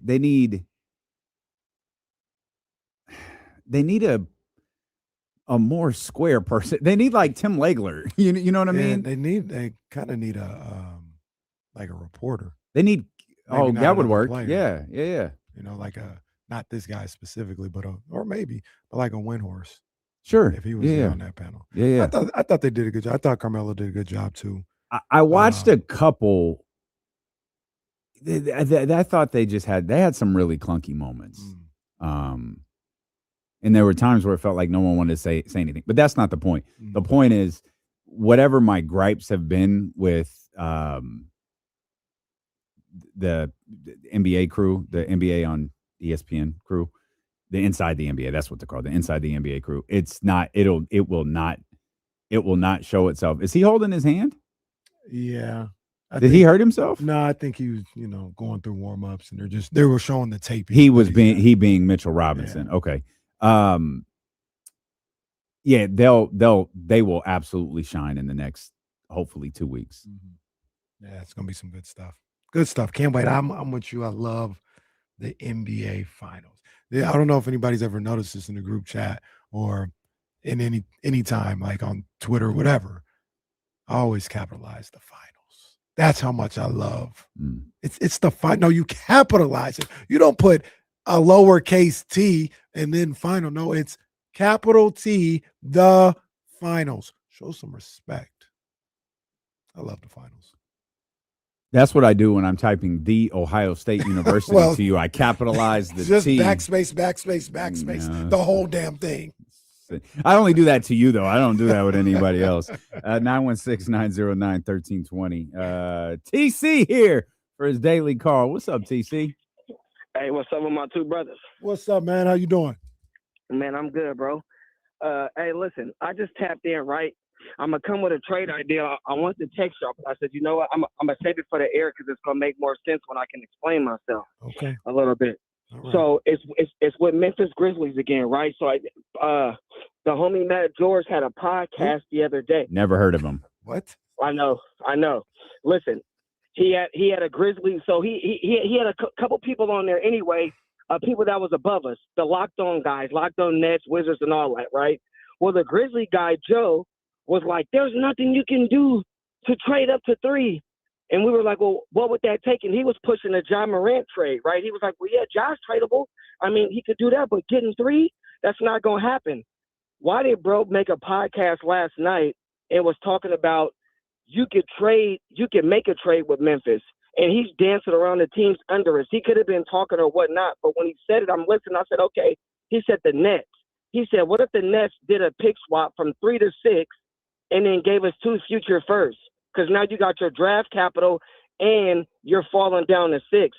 I said, bro, listen, check it out, man. You saying all that without saying, we're just not saying Sacramento. I said, so let me do it for you, big dog. I say, I got Domas.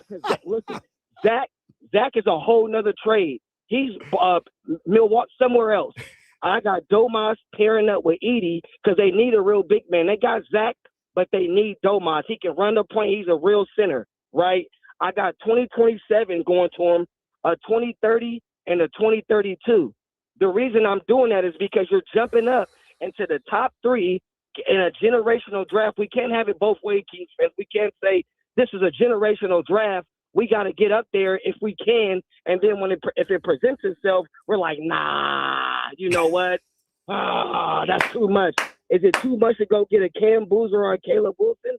at 3, and then you're swapping Domas for you got Caleb Wilson. And to me, bro, that's not giving up a bunch to jump back up into the top 3. Or you could take Cam Boozer. Yeah, I know y'all laughing, bro, but just walk through it. You know what I mean? Because it seems like sometimes I come up with trades, and then people will laugh at them, right? And then like 3 days later, they bring them up on air like, hey, you know what about this? And then it's like a talking point. So that's why I say just think about it and then talk about it. I feel you, TC. And look, TC, my guy. TC be working, man. He be working. That's my dog, man. Stop laughing. No, he be working. That was the first ever double fade. Come on, man. That was a double fade. Jesse hit him with the double fade. That had never happened in show history. It was working. An hour and 15 minutes before the finals, the first ever double fade happens. Bigger than the Myles Garrett trade. Bigger than Victor Wembanyama. Oh, the first ever double fade. That's because he was working, man. He had to get. Yeah, who's down to give up 3 first-round picks and Domas for the 3? He called Memphis's bluff. Well, no, I think you're attaching 3 first-round picks to the 7th pick, right? Because he said 27, 30. Oh, 32. that's where he lost me. And Domas. When he kept saying numbers, I was like, "Oh my god!" If you're trying to do something like that to get Caleb Wilson, maybe you can get me to listen. I'm not doing that for Cam Boozer. God, you hate that. He's a good ball player. I'm not giving up 3 first rounders for Cam Boozer. I'm not giving up 3 first round picks for any of them. You wouldn't give it for AJ, except for him. Stop stealing his content too, podcasters.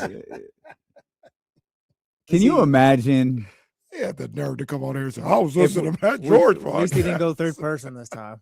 Can you imagine? First, and also, how's Matt George still got access to all these locked on guys? They need to box him out, bro. Yeah, like, hey, box him out. Bro is over here doing his own thing. Like, you talk to James and you talk to James only. Shout out to Kevin John, by the way. We'll be at Matt's former place of employment tonight on ABC 10, immediately following the game tonight. I read something. Gonna get to this comp list. Yeah. I read something to yesterday that said this broadcast, I've always thought this was my imagination. When you watch the NBA on NBC or TNT, it looks so clean. It is crisp. It is clear. I don't know this 4K or what it looks bright. It looks vibrant. It looks perfect. I always thought when you watched it on ABC or ESPN, there was a very slight, again, and this is the, sedittiness of 4K, very slight, like, dullness to it. They're changing their cameras for the first time for this series. ABC is? Yeah, they're introducing like the HDR cameras. Like, it is going to have a different look than it has had in years past. Now I'm convinced I was right. I see what you're seeing too. I can't describe it, but I see what you're seeing. It's not that it looks bad. Yeah. It just looks slightly different. It looks different. And it looks different than anybody else. Even to the point where, like, you might get this too. Not saying it's better or worse, but CBS looks different. Yeah. Yeah. ABC. Yeah. Yep. Oh man, I even want to say Fox probably. They all look different, it feels like. Like if you put on a game without any score bug or anything else like that, I could probably tell you what channel it's on. I Just might by be the able to do that. The one who I think is it's NBC. NBC is perfect. They are. Like, everything they do in terms of their presentation of sports. They're the GOAT. Absolutely. They're the perfect. GOATs. And it's what did they have? Why couldn't ABC buy this camera before? Did they just make a purchase that allowed? Yeah, did Disney just lift the spending restrictions? Did they get enough $50 kids tickets sold to where they're like, all right, go ahead, ABC. Go ahead. There goes your boy. I was going to say, I think that's Patrick Ewing, but I'm not sure. My boy Pat looking old, man. He looking like an OG now. Well, yeah. How old do we think Patrick Ewing is? I think Patrick Ewing is 62. Patrick Ewing. 62.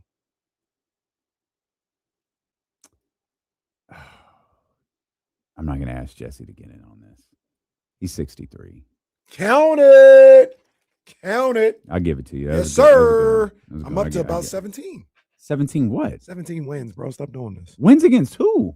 Who are you facing? It's the society, bro. You're going against all of society. Well, boy. Well, all right. I'm going against the Chatty House. I'm going against Jesse.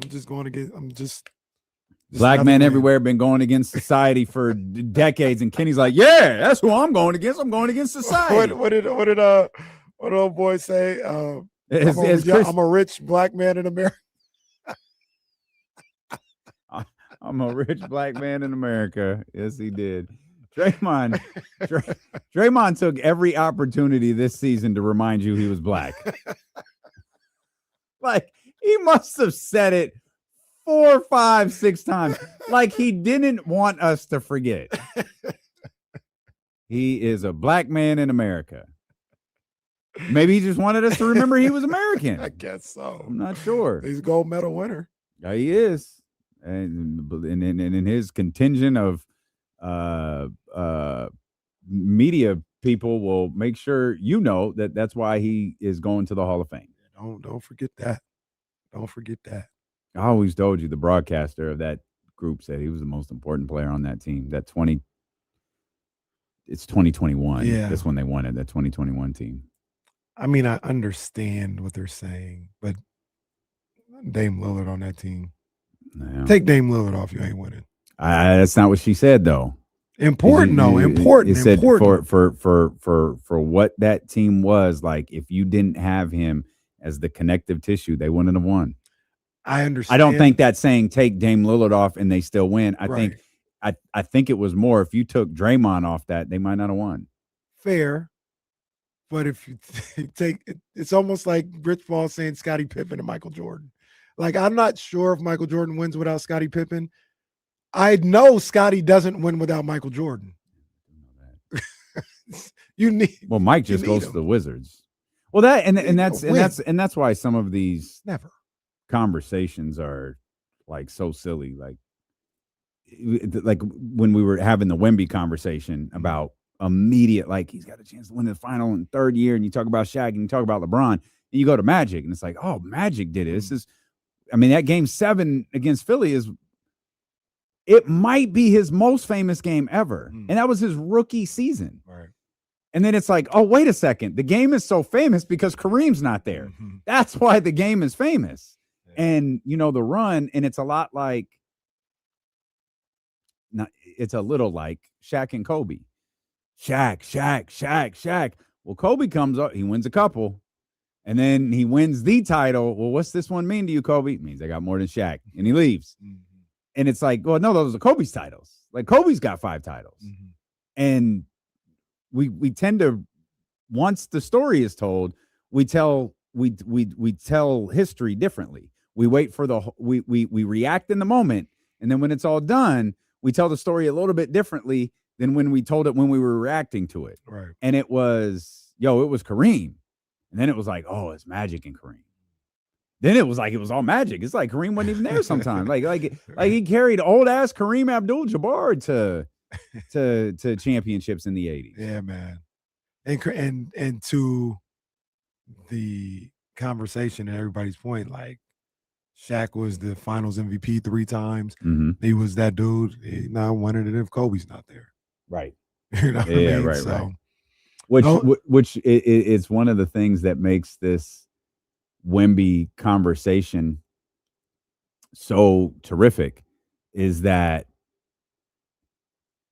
he's got a lot of really good players around him. Mm-hmm. De'Aaron is very, very good. Steph Castle, Dylan Harper.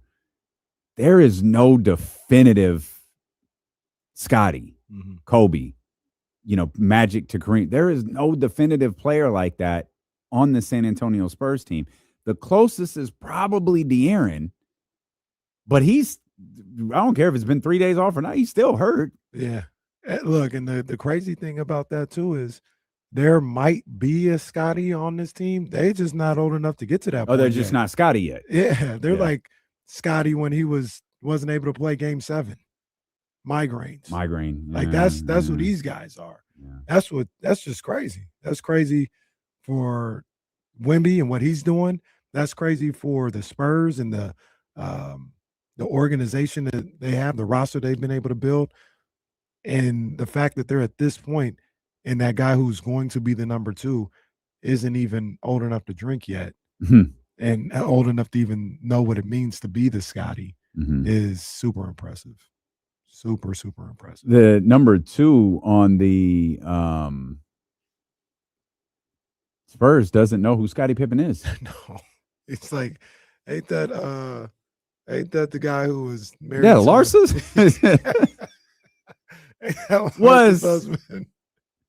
was okay. We're already at 0 days since Kenny has been fooled by the internet, so you might have to add D'Lo to this whiteboard too. Did I read something that said Scottie Pippen Jr. that Larsa had an affair with Future? Yeah, he was hearing about it at school. And the kids used to play Oh Future. Yeah. Poor kid. 1, that's jacked up. 2, that's hilarious. Yeah. That is accurate. That is not Chatty House. Yeah. Speaking of high school, did you see that?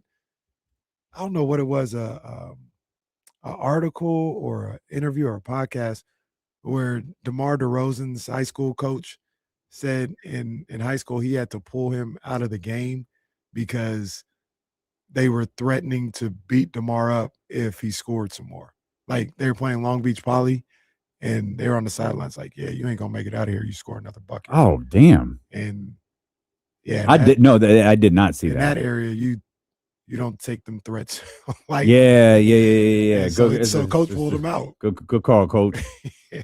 Good call, coach. Indeed. I'm not gonna bother teasing this ESPN draft comp thing again. So it's just not worth it. CeeLo and KC. It was a good article. It still is a good article. We'll get there. CeeLo and KC on Sacramento Sports Leader, ESPN 1320.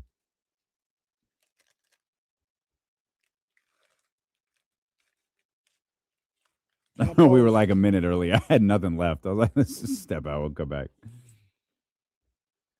John Poles, you didn't see earlier. I don't know if you did, but the over-under for your game tonight is 13.5 points. I'm going under. I think you're getting 11.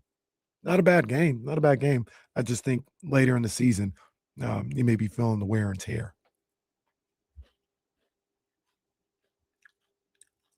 Jesse,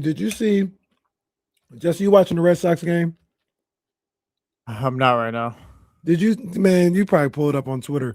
Your third base coach was waving the guy home around third at damn near shortstop. No. The coach was at shortstop waving him home. All right, yeah. Like the Red Sox, like they don't deserve every day watching at this point.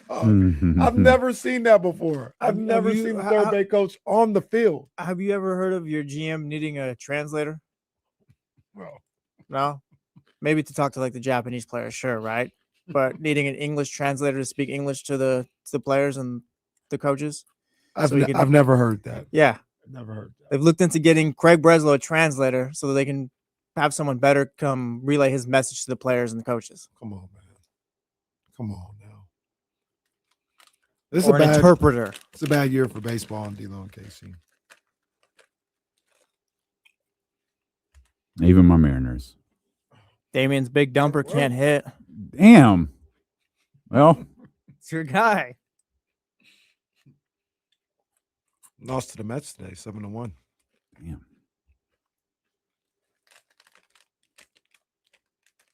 You know David Jackson?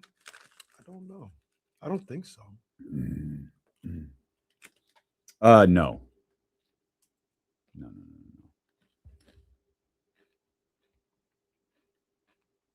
That would so that stuff won't happen as much anymore, David, because that would shut us off. That would shut us off at 5.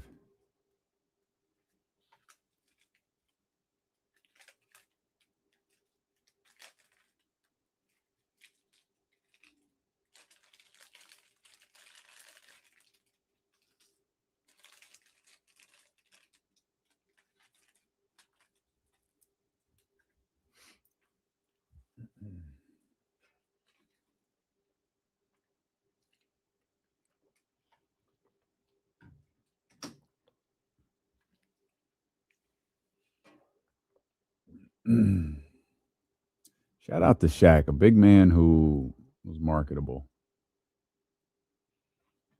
The daddy. As Dan Patrick used to say.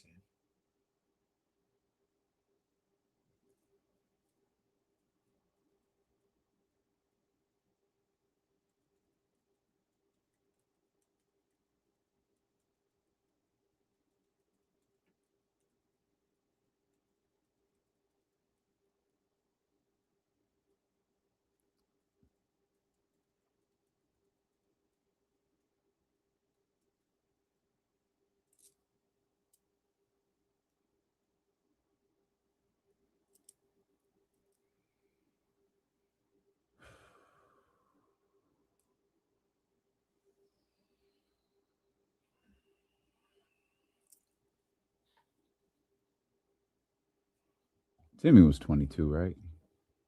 That's a good one. Nah, he probably a little older because he did 4 years. Mm. So he's probably 20. Oh, he won his rookie year, though, right? No, I think he was drafted in the 97 draft. 97, 98. I believe. Because he was the same year as because 99. Well, they won 99. 99 right? was Jason Williams. He wasn't in that draft.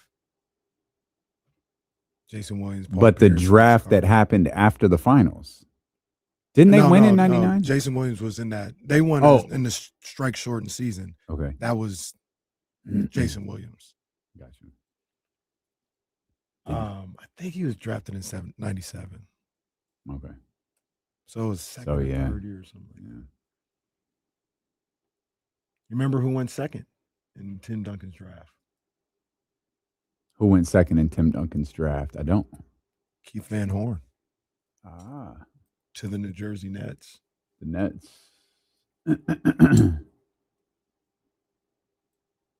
Wonder what Cat was just listening to. Listening to the Dipset because he's in New York. I thought Cat grew up in Philadelphia. He always talk about coming back home and doing it. I thought you were. He just means the Northeast. I thought you were from Philadelphia, bro. I love. I could be wrong. I love those people that they just showed because they were just obviously New Yorkers. Like it's not like there's no question looking at those guys like, oh, those are just Knicks fans. No, those were New Yorkers. Like they've spent their whole they live in White Plains. Like they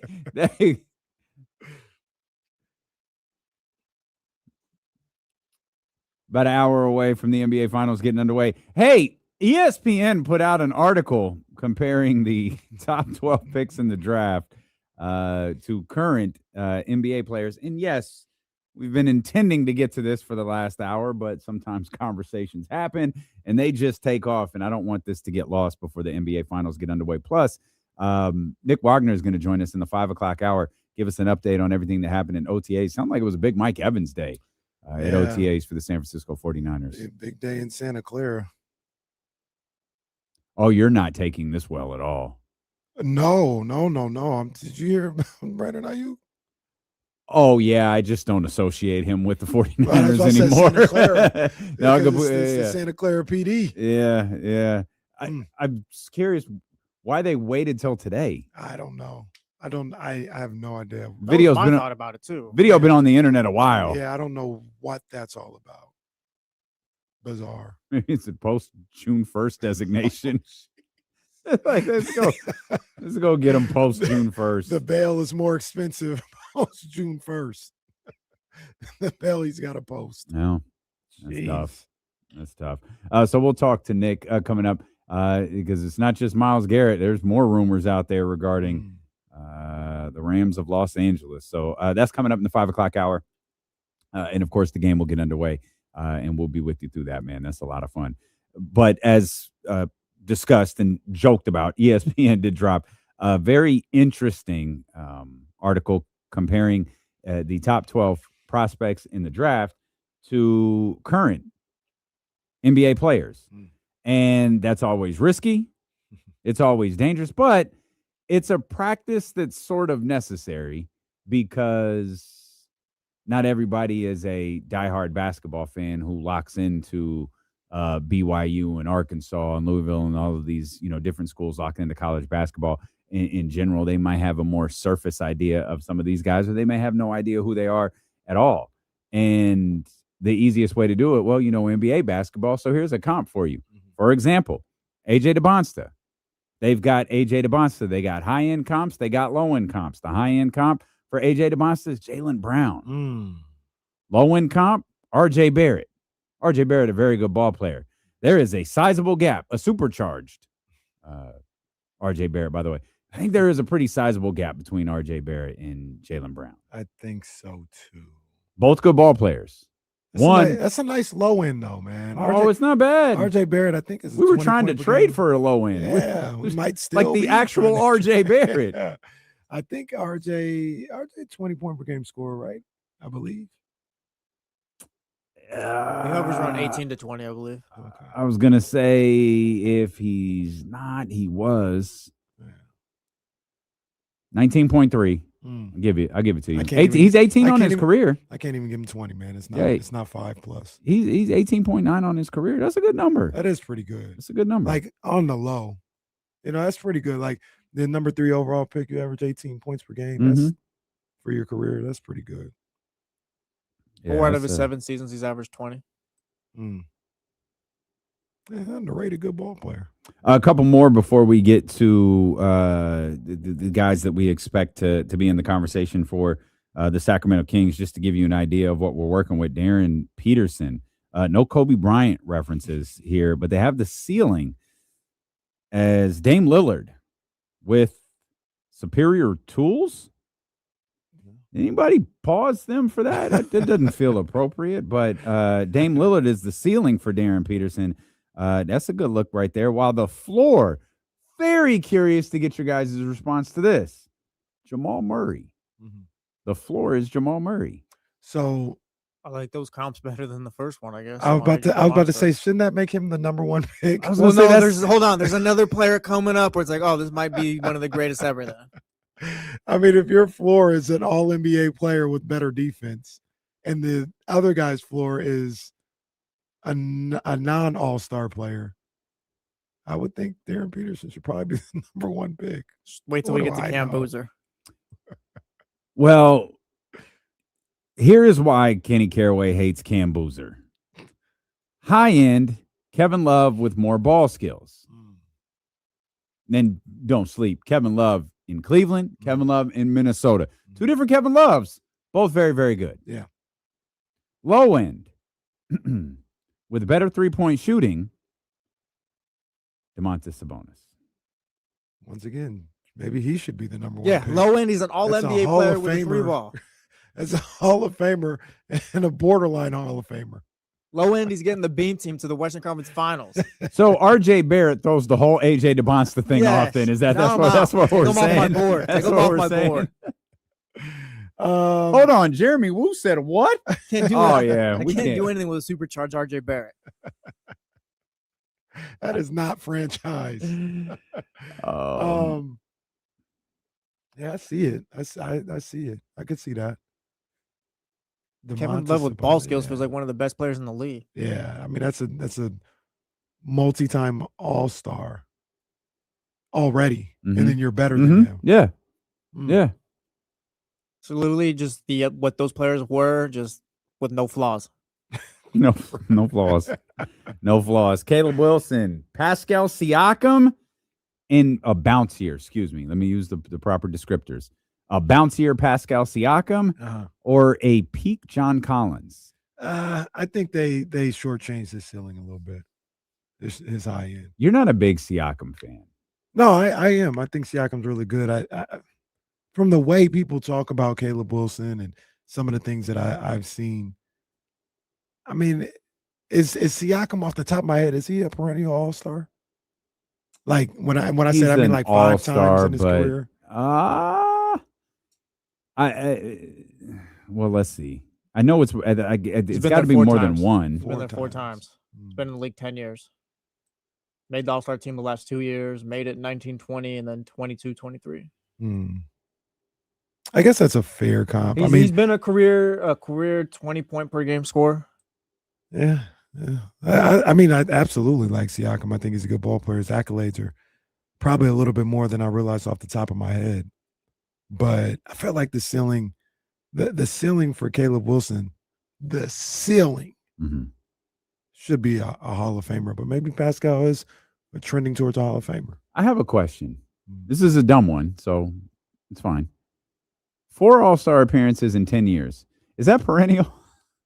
I said 5, and 5. Okay. No, he made 4. Yeah, that's what I'm saying. Like I said, 5 means you're perennial, but that was just me putting out I don't know. Maybe 4 is perennial All-Star. Like, is perennial literally every single year? Like, or is it just like, no, more times than not, he's an All-Star? Yeah. And also, is half your career more times than not? Technically, it's not half his career.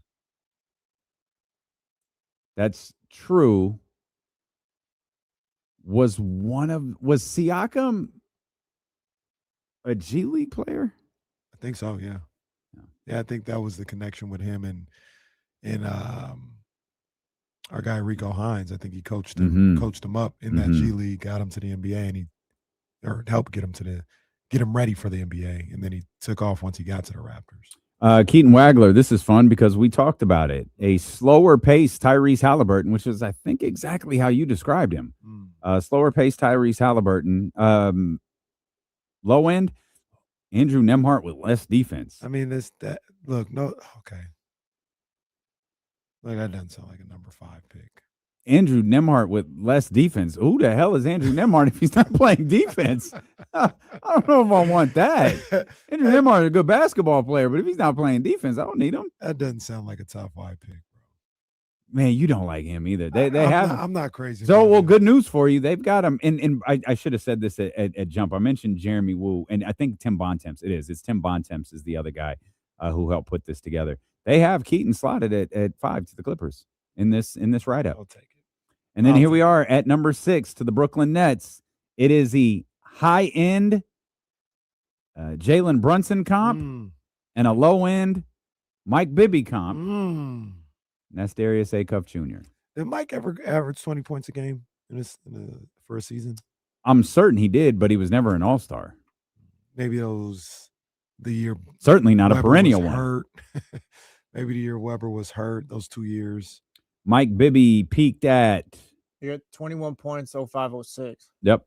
That's the He was only 19. time? Yeah, he was 19.6 the year before. Yeah, that's good stuff right there. If you can get that out of Darius Acuff on the low end, it's a good look. It's a really good look. Yeah, that's not bad. That's not bad at all.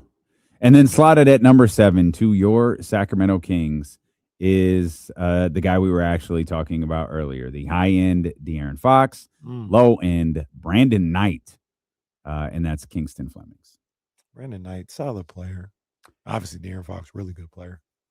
Let's look at a couple more before we kind of fixate on the players most associated with the Kings. Demara in Atlanta, Brooke Lopez and Andrew Bogut are the 2 comps for Demara, and Mikael Brown,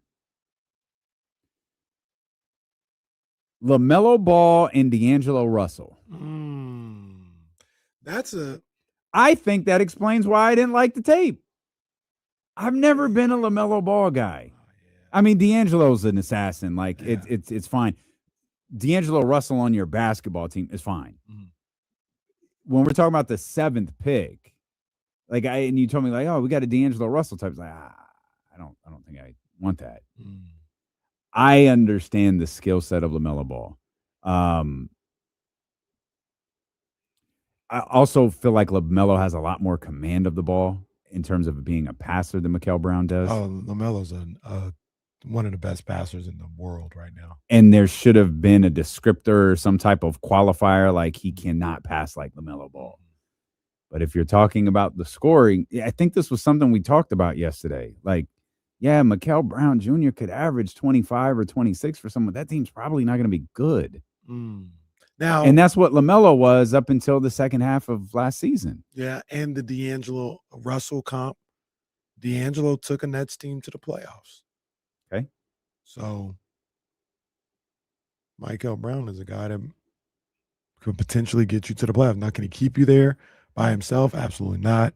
You're going to need, more around him and all this other stuff. But I like the comp. That's pretty good. That's pretty good.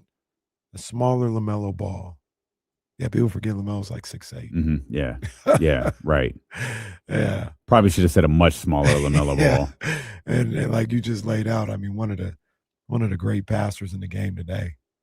I remember watching film from LaMelo when we were doing these draft day, the scouting reports and stuff like that. And that was one of the first things that just jumped off the page to me with LaMelo's, not his scoring, not his handle, his passing.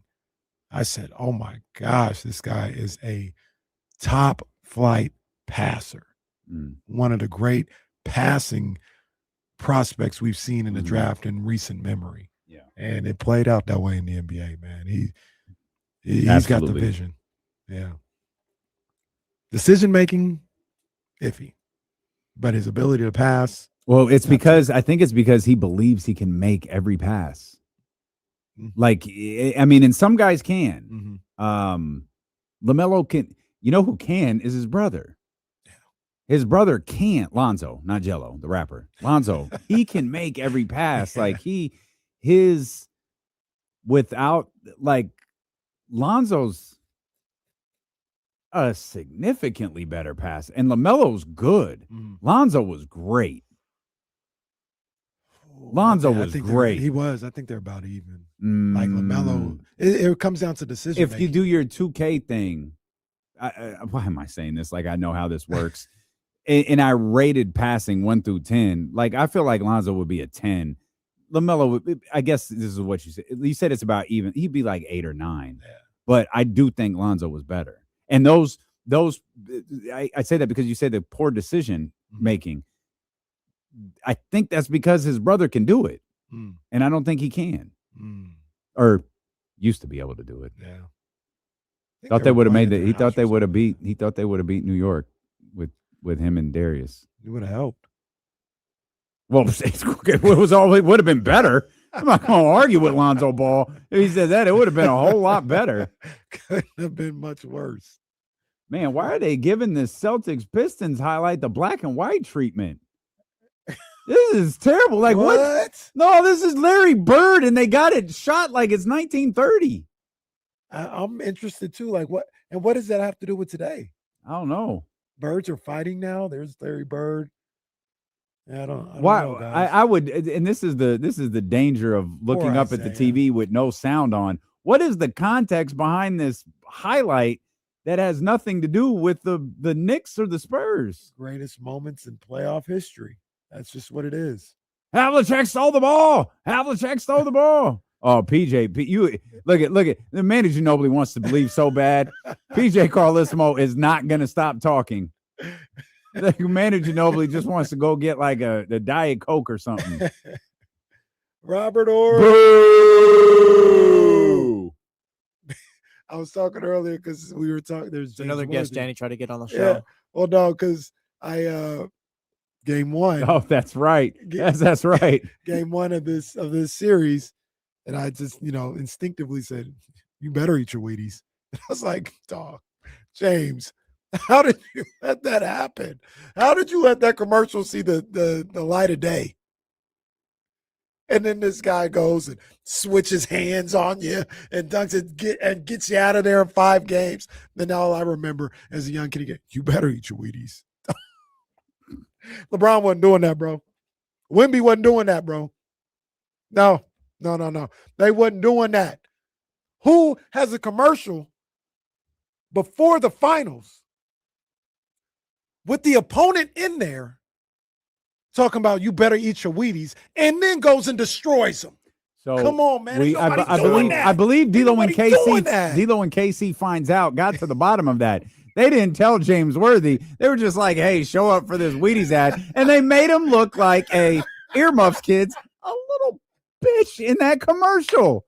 They made him look so stupid. MJ's opponents had no self-respect. That's how I see it. And to our reporting, our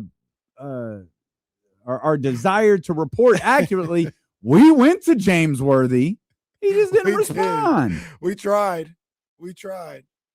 But no, Jesse, that's what goats do right there. That's what goats do. And he said, Wheaties, go ahead, air the commercial before this. Will you stop? That's what he said. He said, go ahead. They were like, Mike, do you want to do this? It could be a little too brash. It could be a little too cocky. What if you lose? What if it's close? What if you don't play as well? He said, Wheaties, air the commercial before game 1. Can I tell you something? That's cold, bro. No, it is. It's cold. Can I tell you something? You know who wasn't in the commercial? Who's that? Irvin Magic Johnson. Putting Robin in the commercial don't matter. Unless you squaring up versus Batman, you didn't even do anything. Also, those two were never in the same shot at the same time. They tricked James Worthy. Hey, look, they tried to get some puppets for LeBron. He couldn't even show up. They tried to get some puppets in the middle of the playoffs for LeBron. He couldn't even get out the second round that year, man. I was Team Kobe. That argument ain't gonna work with me. I was Team Kobe. They lost to Orlando, I think. No, something. Well, it was two years, I think. It was 2 years. The other year he lost something. I don't know. It was 2 years. They finally had to do the LeBron commercial with the puppet, watching Kobe in the finals, talking about go get him, big bro, or whatever the puppet said, and that was it. Yeah, I don't know. He lost to the Hawks or something. I don't know. He didn't lose to the Hawks. Will you stop? I don't know. Well, I can't remember what team he lost to, man. I don't know. Jesse, you remember? Paul Don't worry. Pierce sent the GOAT to Miami and beat Kobe by 41 in Game 6. And then LeBron beat his ass on the Garden parquet in Game 6 the following year. They rolled at that time. It was Rondo's team. Who were the puppets? Who were the voices of the puppets? Oh, that's a good question. I don't remember. Was one Eddie Griffin? One was. Oh, it was a good guess. David Allen Greer. I did not know. I should have had this before come on, man. SNL. Brother Keenan? on SNL. Say it again. Keenan? Yeah, Thompson. Yeah. That sounds 100%. I don't think I got David Allen Greer, but I remember Keenan's voice now. I didn't know that. Yeah, David Allen Greer and Keenan Thompson. Bring him back. Wemby and I don't know, somebody. Oh, a Wemby puppet would be amazing. Wemby and Cat. Who's Jalen with? Jalen's Nike. Jalen is Nike. He's like a Kobe ambassador. He's like a Kobe athlete. Ah, okay. He said a really like tall, long puppet, and then like Jalen with the braids. And yeah. He said, the story goes that Jalen, I don't think they like were for sure we're giving you your own shoe, but there was like talks like, hey, what you think? Like, you want your own shoe or whatever? Like, he said, I'd be cool, but I think I like being the Kobe guy. Like, I want to wear all the Kobe's. Did you read the Giannis Adidas story? I did not. Well, it wasn't an Adidas story. It was Giannis said he was gonna sign with Adidas. And they said they would give Thanasis a contract. So they put his contract in front of him, and he goes, oh, hold up, where's Thanasis' contract? And they said, well, no, sign this first, and then we'll sign him.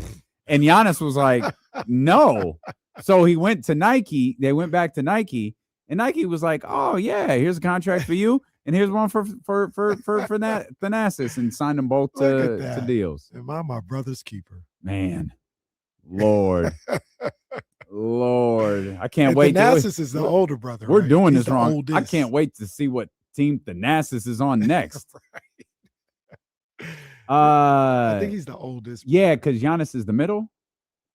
Yeah, because he has a younger brother. I thought he might have two younger brothers. Okay, there's four of them. They're all hoopers. Yeah, there's Thanasis the oldest one. Then there's Giannis. Yeah, Alex is the youngest. I feel like there's a third. There is a third there. You just named three. No, there's like a a third brother. Alex is the fourth. I got you. Yeah, okay, I got you. Yeah, there is. I can't remember his name, but yeah, come on, man. The forgotten Antetokounmpo. Remember when Alex signed with Cooper the Kings Manning for Summer League? Yes, yes. Guys, we're getting Giannis. They were all at the Kings Summer League game. That's how it works. Costas Antetokounmpo. Costas. Yes. And he's the second youngest or the youngest? He's 28 right now, so he's yeah, the third youngest. the Yeah. third, yeah. Okay. The one of my favorite, I went to quite a few Kings games, blessed to be able to do so. Went to quite a few Kings games this year. You could probably confirm this. I didn't rave about any experience the way I raved about seeing the Bucks in Thanasis. Oh, facts. That was one of the facts. more entertaining games. No, yeah. Thanasis is hilarious. I'm going to every Bucks game now. Well, no. Well, he won't be. Yeah, he won't be going to Bucks I'm games. going to the Heat's games. Yeah, that's probably what it's going to be. Now. Thanasis is hilarious. Gregory in the chat, youtube.com/ESPN1320 says Thanasis will be playing in Ardwood Palace. No, he's not. Not if Giannis is playing. He'll be right next to Giannis. Right there, man. He's going to be in South Beach. Right next to him. It'll be like we talk about we're 3 weeks away, the day less than that, 20 days away from the NBA draft. The Bucks owner, one of them, who's not even in charge yet, very publicly stated, yeah, I want this dealt with by the draft. Interestingly enough, he had done a press conference with his general manager, John Horst. He didn't say that when he was sitting next to John Horst. He said that when he was in individual media availability, when they were walking around talking to the different reporters. That's when he said, yeah, we should have this done by the draft. So if Giannis is in fact playing for a different basketball team, according to the owner of the Milwaukee Bucks, we should have that in the next 20 days. I think it's going to be the Heat. Well, it doesn't sound like it's Golden State. Doesn't feel like it's Boston. Boston was the other one. There you go. There's one more. Minnesota. Minnesota was the other prime candidate, I think. Minnesota's got like 4 first-round picks they can give up this offseason. The report is Miami, they don't want to lose this one. Question. It might not be up to you. Well, they're just going to keep doing what they need to do until they. Yeah, there's an end to that, though. There's a point where you've got nothing left to give. Like if the picks match and the players from Minnesota or whoever are better. Minnesota don't even have a 2031. That's a good point. That's a good way, man. When the man got a point, he got a point. That's over here with us. Okay, try to follow. You know what? I'm not. The question is going to blow your mind, so I'm not going to ask you right now. Okay. I'm going to ask you when we get back. Head over to BakerFamilyWines.com. Become a member of Dusty's Clubhouse. That is Dusty's Wine Club. You'll get exclusive releases and tasting room specials over there. You can head over to Baker Family Wines in West Sacramento. Grab you a bottle of that dark rosé we love. You could really grab anything, the 755, whatever your blend of wine is. Dusty's going to have it, and he's going to have it there at the clubhouse. If you want to just grab a bottle while you're grocery shopping, the Nuggets in Rockland, Roseville, Granite Bay, and in South Sac, they got them, as do select Rayleigh's and Bel Air locations. Look for the bottle with the baseball stitch on it. You'll see Baker Family Wines in the corner. Hello, this is Dusty Baker. Welcome to the family. And I got a question for you when D'Lo and Casey return here on Sacramento Sports Leader, ESPN 1320.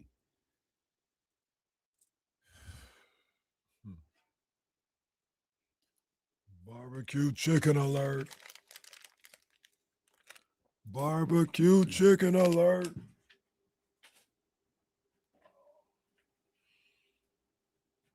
Oh, come on, man.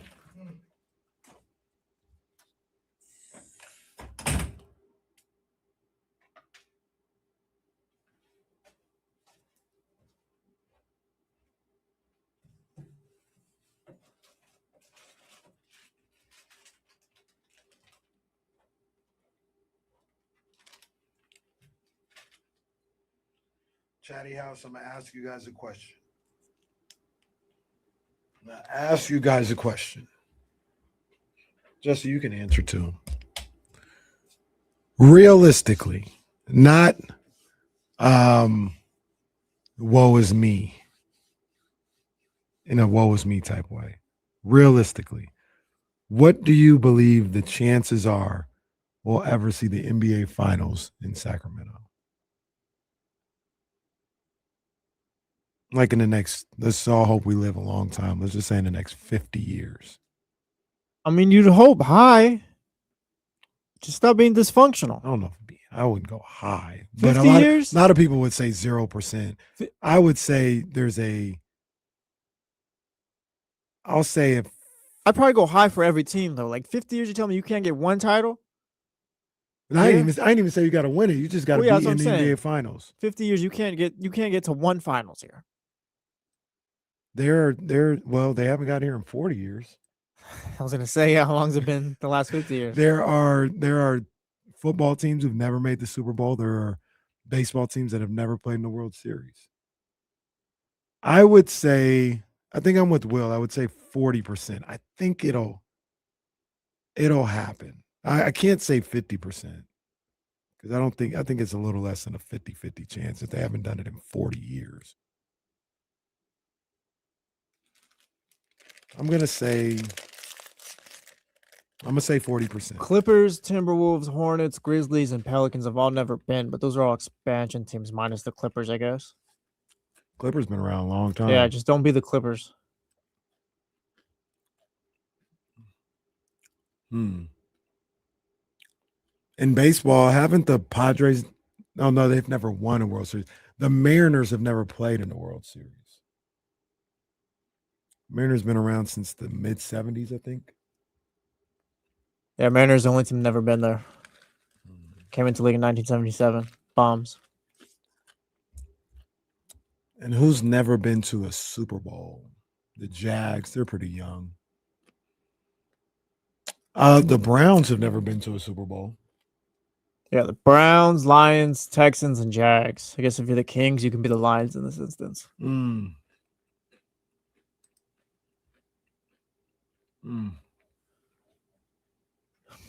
They try to say that nonsense about the Browns NFL championships or whatever before the Super Bowl and things. I don't want to hear about that. Bro, we ain't hearing that.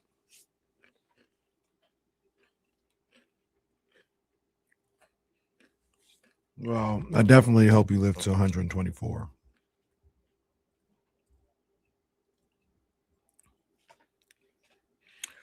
Back here, D-Lo and KC on the night of game 1 of the NBA Finals. I was asking the Chatty House during the commercial break a question that I'm dead serious. I'm dead serious asking this question. And if you think it's 0, fine. And I'll ask Damien as well. What are the realistic? It's all right. Shout out, Mark. Big up to Mark. No, I know. Yeah, I was late. It's fine. It's fine. Our great promotions coordinator, Mark, right there. Sorry. What is the realistic percentage that Sacramento will ever see an NBA Finals game? Oh, I put it at 40%. 40 in the next 50 years. Oh, jeez.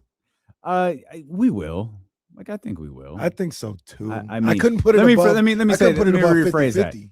I might not. You're gonna be here with us, man. But it's gonna be the 50th. Reach 13, Ryan 3. They might see it. Yeah. Morgan 5. She might see it. Yeah. One day. Yeah. It'll happen. It's much like, and this is a much lower bar. But I remember when we first started the show in those first couple of years, the we'll never make the playoffs group. I would say all the time, we make the playoffs at some point. Like it's going to happen. Once again, much lower bar. Like making the playoffs is a lot different than the NBA Finals. But I'll put it at 40%. Can't give you a year though. Sorry. It could be the 48th year of this 50-year window I'm giving them. The Pelicans, the Grizzlies have never made the finals. Have the Timberwolves? No. Neither have the Hornets. And damn, I was going to try and sound smart, but have the Clippers? The Clippers have not. No, they haven't. What are you smirking at? Because Jesse just named the teams. Oh, I was did he? trying to sound smart. Like on the air? No. Oh, during the commercial. Oh, I was trying to okay. sound smart like I do it all, but The Clippers, Timberwolves, Hornets, Grizzlies, and Pelicans. I was like, how late was I? The Mariners have never made the World Series. And then the Browns, Lions, Texans, and Jags have never made the Super Bowl. Lions. Who was the first? Lions, Texans, Jags, Browns. Oh, That's a tough one. So we're on Super Bowl 60. So yeah, and they've had some tough ones to get there. Minnesota's won. The Timberwolves, not the Vikings. The Timberwolves have never made the finals. The question I have for you before the break, we were talking about Giannis and what it would obviously take to acquire Giannis Antetokounmpo. And do you roll the dice? Like, what if he doesn't want to sign in Minnesota? Are you rolling the dice to just win the title? And is Minnesota in a similar boat to the Knicks? They just didn't break through. Like the Knicks, there was a certain, like, you've got to get there. Like, this all has a shelf life. The money, that, like, everything, it all has a shelf life. You have to get there. And it feels like Minnesota has a shelf life that might be starting to expire. And do you have to do something this offseason to, I don't know how to continue that analogy, but to breathe some life into that organization and give you that opportunity to do what the New York Knicks did? It feels like they do. I don't know what moves they have. You got Dante DiVincenzo, who's not going to play. Maybe you can put him in a deal. Maybe you can put him in a deal with Julius Randle and do something that way. Maybe this is the time to move on from Naz Reid, and see if you can combine his salary with DiVincenzo. And you sacrifice your depth to get a piece that puts you over the top. Essentially, right? When you talk about Naz Reid and Dante DiVincenzo, I don't mean this in a negative. It's not going to matter. It's not going to matter.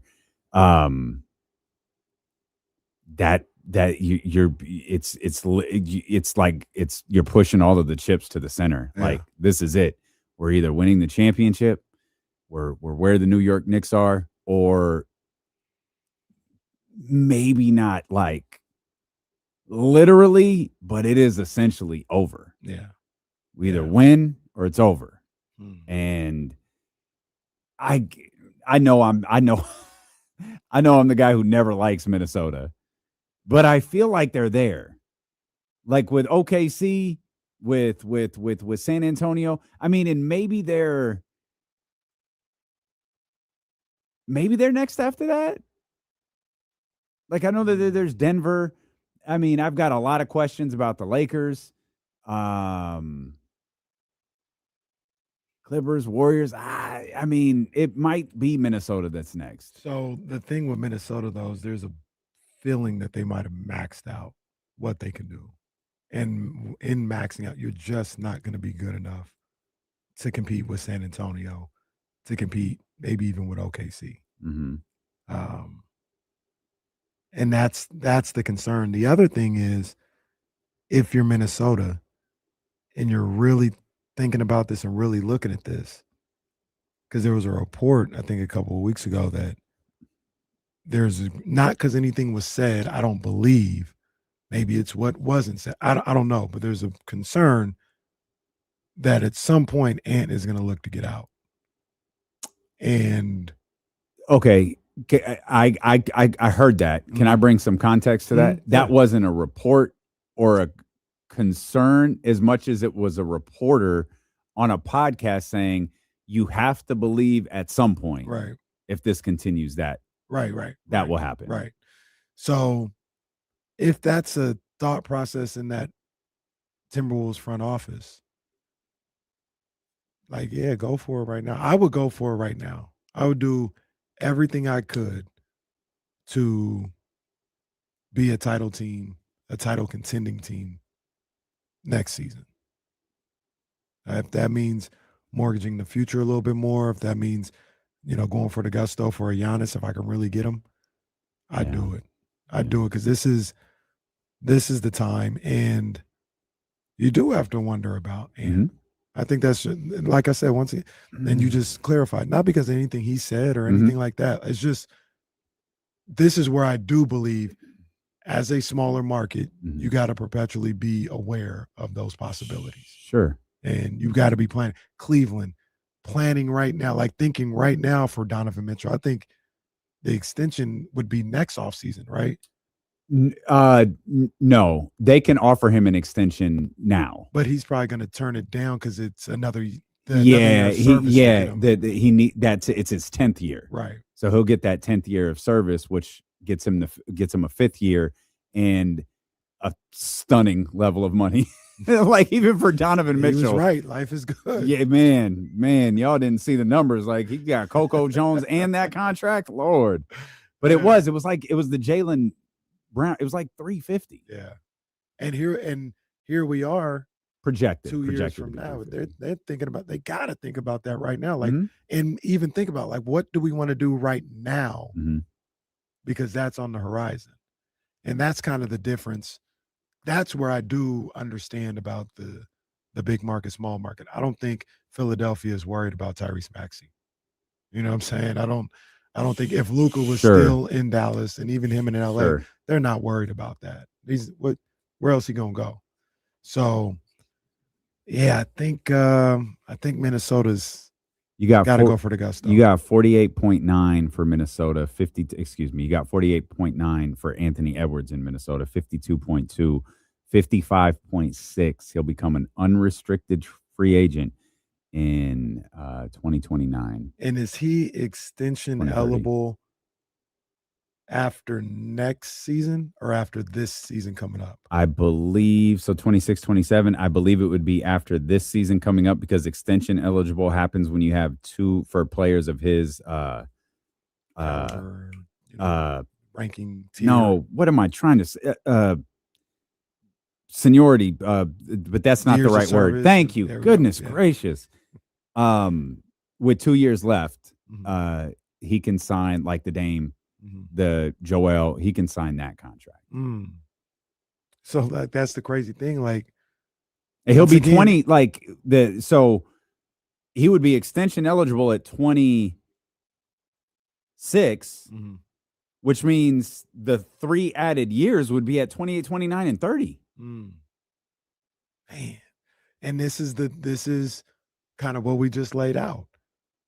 It feels like A-Rod got to talk to him this summer and be like, what are you thinking? Do we think that this is A-Rod having these conversations? You think I was just going to let that slide? You talk about no. Let me set the scene for people who are listening on the radio. Bro in here in a Yankees hat talking about you got to have Alex Rodriguez, the owner of the Minnesota Timberwolves. A-Rod got to talk to him, man. A-Rod go like, hey man, what you think? Not that you have to make a move this summer, but hey, man, in all seriousness, when you had business with the Brooklyn Nets or you had business with Rock Nation, it wasn't, Joel Wingo III coming in to close the deal. It was Sean Carter. Yeah. It was Jay-Z coming in to close the deal. Yeah. Now, I'm not saying that that's what Alex Rodriguez is, but if I need someone to come in and, hey, catch a gauge for this, I'm going to ask Alex Rodriguez to do it. Alex Rodriguez has been in these positions. Yeah. But yeah, maybe that's what you do. I'm not, I hadn't really thought about that. I hadn't really thought about I heard that podcast, but I hadn't really thought about Anthony Edwards leaving. I thought more of your window is closing and you have talent. It's not a bad basketball team. And year after year, it's Minnesota. And then you look up, now there are circumstances, but I'm not sure that the circumstances even matter at this point. But the New York Knicks are here in the NBA Finals, and I feel like I believe they're better than Minnesota. They are better than Minnesota. But if you're looking for a comp in terms of, the way that the roster is made out, I'd probably look to Minnesota before I looked at a San Antonio or an Oklahoma City or even a Denver. And it's oh, well, New York is here. They've got an opportunity to do it. Right. And even in New York, we were talking about storylines. Wemby winning in year 3. What does that mean for the NBA? What does that do? 53 years of starving for an NBA championship. New York is going to be crazy. What's the better storyline? A a subplot to all of this, and I'd rather focus on it when it's over, is this might be their only real opportunity to do this. Like, are you going to be able to run it back as is next year and just be as good? You're going to be able to be better? I mean, you weren't really challenged in this postseason, so you can't say, oh, you're going to be able to get by this team or this team again. But then you start running into the contract situations. You start running into the caps and the aprons and all of that stuff. They're here. This is their chance to win an NBA championship. And I don't know how many more that they have. Minnesota's not there. And I don't know how many more chances they have to get there.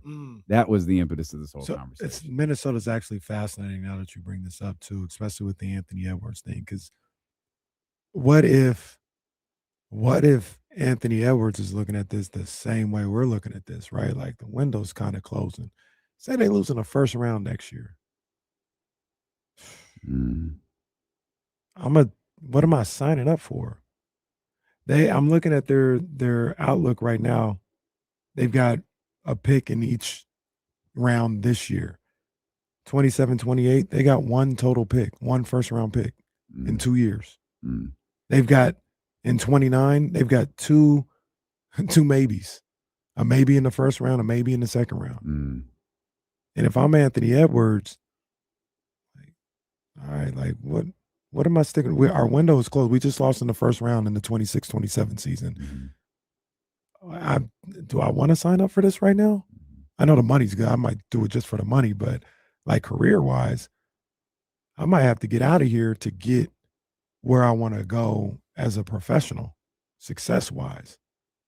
He'll be at year, the end of this one, is it 8, 7, 8? Probably at the end of this year. Because that's what we're talking about. Draft. That's what we're talking about. Extension eligible. Has it been that long? Yeah, it's got to be close, right? Because Ty's already signed.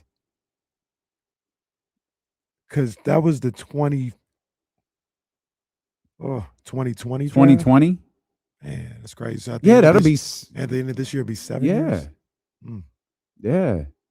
Wow. Time flies. No, he's only played 6 so far. No, at the end of next year, gotcha. when the extension eligible comes up, maybe 7 years in the league, and 7 because of your boy. It's like the magic number that everyone looks at. Like, well, Mike did it 7 years in. I think Bron did it in 7 years too. But it's like that's the number everyone looks at for players of the and Anthony Edwards is absolutely one of those. Like when we rattle off the top 10 players in the league, like Anthony Edwards' name doesn't get a second thought. Right. And yeah, when you're of that caliber, like, you gonna get it done or not? Yeah, man. And I genuinely don't know what his stance is on stuff like that. Like, they're obviously so, ingrained in it, and he's been a young player, and you've had these Jordan comps, you've had all of these, different things involving him, where I don't know that I've ever heard him like speak on, I want to win rings, and if I don't, they're going to trade me. The Giannis line. Right. I don't know. And it feels like something like that is probably just now starting to enter his mindset. Probably, yeah. Okay, I've been in this league for a while. I'm established as who I am as a player. We've had some success, but we haven't been able to get over the hump. For him, really, it's time to win. It's time to win big. Like he's won, but I don't want to say that's all that's left, but you are who you are. You are a perennial all-star. Right. You are right. one of the top players in the league. Now it's winning time. And I wonder if that happening in Minnesota might not be as attainable as he once thought. You also talked about coming into the 7th season. That's when Mike won his first championship. LeBron won his first championship in his 7th season. I mean, Mike ain't never losing the finals, though. He didn't lose in between those 7 years. He didn't lose in the finals. That's once again GOAT status. Are you going to do this forever? Or Because did you watch Airtime last night? Is that why you're acting like this? Because that's like your third Jordan GOAT reference of the day. Did LeBron hit on Jazz, your wife? Like, I'm not really sure. Like, you have been very anti-LeBron today. LeBron ain't even playing tonight. That's my boy LeBron, man. That's my dog. Man, I got some evidence to point to the contrary. That's my dog, Bron. We gonna miss Bron when he gone, man. That's my boy. That's my boy. I'm just ribbing him a little bit. I'll give him a little elbow. It's my boy. Oh, Bron. What, you giving him a noogie or something? What you talking about, old Bron? Will you stop? I told the Chatty House a few days ago, I started using this app to lay out my notes for the show. It allows me to keep more notes in one place and access them quickly. And they're very detailed. It's very good. It's very helpful, except when it's not. Because I was, we talk about we've focused so much on Victor Wembanyama and what Mike Brown and the New York Knicks are going to do defensively, and the Karl Anthony Towns conversation, the OG Anunoby conversation, the multiple looks conversation, the what can you draw on from Oklahoma City that you can use? What can you draw on from the 3 times that you played them during the regular season plus the NBA Cup championship? Mm-hmm. And one thing that I had pulled from not just the Thunder series, but it's been the playoffs so far, is the games that the Spurs lose, Wemby's point total is really low. And I pointed out the app because I had all of these notes somewhere. I can't find them. Oh, no. Like, I had the actual numbers of how many points Victor Wembanyama was averaging in wins for the San Antonio Spurs versus how many points he was averaging in the losses for the San Antonio Spurs. Yeah. You got to trust me on this one. They were incredible.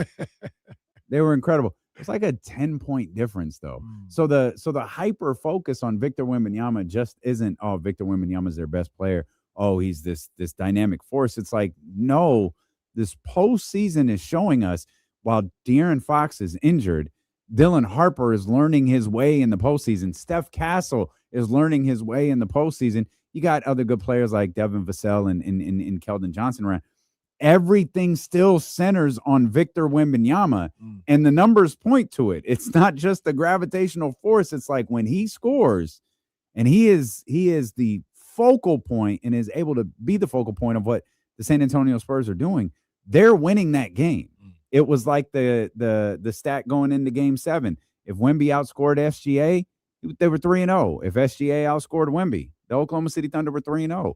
And it's why the fixation on what Mike Brown is going to do defensively against that team, against this team, is such an interesting conversation as we're getting closer and closer to tip off. Yeah, man, I'm super interested to see how they go about that, how they play the Wemby card. I think I would think, especially in the first couple of games, you have a filling out process of giving them different looks, seeing what affects him, what affects the other guys too. Because that's one of the other things I think about too. Like if you go with OG on Wemby for an extended period of time, where is Cat at?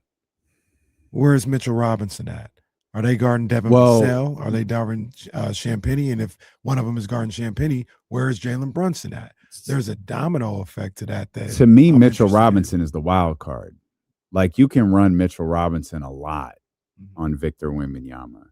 I think he's a stronger defender and just a stronger body than Karl Anthony Towns is.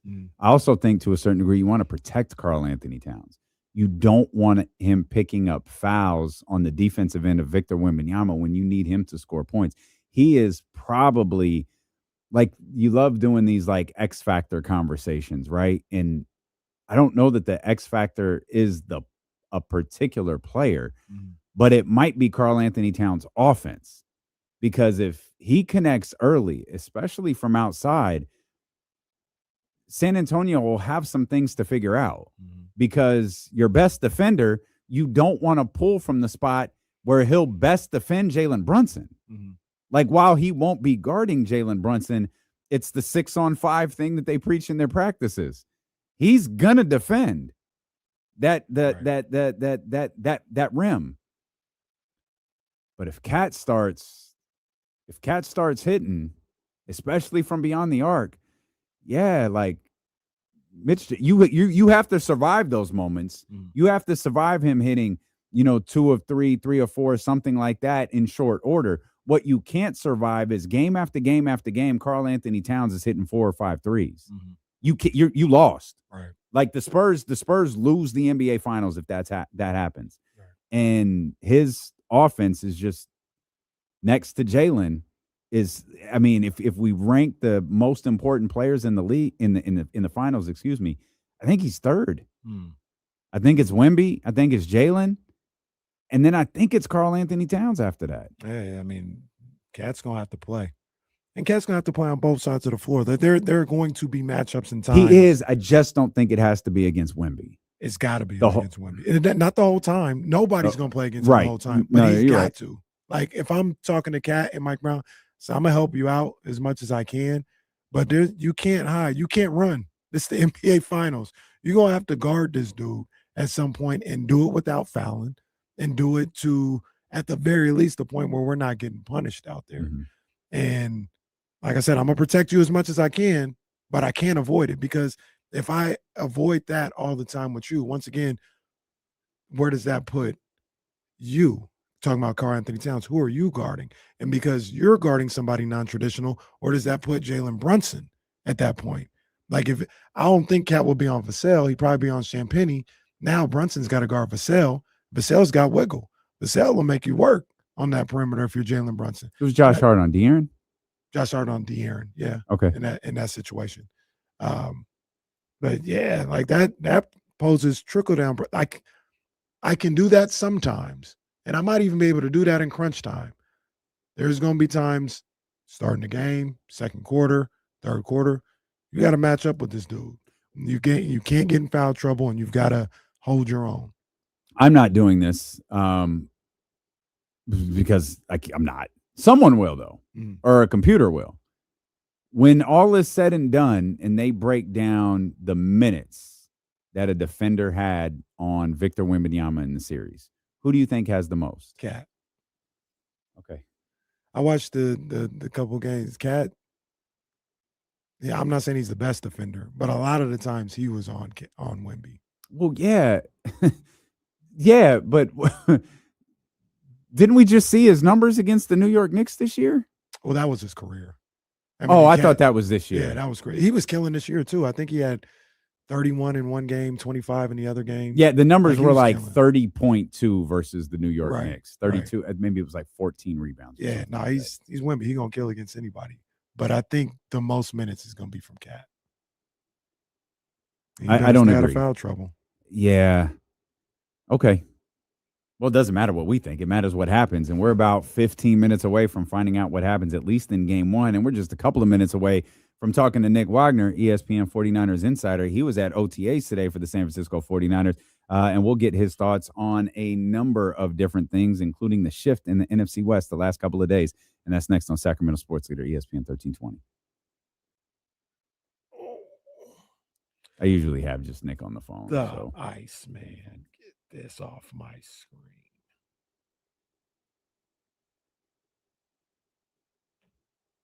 Good for him. No, that's pretty exciting. Madden cover for your young star quarterback.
Damn, a home batting cage, $180. $135.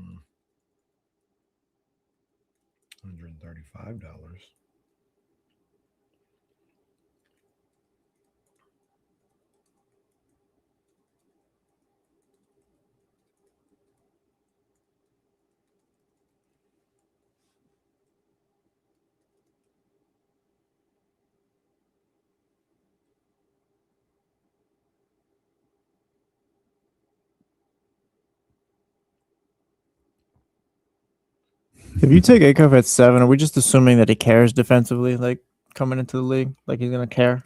I don't even think they worry about it, to be honest. No. I think they're like, hey man, go get us some buckets. Yeah, We'll figure everything else out.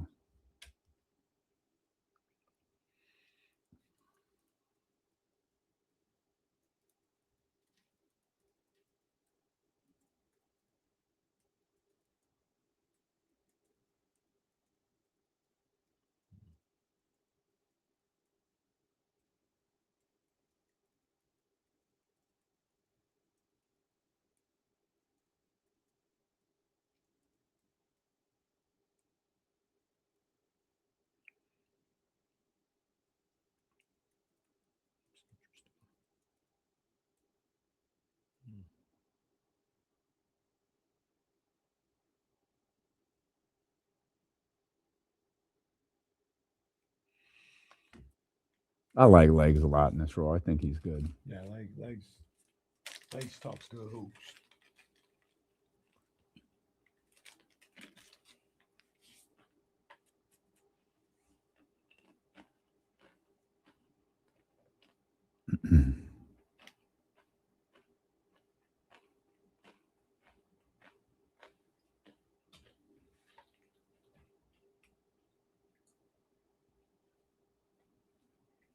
Josh Hart.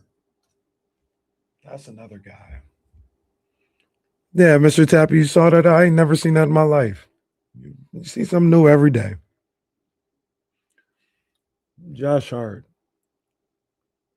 If he's hitting shots, I think he shot the ball pretty well in the conference finals. But if he's hitting his threes, that's a problem. Let me see. What did he do?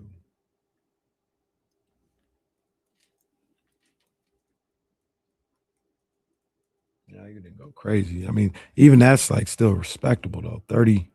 35% from three in the conference finals, 35% the series before. Shot 21% in the Hawks series. That's where the Spurs need him at. He hit 35%. That's borderline sharpshooter. Borderline. Oh. Did you say Nick's on the line?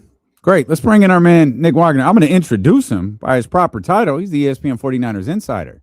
However, it should be noted, I heard through the grapevine, of course, being Kyle Madson. It's his nickname around here, the grapevine. Yeah. That Nick is a college basketball aficionado. And while we'll talk OTAs and Myles Garrett and arrest warrants and all of that stuff, I heard Nick has some takes on the Sacramento Kings selection at 7. I need to hear this. Nick Wagoner, need to hear this. who are we going with here at 7? Oh man, I have takes all over the draft, not just on the Kings. So I do. College basketball is actually my favorite sport to watch, and the part of the reason I don't cover basketball is because I love it too much, and I'm afraid that it would taint it for me. So I'm a Darius Acuff guy, at least of the guys who are realistically going to be available to the Kings, potentially anyway. But I think Braden Burries would make a lot of sense there. I'm not as high on Michael Brown as other people might be, but those would kind of be my initial leanings. I think Kingston Flemings also is a good player, but I also feel like he's a guy that maybe doesn't have that upside as being like a number one type of guy, which is obviously what the Kings need. Not that I need to tell you guys that. No, my man knows what he's talking about. He absolutely knows what he's talking about with this. What is it about Darius Acuff that you like? Is it just the upside of his what he can do on the offensive end? I think he's a pretty good passer, an underrated passer. His decision making, like what are some of the things that you like about him? Yeah, I mean, I think obviously the scoring is the number one thing that jumps out at you. He's got kind of that alpha scorer's mentality, and I also think he's been at places where he's been asked to be that and had success doing it. So it's not as much of obviously it's a projection because it's the NBA, but it's not as much of a projection trying to put him into that role. I also think an underrated thing that people don't talk about is like, he's not at Kentucky anymore, but this is a John Calipari guy. And John Calipari point guards have done pretty darn well in the NBA over the years. I mean, you go back to Derrick Rose at Memphis, and then, you could spin it forward, obviously, to the Kentucky guys, and the two-time MVP of the league was a Kentucky guy under John Calipari. So I just think that in terms of if you're looking for the guy who could potentially be the home run swing at that spot, he's the one that makes the most sense. And yeah, there's questions about his defense, and I think some of that not necessarily is his athleticism or his ability to play defense, but I think a lot of it is he was asked to do so much offensively for Arkansas that just naturally he didn't have the gas in the tank to be that guy on the other end. So to me, it just makes the most sense. I think you look at a guy like Keaton Wagler, who is a shot maker, but I'm not sure he's a point guard at the NBA level. And then if you move him into that 2-guard spot, he's a little bit slow with a trigger. So I'm not sure if he works there as well. I just think the other guards, because as you guys know, it's that clump of guards that you're talking about that you guys are probably talking about endlessly right now. Acuff is the guy that kind of stands out if you're looking for the guy who could potentially have that upside of being an alpha on a good team. Do you hear this, man? Breaking it down. This is ESPN's 49ers insider, Come on, man. Nick Wagoner. You hear this, man? And I agree with everything he's saying. Oh, he did. Man's on point. Man's on point. Do you agree with what every 49ers fan is saying the last couple of days? It sucks. Myles Garrett is headed to the Los Angeles Rams. There's Aaron Donald rumors. You were at OTAs today. I'm sure that was a focal point in conversation and media availability. Yeah, Damien, it definitely was. And, I think it sucks was actually Trent Williams' terminology today is what he said when he was asked about it. But I asked Mac Jones where he was when he found out. He said he was in the hallway, and Malik Mustafa came up and showed it to him on the Twitter screen. And Mac Jones thought it was AI. He thought it was AI slop. He didn't believe it. So, it's obviously not great news for the 49ers, and I think it's kind of a double gut punch in the sense of I think the 49ers would have been very interested in acquiring Myles Garrett, but as Andrew Berry has laid out, as Les Snead has laid out for the Rams side, this was a Rams-specific trade in the sense that the Rams had a young, toss-controlled pass rusher who's also proved himself in the league capable of being an elite type of pass rusher that they could make available to the Browns. And this trade probably doesn't happen if Jared Verse wasn't a guy that the Rams were willing to include in that trade. And that's something Niners just simply don't have. And I think, I get why Niners fans were upset that they weren't in on Myles Garrett, and I understand all that, but it's more of an indictment on their recent lack of ability to draft those types of Jared Verse players than it is about their willingness to make such a move, because we've seen the Niners be aggressive in the past when they have the assets to do it. And quite frankly, they just didn't have that asset. So it's not only facing Myles Garrett twice a year, it's the fact that they didn't put themselves in a position where they could acquire Myles Garrett. Nick, in no way or at all am I saying you want to face Myles Garrett anytime, let alone 2 times a year. But I will say this about the 49ers.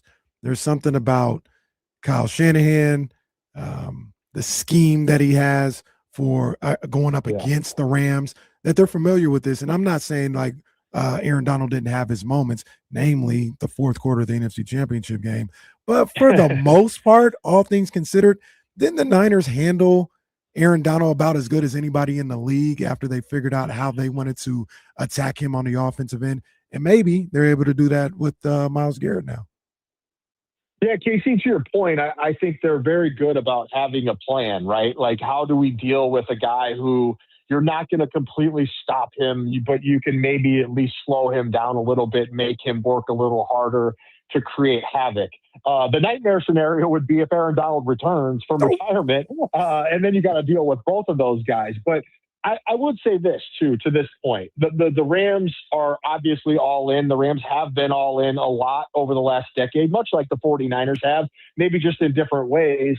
But Kyle Shanahan is probably the best in the league at finding the mismatches and exploiting it. And I think as good as the Rams defense looks on paper, and it sure does when you look at that front and then you pair it with the additions they've made at corner this offseason, one of the areas the Niners have always had success against them is attacking the middle, intermediate middle against them, particularly the linebackers and the safeties. And I still think the Rams are a little bit vulnerable in those spots. Again, I'm not sitting here saying the Rams aren't the favorites or shouldn't be the favorites. I mean, you can quibble with them in Seattle, but I am saying that this is not an indestructible defense, even with the addition of Myles Garrett. And Jared Verse gave the Niners plenty of problems the last couple of years. So let's be clear about that too. You're just talking about taking it up a level when you get with Myles Garrett. And there is not a long history of pass rushers having success deep into their 30s. You know, there's a few of them, the Bruce Smiths and the Reggie Whites. I think Myles Garrett probably does fall into that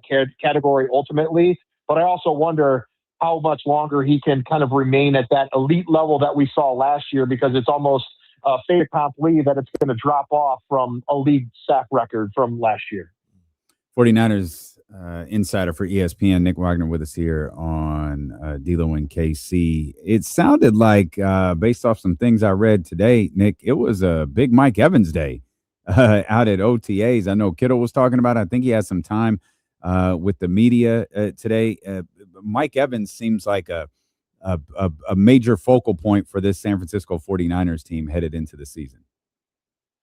Yeah, I think the thing about Mike Evans is two things, right? First of all, it's the player. It's what he's done over the course of his career, all the 1,000-yard seasons, the consistency, the red zone threat, all of those things, the veteran leadership, all that stuff that the 49ers need at wide receiver. I thought George Kittle was really interesting. He said, like, this is the first time that we've had a true veteran receiver, and he didn't mean that necessarily as a knock against a Deebo Samuel or a Brandon Ayuk, but it was more about just kind of the urgency with which Mike Evans does everything, the attention to detail, the fact that he takes OTAs so seriously. The other part of it is like what Mike Evans represents for the 49ers. And from my perspective, and I think we talked about this the last time I was on, guys, is like Mike Evans represents the Niners kind of pushing their chips in and trying to go all in this season, right? Because last year was such a reset for the roster that everyone wondered, like, who are the Niners even going to be in 2025? And that question was being asked by the head coach. Like, they didn't know.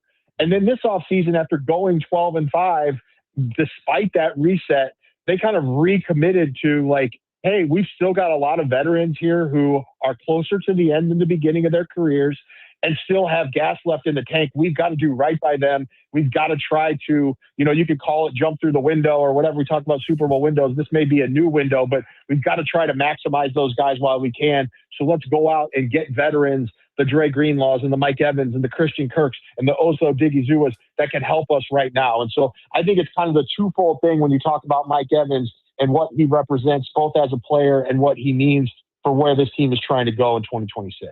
Man, I love that. OTAs wrapping up, and usually for me, Nick, with OTAs, and when you talk about the rookies, I just want to make sure they look competent. I'm not getting too excited if somebody looks great or anything else like that. But I'll ask you the question: were there any of the rookies that stood out during OTAs and that kind of caught your eye with how they looked out there on the field? Yeah, I'm gonna put my usual caveat on this, which is that I'm the last guy to like make sweeping generalizations on anything during this time of year, just because of the lack of pads and all that stuff. But I will say this: like, I thought Kalen Black looked really good. He's decisive. He's quick.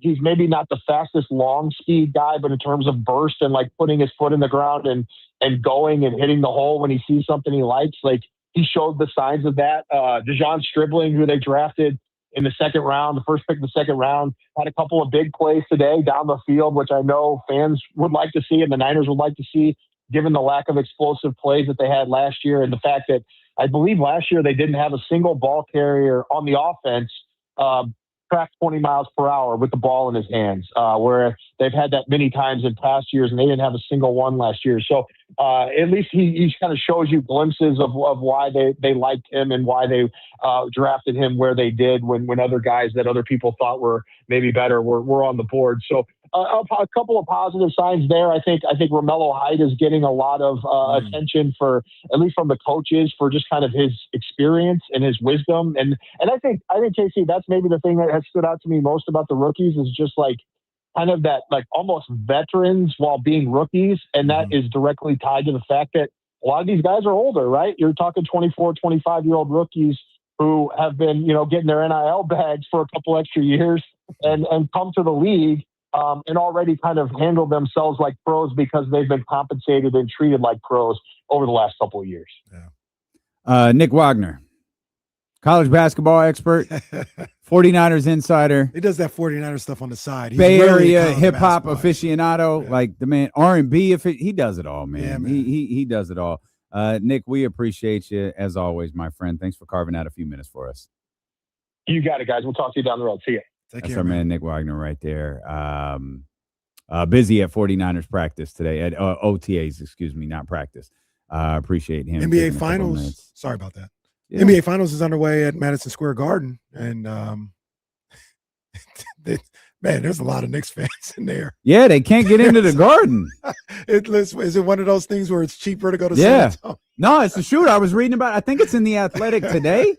Cheaper to go to San Antonio. Yeah, they can't. You can't get into the Garden. Man, there's a gang of Knicks fans in there. It might not even be that it's cheaper. It's you actually can't get in. Yeah. No. Who outside of maybe my cousin who's giving tickets at this point? Yeah, I'm not sure, but yeah, you can tell the Knicks fans because they don't have their shirts on. That's right. They don't have their shirts on. Looking at I'm watching New York. I'm watching Mikal. It looks like it's Mikal on De'Aaron. The physicality for the Knicks is there. They got the memo. You've got to be physical with this. Look at them.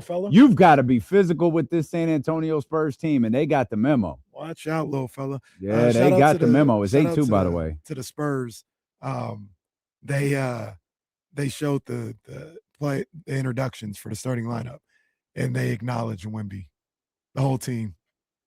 Wait, what happened? They acknowledged Wemby. Oh. Because they did whoever was fourth, and they Devin Vassell. Yeah. And then from France, and they all put up the ones, like all the Spurs. That's great. That's great. They acknowledged them. It would have been better if the whole crowd did it, but they had a couple fine. people behind them acknowledging them. So maybe it'll catch on. Yeah. Maybe it'll catch on. The Spurs are putting up trash. Wemby's put up a couple of bad shots. De'Aaron just took a three. It's 8-4 right now. And man, two just things you notice real quick. New York they're pushing the ball inside. Yeah, you gotta get that ball. In my opinion, you got to get that ball up the court. And that's what happens. And you see what happens right there when Victor Wembanyama isn't in the paint. Yeah. They're like, oh, yeah, we going here. Look, try to wear him out. If I'm the Knicks, I'm wearing him out. We're pushing the pace. And I got to do something before that defense gets set up. Because once they're locked in that half-court defense, that's when you get in trouble going up against that Spurs defense. So I'm pushing the pace. And I'm gonna try and wear Wemby out. I'm going to try and wear him out. We're going to see what happens. We're going to test that cardio. We're going to see if he was with Alex Toussaint. They are just they are going at him. They're going to make him defend they're trying to wear him out. Mm-hmm. And he just hit a three. So after a block. Okay, guys, it's not working. Come up with something else. After a block on the other end. But it looks like Wemby's on Cat to start this. A lot of what I've seen from San Antonio is in transition. Did they start with Cat? Did they start with Cat on Wemby? Yeah, Cat on Wemby. OG at least when I saw it was guarding Fox. Yeah. No, I thought Mikal was on Fox. I gotta see it again. One of the plays early, OG was guarding Fox, but they're doing Mike Brown. Mike Brown is in innovative. They're switching on they're switching defenders on every possession. Yeah, man. There's an energy to this finals like it always is. De'Aaron's going to have to knock down. De'Aaron had a corner three that he missed. He's missed 2 threes already today. He's going to have Oh my God! Well, where's the foul? No, Karl Anthony Towns. My God! Karl Anthony Towns to the basket. They're pulling Wemby out of the paint and getting to the basket, and Mitch Johnson says, "No, we got to talk about this. We got to talk about this. Though. You can't." I'm surprised. I think they might put Wemby on Josh Hart. And keep him around the paint and hope Josh Hart beats you. Yeah, I don't think Wemby on Cat is the move at all. But which is obviously why we're coaching in the league, so it's fine. It's 12-7 here after Mitch Johnson calls timeout after another paint point for the New York Knicks, but it's 12-7 with about 7.5 left in the first quarter.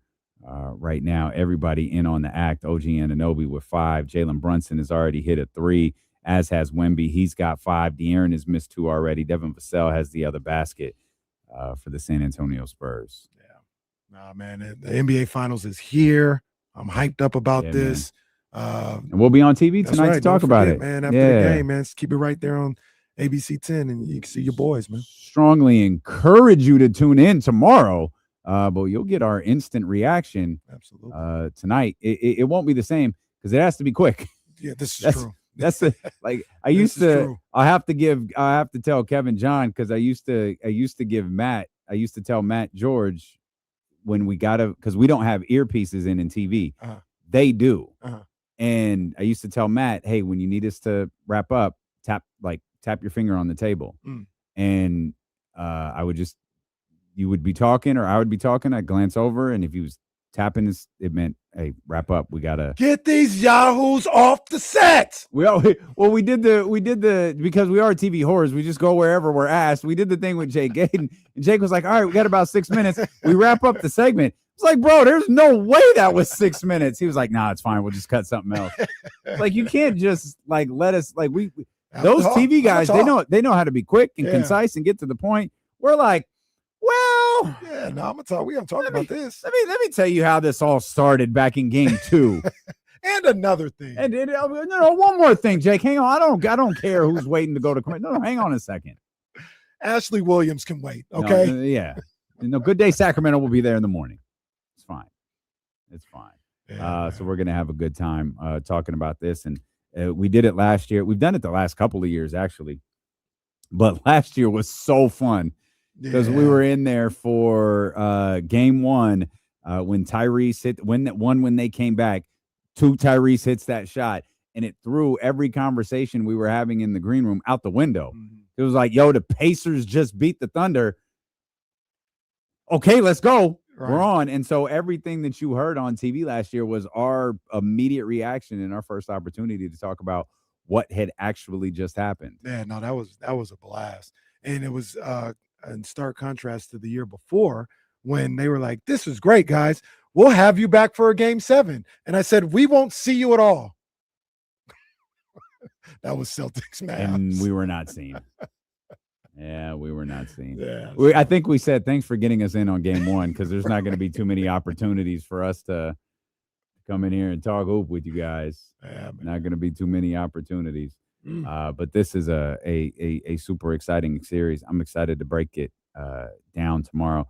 We should probably, we'll focus on the game. We could talk more about this pro comp thing.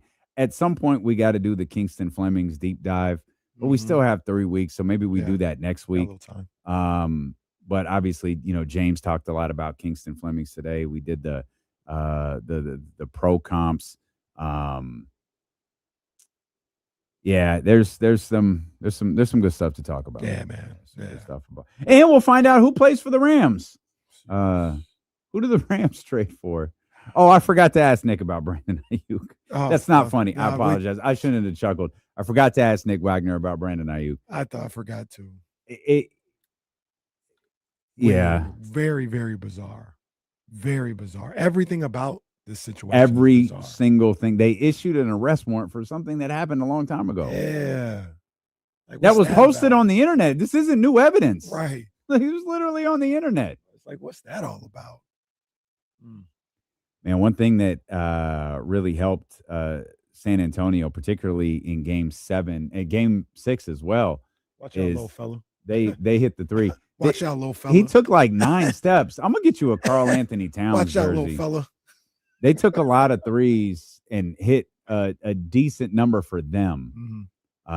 They've gone back to that well here in game 1. They're 1 of 6, and they are hitting the back of the rim. Maybe this is a situation where they're a little hyped up. About to say a lot of nervous energy. But man, Scott Foster out there, he is letting the physicality go. Let's go. It's the finals. He is letting the physicality go. It is 14-7 right now with 6 minutes and 15 seconds remaining in the first. Again, stick around. Immediately following the game, KC and I will be on with Kevin John on this channel on ABC 10 to break it down. And then, of course, we'll be back with you tomorrow at 2. Make sure you're locked in beginning at 7 a.m. with Kyle Madson and Jesse Tapia here on The Jump on Sacramento Sports Leader, ESPN 1320. Come on, man. Vamos Knicks. All right. Dylan Harper's in. Uh-oh. Oh, and there goes Shimon. Did Dylan come in for De'Aaron? I think so. Yeah, De'Aaron's off. Yeah. Yeah, it's okay. Yeah. Oh, yeah. Watch out, little fella. All right, y'all. We are going to, well, I'm gonna go get something to eat. I'm starving. We'll see y'all after the game on TV.